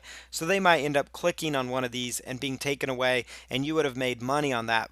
So your website would have accomplished its goal of generating some revenue there. So, this is a really good example website layout. It's super important that your advertisement and how you integrate your ads, that the content actually shows up above the fold. So this right here is called the fold line. So that means as people visit your website, if they have to scroll any of this content that they have to scroll to see, that means it's below the fold. So you want to make sure your content is above the fold. So notice how in these two examples, the beginning of the article, and then they've got an ad unit and it goes into the article, but there's always content above the fold. And these are examples of good examples for highlighting your content first. You do not want to actually make it so your ads are showing up above the fold, because it's not a good user experience. Google actually is not a fan of that either, so that's another reason they're encouraging you. These are examples straight from Google, and they're actually encouraging you not to run your ads this way. So when you run ads and display them on your site, look at doing the in-content ads or doing ad unit that actually displays below content. So you start off with your good article and then you have your content up here. You don't want it to be that where people land on your page and then they have to scroll past a list of advertisements before they see your content. So that's also another important thing. It's also good that you keep your ads looking like ads, make sure they kind of stand out, but also make sure that you're not trying to mimic them exactly. So that's one thing that Google is against, They used to be more for it, but now they really want to make sure that your ads are separated. So even labeling that section as an advertisement or sponsored links, that's actually important to Google that you're doing that. It's also important to your visitors because you're not misleading them. So gone are the days where you can actually just, embed it and almost make it look like it's part of the article. You want to make sure that it stands out, stands on its own. But also keep in mind that less can be more. So although Google does allow up to 3 ad units, and oftentimes 2 search boxes and those types of things, you don't want to inundate your visitors. So sometimes just 1 ad unit might be sufficient, maybe one at the top, maybe one towards the bottom, but you don't want to have it so it's advertisement, advertisement, advertisement. So sometimes less is more, really depends on the page and also your monetization strategy, because it's very doable that you can have a content rich site that makes money with Google AdSense, that also makes money with other kind of ads, maybe affiliate banners, affiliate content, and also that makes money by getting email subscribers. So there's many different ways to go about it. But just make sure when you review your site, you think of what would people think what would I think if I landed on this page? Would I think, wow, there's a lot of ads here? Or would I think this is okay? And make sure that you ask yourself that question, because if it's too much, too many ads, then people are going to leave your site, and that's a bad thing. So you want to make sure that you kind of have that good balance between having good, valuable content and advertisement placements in there, because that's going to ultimately ensure that you get the most traffic. It's going to make Google happy because they're all about having good quality content, and it's going to make your users happy as well. So you can reference this video for good ad placement ideas. It's going to really help you as you do more Google AdSense work. In this video, I want to introduce you to Google AdWords. So Google AdWords is a way that you can get traffic for people that are searching for certain keyword phrases. It's a very good way to get targeted traffic. It's been around for a long time. It's probably one of the more recognizable tools by Google, but I want to show you the latest version of Google AdWords so you understand how to use it, how you can apply it to your business, how you can use it to get targeted traffic to your business. So for example, that's traffic like coffee shop in New York, how to cure acne naturally. Those are keywords that you would be searching for if it was related to your niche market, that things that your audience would look for. So we're going to go here. You need to go to google.com/AdWords, and you just sign in with your Google account. So I'm going to sign in with my particular Google account here that I have an AdWords account set up under. So I have several Google accounts, and this is one of my AdWords accounts that I work with. And so I have actually not done a lot in this particular campaign, but I do have some stuff that's ran. So I've actually ran some campaigns that we actually used for video ads as well. And so that's what's showing up in there. So what we've got here, though, you can see that we've had some different types of ads that were ran. This one, these were all video ads. This was actually a search advertisement. So you can see here 3,200 impressions, 17 clicks. So we can kind of gauge that and see if we got any results. And so that's some of the campaigns there. So this is the kind of a brief introduction here to Google AdWords. So you've got your campaigns over here. Campaigns are all the campaigns that you are currently running. So if I were to click through to this campaign, it's going to tell me what keywords people were looking for. So I got 7 clicks for the phrase baseball instruction. Now this is sending people to an information product on hitting a baseball. So I'm targeting keywords like baseball instruction, youth hitting, baseball techniques, pro hitting mastery, hitting, that's the name of that's the ad group there. And so it's going to tell you which ad group got the most clicks. So I could actually sort that by keywords as well. So I'm inside this campaign and we can look at ad groups or keywords. And so I'm going to look at keywords, and the keyword here, baseball instruction, got most of the clicks. Baseball hitting instruction got the second most. Baseball technique. So this tells me what keyword phrases actually worked in getting me people to visit my website. So that's important data to know, so you know what keywords people are finding you for, how many impressions they got. Like the phrase baseball instruction got 1,200 impressions. So one way that I like to use Google AdWords is you could even run your ads for a very short amount of time, maybe a couple days or maybe a week. And if you're not getting necessarily the results, so you might want to fine tune your campaign, you at least have some data that you can really work with, because I at least can see here some possible keywords that I should be going after in my videos, in my other, marketing, other keyword targeting on other platforms, what to title my videos in YouTube to get more traffic, what to title my blog post to get more traffic. So the impressions as you run a Google AdWords ad from a campaign are really important. It's going to tell you how many times your ad displayed when this keyword was brought up. So that tells me for just a few day run of the ad, that's a pretty good keyword, baseball instruction. Baseball hitting instruction. That's a little more targeted keyword. So I could take that keyword and say, okay, I'm going to expand that, do some blog posts and content on that, use that as a keyword to move forward with. So this is just the basics that you're going to see inside of a campaign within Google AdWords. You've got ad groups, and so those are the groups of ads that you set up related to this. You've got your settings for the ad. That's going to dictate, what you're running, where your ads are going to show up at. For me, I targeted just United States and Canada here.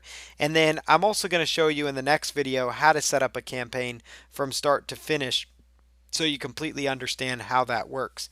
So we've got our ads here, and these are under the different ad groups. You can see Pro Hitting Mastery, that's the name of the product. We've got batting drills, we've got youth hitting, and notice my ad group, I kind of set them to target the campaign just because that helps give you a little better idea there. So baseball techniques, so these were keywords focused on baseball techniques, and I targeted those as well. And then baseball instruction, and I notice I followed that through into my ad. So you've got your ad groups, your settings, your ads, your keywords, so you know what keywords exactly. We were already just there. You've got ad extensions, so those would be things like site links. So if you had internal links on your page to additional data, so maybe you're doing a service-based business and you have links to your services page or your contact us page, you could throw that in there as well. Dimensions, that's going to give you a little more insight into what date people actually searched for things or clicked on things. You can see during this 4-day campaign, these were the results we got. You can see it's pretty much evenly split there. So the ad groups, though, is really important because that's going to tell you what advertisements you're running under that ad group, what keywords you target under that particular ad group. And so it's really a good way to drill things down. So in the next video here, I'm going to show you how to set up a Google AdWords campaign from start to finish. So we will start from scratch and set up a campaign from beginning to end. So that way you can follow along through the process, and at the end of it we'll have an ad campaign that's up and running and ready to go. In this video we're going to set up a Google AdWords campaign from start to finish. So we're going to set up a Google AdWords campaign to this website, which is capturing names and emails for people that are wanting to get rid of tonsil stones. So notice it's a good informative website. It's got good content on the footer. It's got a terms of service. It's got everything Google would like on a good landing page. And so it's not like it's just heavy hitting on the sale. There's no affiliate links actually on this page. It's really just focused on getting them onto the email list, which is what you want, and then you can promote to them later. But this is a Google friendly page, a good example of one, and it's not very attractive. Obviously you can have more dialed in, better looking pages, but this is a really good, clean looking page. So we're going to go over here to campaign management. So go to your Google AdWords account, log in. Make sure under all campaigns, if you're on the all campaigns area, that you choose campaigns right up here. And we're going to choose create a new campaign. So create new campaign. And we are going to go with a search network with display select. Or you could do search network only. So search network only is typically what I like to do, especially for a niche like tonsil stones that's not very universally known.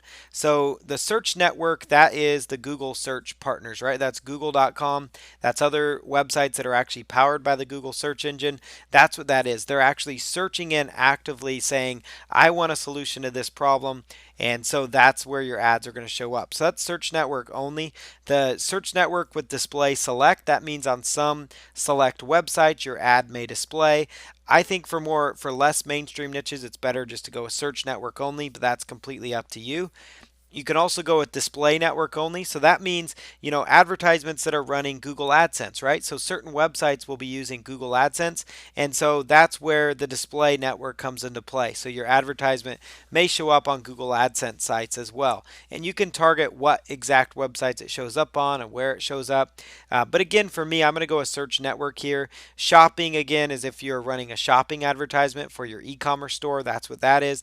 Video ads are video ads that play on YouTube. So that means you've linked your YouTube account to your Google AdWords account.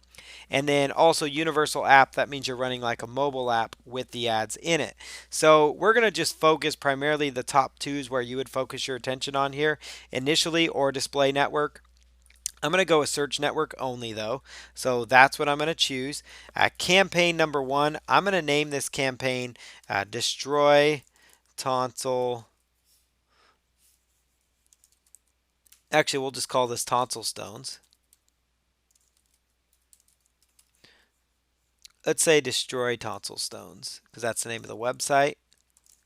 Destroy Tonsil Stone. So put your campaign name in there. You could put your website name if you want. We'll go with search network only, standard keyword targeted text ad showing on Google search results. Or you could say all features and options from the search network. At any time, if you have questions, just use the question mark box. Google will fill you in on the details. So I'm going to go with standard though for search network. Load settings from an existing campaign, you could choose that. If you're going after a similar niche, that's what that feature is. Google Search Network, you can include Google Search Partners because they're still having to search for it. So I like to keep that checked. Ads will show on all eligible devices by default. As far as what location you want to cover, so we're going to say all countries and territories. And if you know your niche, then it's going to make sense to to how you go about it. But I know my niche here. I know this niche is you can actually sell info products on this globally as long as they speak English. That is our language. So based on our targeted locations, we may want to set it because I had set United States and Canada initially, but I'm going to change it to all countries, and we're going to set it to English speaking only though. We want to go with manual CPC or cost per click. There's several different options here. You could go to targeted search page location. That's going to set your bids to help you get your ads to the top of the page or on the first page of the results. You could do target your return, maximize clicks. So, or you could go manual CPC. But I like to go, you can also go with maximize your clicks. That means it's going to maximize how many clicks you're getting. And oftentimes when you're starting a campaign, that's not a bad idea to go there and to start there. So I'm going to go with maximum CPC bidding there. So I'm going to go the maximum CPC bid limit, the maximum that I'm willing to go for this particular campaign. Let's say the most I'm willing to spend is 38 cents per click. We can also add a budget per day, which I highly recommend. So that just means that means you may not spend that whole budget. It doesn't also mean that you're automatically lumped into spending $1,500 if you set a budget of $50 a day. 50 times 30. It means you're most likely eligible for what you use. And then you can also cancel that ad after a few days. And if you only used it 2 days, then it cost you $100. So I'm going to set my campaign at $25 per day. You could start yours at 5. You can start it at 10, and then I can always tweak it if I'm getting results. So you could say extend my ads with location info, and on my site I don't have that, so I don't need to do that. I don't need to extend it with site links. That would be additional links like a services page, a contact us page. I don't need people to be able to click to call me. I don't need call out features or structured snippets. So most of the time these would stay unchecked for you, but it does depend on your business and your business model exactly. So once you do that, we'll go save and continue on to the next step. So on this next step, this is where I enter my landing page. That's where I put in the URL for my website.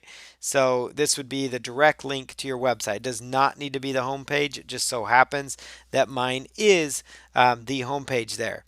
As far as the ad group name, we're going to start this off by calling it Tonsil Stones. Now they're going to give me ad group ideas here just to point out. They're going to say, here's some additional ad group ideas. So I'm going to call this um, this campaign tonsil stones, because that's going to be the main keywords we're going to target here. And then I'm going to enter some keywords here. So I'm going to say tonsil stones. Let's say start to 10 to 20 keywords per ad group. So I'm going to say tonsil stones. Let's scroll down here. Um, let's say tonsil stones, remove tonsil stones. We can choose these 8 keywords here. So I'm going to add these to the campaign. And that created a new ad group for me. Stones treatment. Let's see, tonsil stones, natural tonsil stone treatment. And they say 10 to 20 keywords. You can always go with more. You can use match type as well. So match type is where it would only show the keyword if certain parameters were checked, like it was the exact keyword phrase, meaning tonsil stones, instead of stones or tonsil showing up. So that would be putting quotes around the keywords is going to be different match types. So we're going to just keep it like this. I'm going to go to, let's see, remedies. Let's add these home remedies for tonsil stones. I like those keywords. Let's add that campaign. How to prevent them. I like that one. Let's go. Let's see, tonsil lump. I like this one. Let's go with that. Ad campaign. And tonsillitis medicines for tonsil stones. Um, all right, so I like these options here. So they gave me some really good options based on my landing page, and then I'm going to stick with this one that I've already started working on. And let's go ahead and go to continue to ads. Continue to ads. And this is where we're going to create our advertisement for our initial ad group here. So tonsil stones. So let's go ahead and choose here different ad. You can create a new ad for each ad group that you've created as well. So my final URL is going to be this. This is the link that people are going to land on. The link that the final URL is the link where they should land on. So it's not always going to be your home page. Again, it could be an internal page as well. Most of the time it is. So your ad contents. So let's go here and say this is related to tonsil stones. So tonsil stones information, let's say. Important tonsil stone. Let's see. Important. All right, that's too long. So you want to have your keyword in there though. So tonsil stones cure. And then let's take some content from our page. Let's see. How to get rid of tonsil stones naturally.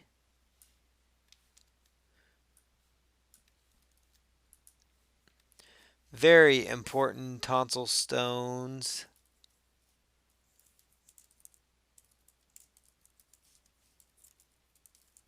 Information.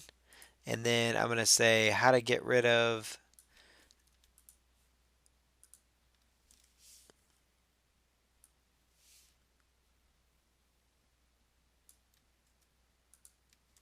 how to get rid of them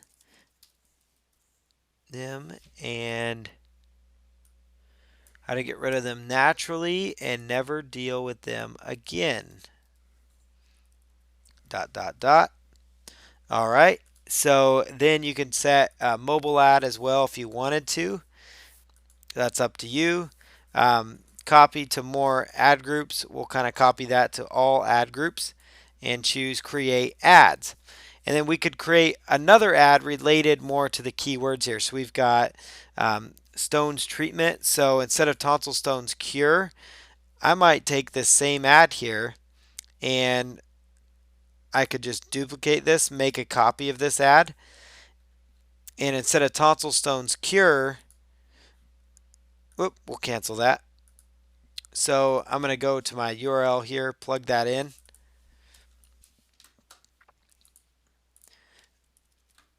So for best practices, we're going to, line this up here. So I'm going to go here to stones treatment, and I'm going to create an ad based on the phrase tonsil tonsil stone treatment here. So I'm going to go with my headline. So tonsil stone treatments. And then we're going to continue on with the rest of the ad that we already had. So very important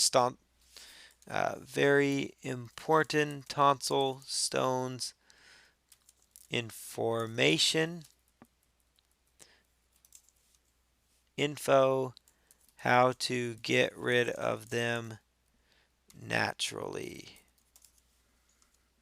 And then this is where you would put in your display ad again. And we'll do that here. There we go.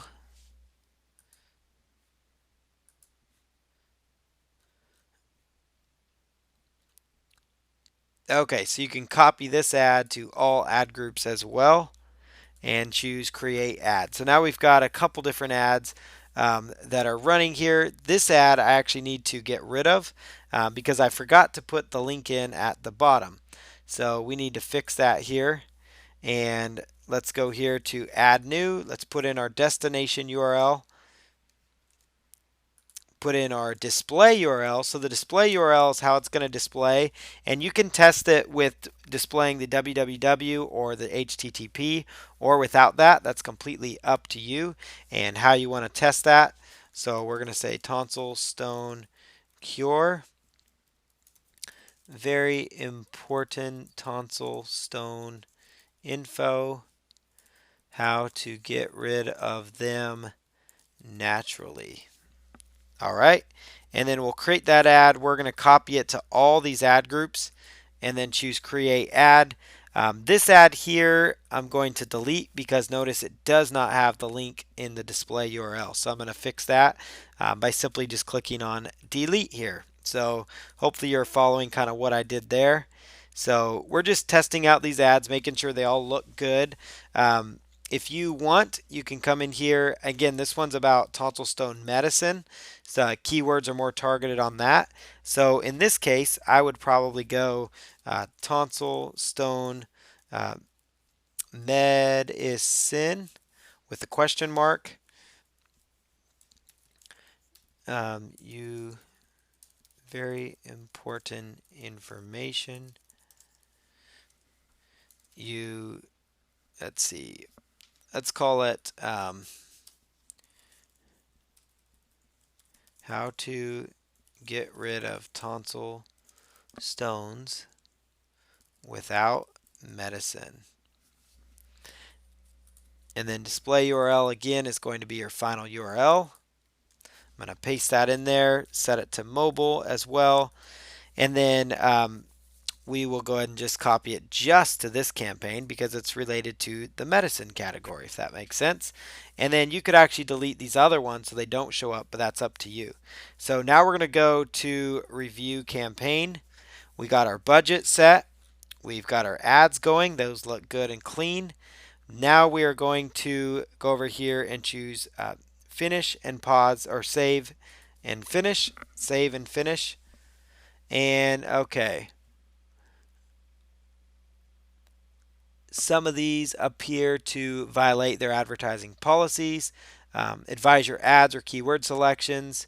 You can request an exception from the AdWords team. So I'm going to go back to edit those because honestly, I really don't want to have those rearing their ugly head, to be honest. So I'm going to go back and edit those. So let's go here to tonsil stone medicine. We don't want anything related to medicine here now. So let's just X out of that. Continue to my ads. And let's see here. Okay, and then go to review campaign. And then we'll go to save and finish. Save and finish. All right, so now we've got our campaigns going. So this is under the campaign destroy tonsil stones. Destroy tonsil stones. So I'm going to go here to campaigns. And this is our campaign here. So I'm going to click on that.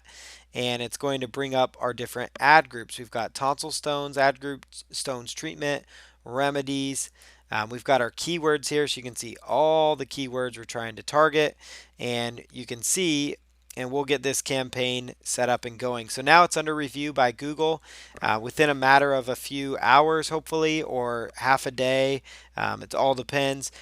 We should start seeing some results from this. We should start seeing some traffic coming in, hopefully some opt-ins to our email, and hopefully purchases on our affiliate links. So that's how you set up your campaign. It's really basic. You just start with all campaigns over here, and then you simply go to Ad Group, and that's how you start doing a Google AdWords campaign. In this video, I'm going to show you how to use Google's Keyword Planner. So this is a very powerful tool that you will have access to once you've signed up to be an AdWords user. So what you need to do is go to google.com, and you can just type in AdWords Keyword Planner. This is a really cool tool to use for your keyword research. And I'm talking about keyword research for your videos, for what to title your videos, for what to title your blog posts, for what kind of content to create for your audience, what kind of things they're looking for. It's a really powerful way to find keywords that are targeted and focused on your audience. So you just go to adwords.google.com /keyword planner.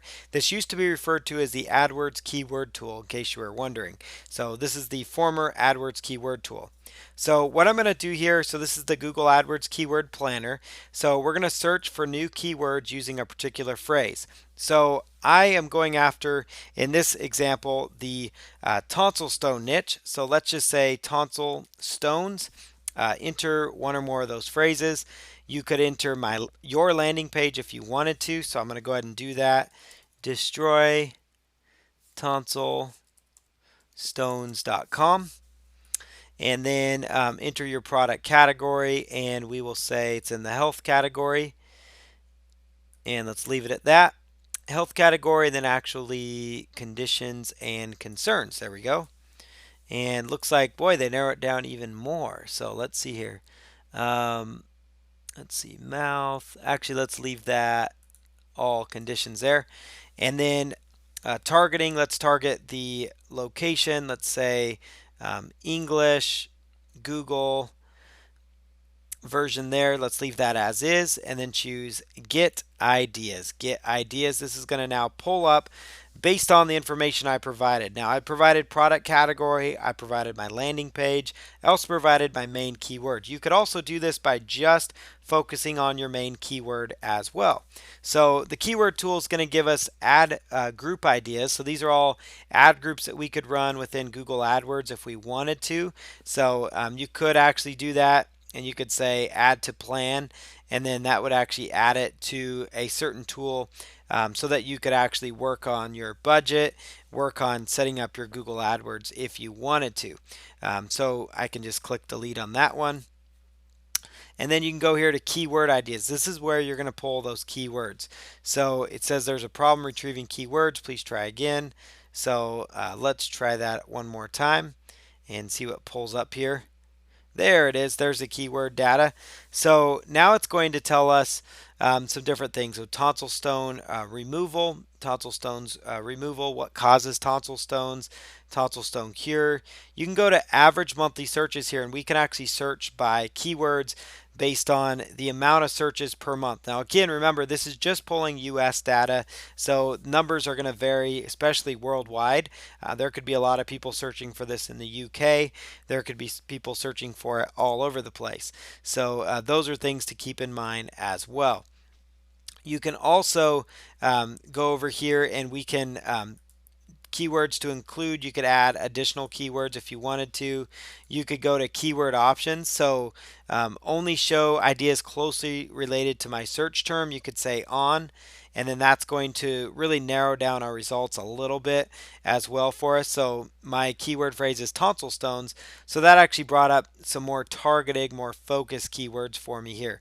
So how to remove tonsil stones, so that tells us that is a good keyword. It's got lower competition here, so that tells us that this is a keyword we could target. It also tells me that this would be a fantastic keyword to use as the title of a YouTube video, because remember, your title tag is the most important thing that Google looks at. So if I were to go over here to a Google search bar and I were to type in the phrase how to remove tonsil stones, Up's going to pop up some different articles. Notice this is the title tag. The blue underlined section is the title tag. Now, Google is telling me that this is actually, this keyword phrase here is 12,100. So it gets the most results out there on Google. So they're telling me that's a very targeted keyword phrase. But if I were to click through here, notice some of these aren't actually using that in the title tags. So I could actually go here and type in quotes, which is going to tell me a little more specific data on this particular keyword. I could type it in quotes and it's going to say, okay, so there's 26,000 results. I can do that really nifty AllInTitle search that we taught you earlier in these training videos. And this means there's only 1,080 websites that are targeting the phrase how to remove tonsil stones in their keyword. So that means we have a decent chance of ranking because there's not a ton of competition that's overly crazy there.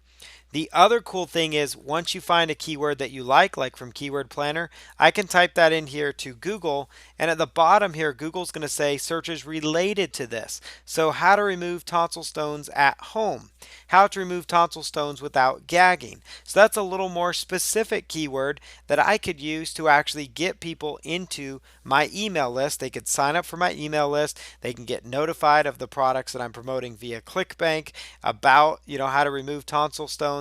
You can use Google Keyword Planner for any niche market, whatever keyword phrases you're trying to go after. I think it's a very powerful keyword research tool. You can do searches by landing page only. You could do keywords. You can do your product category as well. So it's going to give you a lot of really good ideas. So let's go back here to the Keyword Planner as well. So I'm going to go back here to Google Keyword Planner. I'll show you one more time how to use it. So we're going to go to google.com/keyword planner. Keyword planner.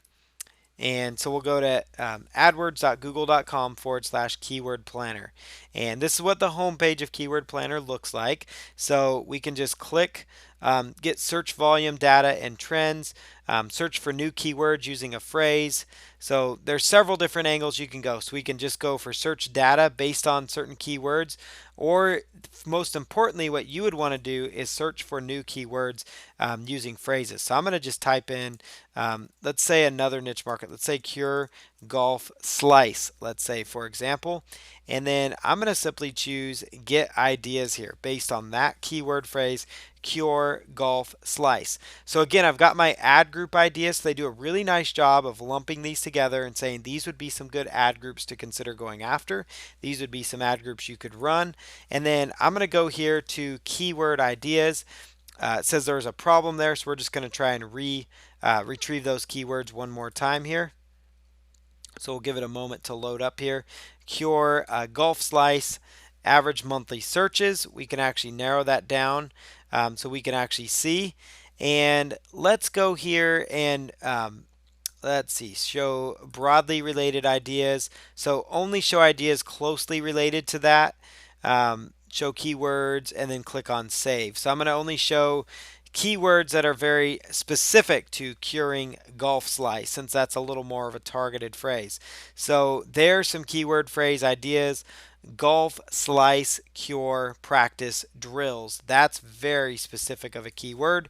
That might be a good video or good piece of content that I could actually throw up here and say, okay, so that's a really niche specific. So there's only 5 results that show up.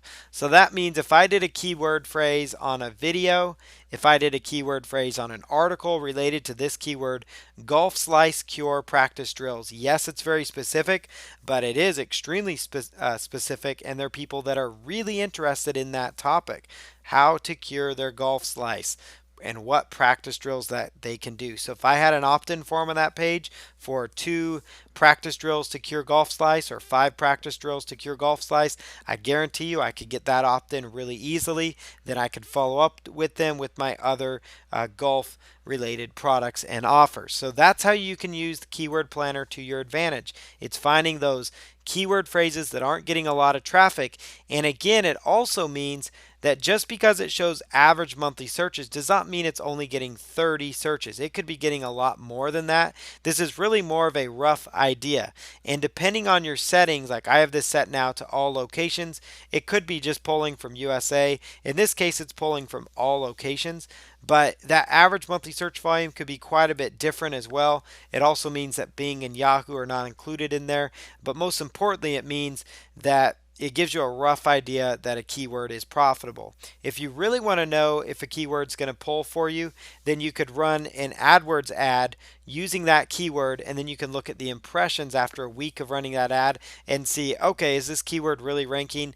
Then, maybe I'll do a video on it now or something like that. But if I find a keyword like that that's actually got only 5 results of competition, I don't care if it only gets 30 visits a month. That's very targeted. And those 30 visits a month, if I get half of those, that's 15 people that are very targeted, very buyer specific. They are actively looking for a way to cure their golf slice through practice drills. So they know exactly what issue they suffer from, and that's golf slice. They're slicing the ball. So that's specific enough. But they also know that they want practice drills. Well, practice drills can be found in ebooks, video reports. I could easily be an affiliate for how to break 80 golf product on ClickBank or any other number of products. So that's how, just by using Keyword Planner, I came up with a nice little marketing strategy. So Google Keyword Planner is very powerful. In order to start using it, you're going to want to make sure that you have a Google AdWords account up and running as well to make it work. So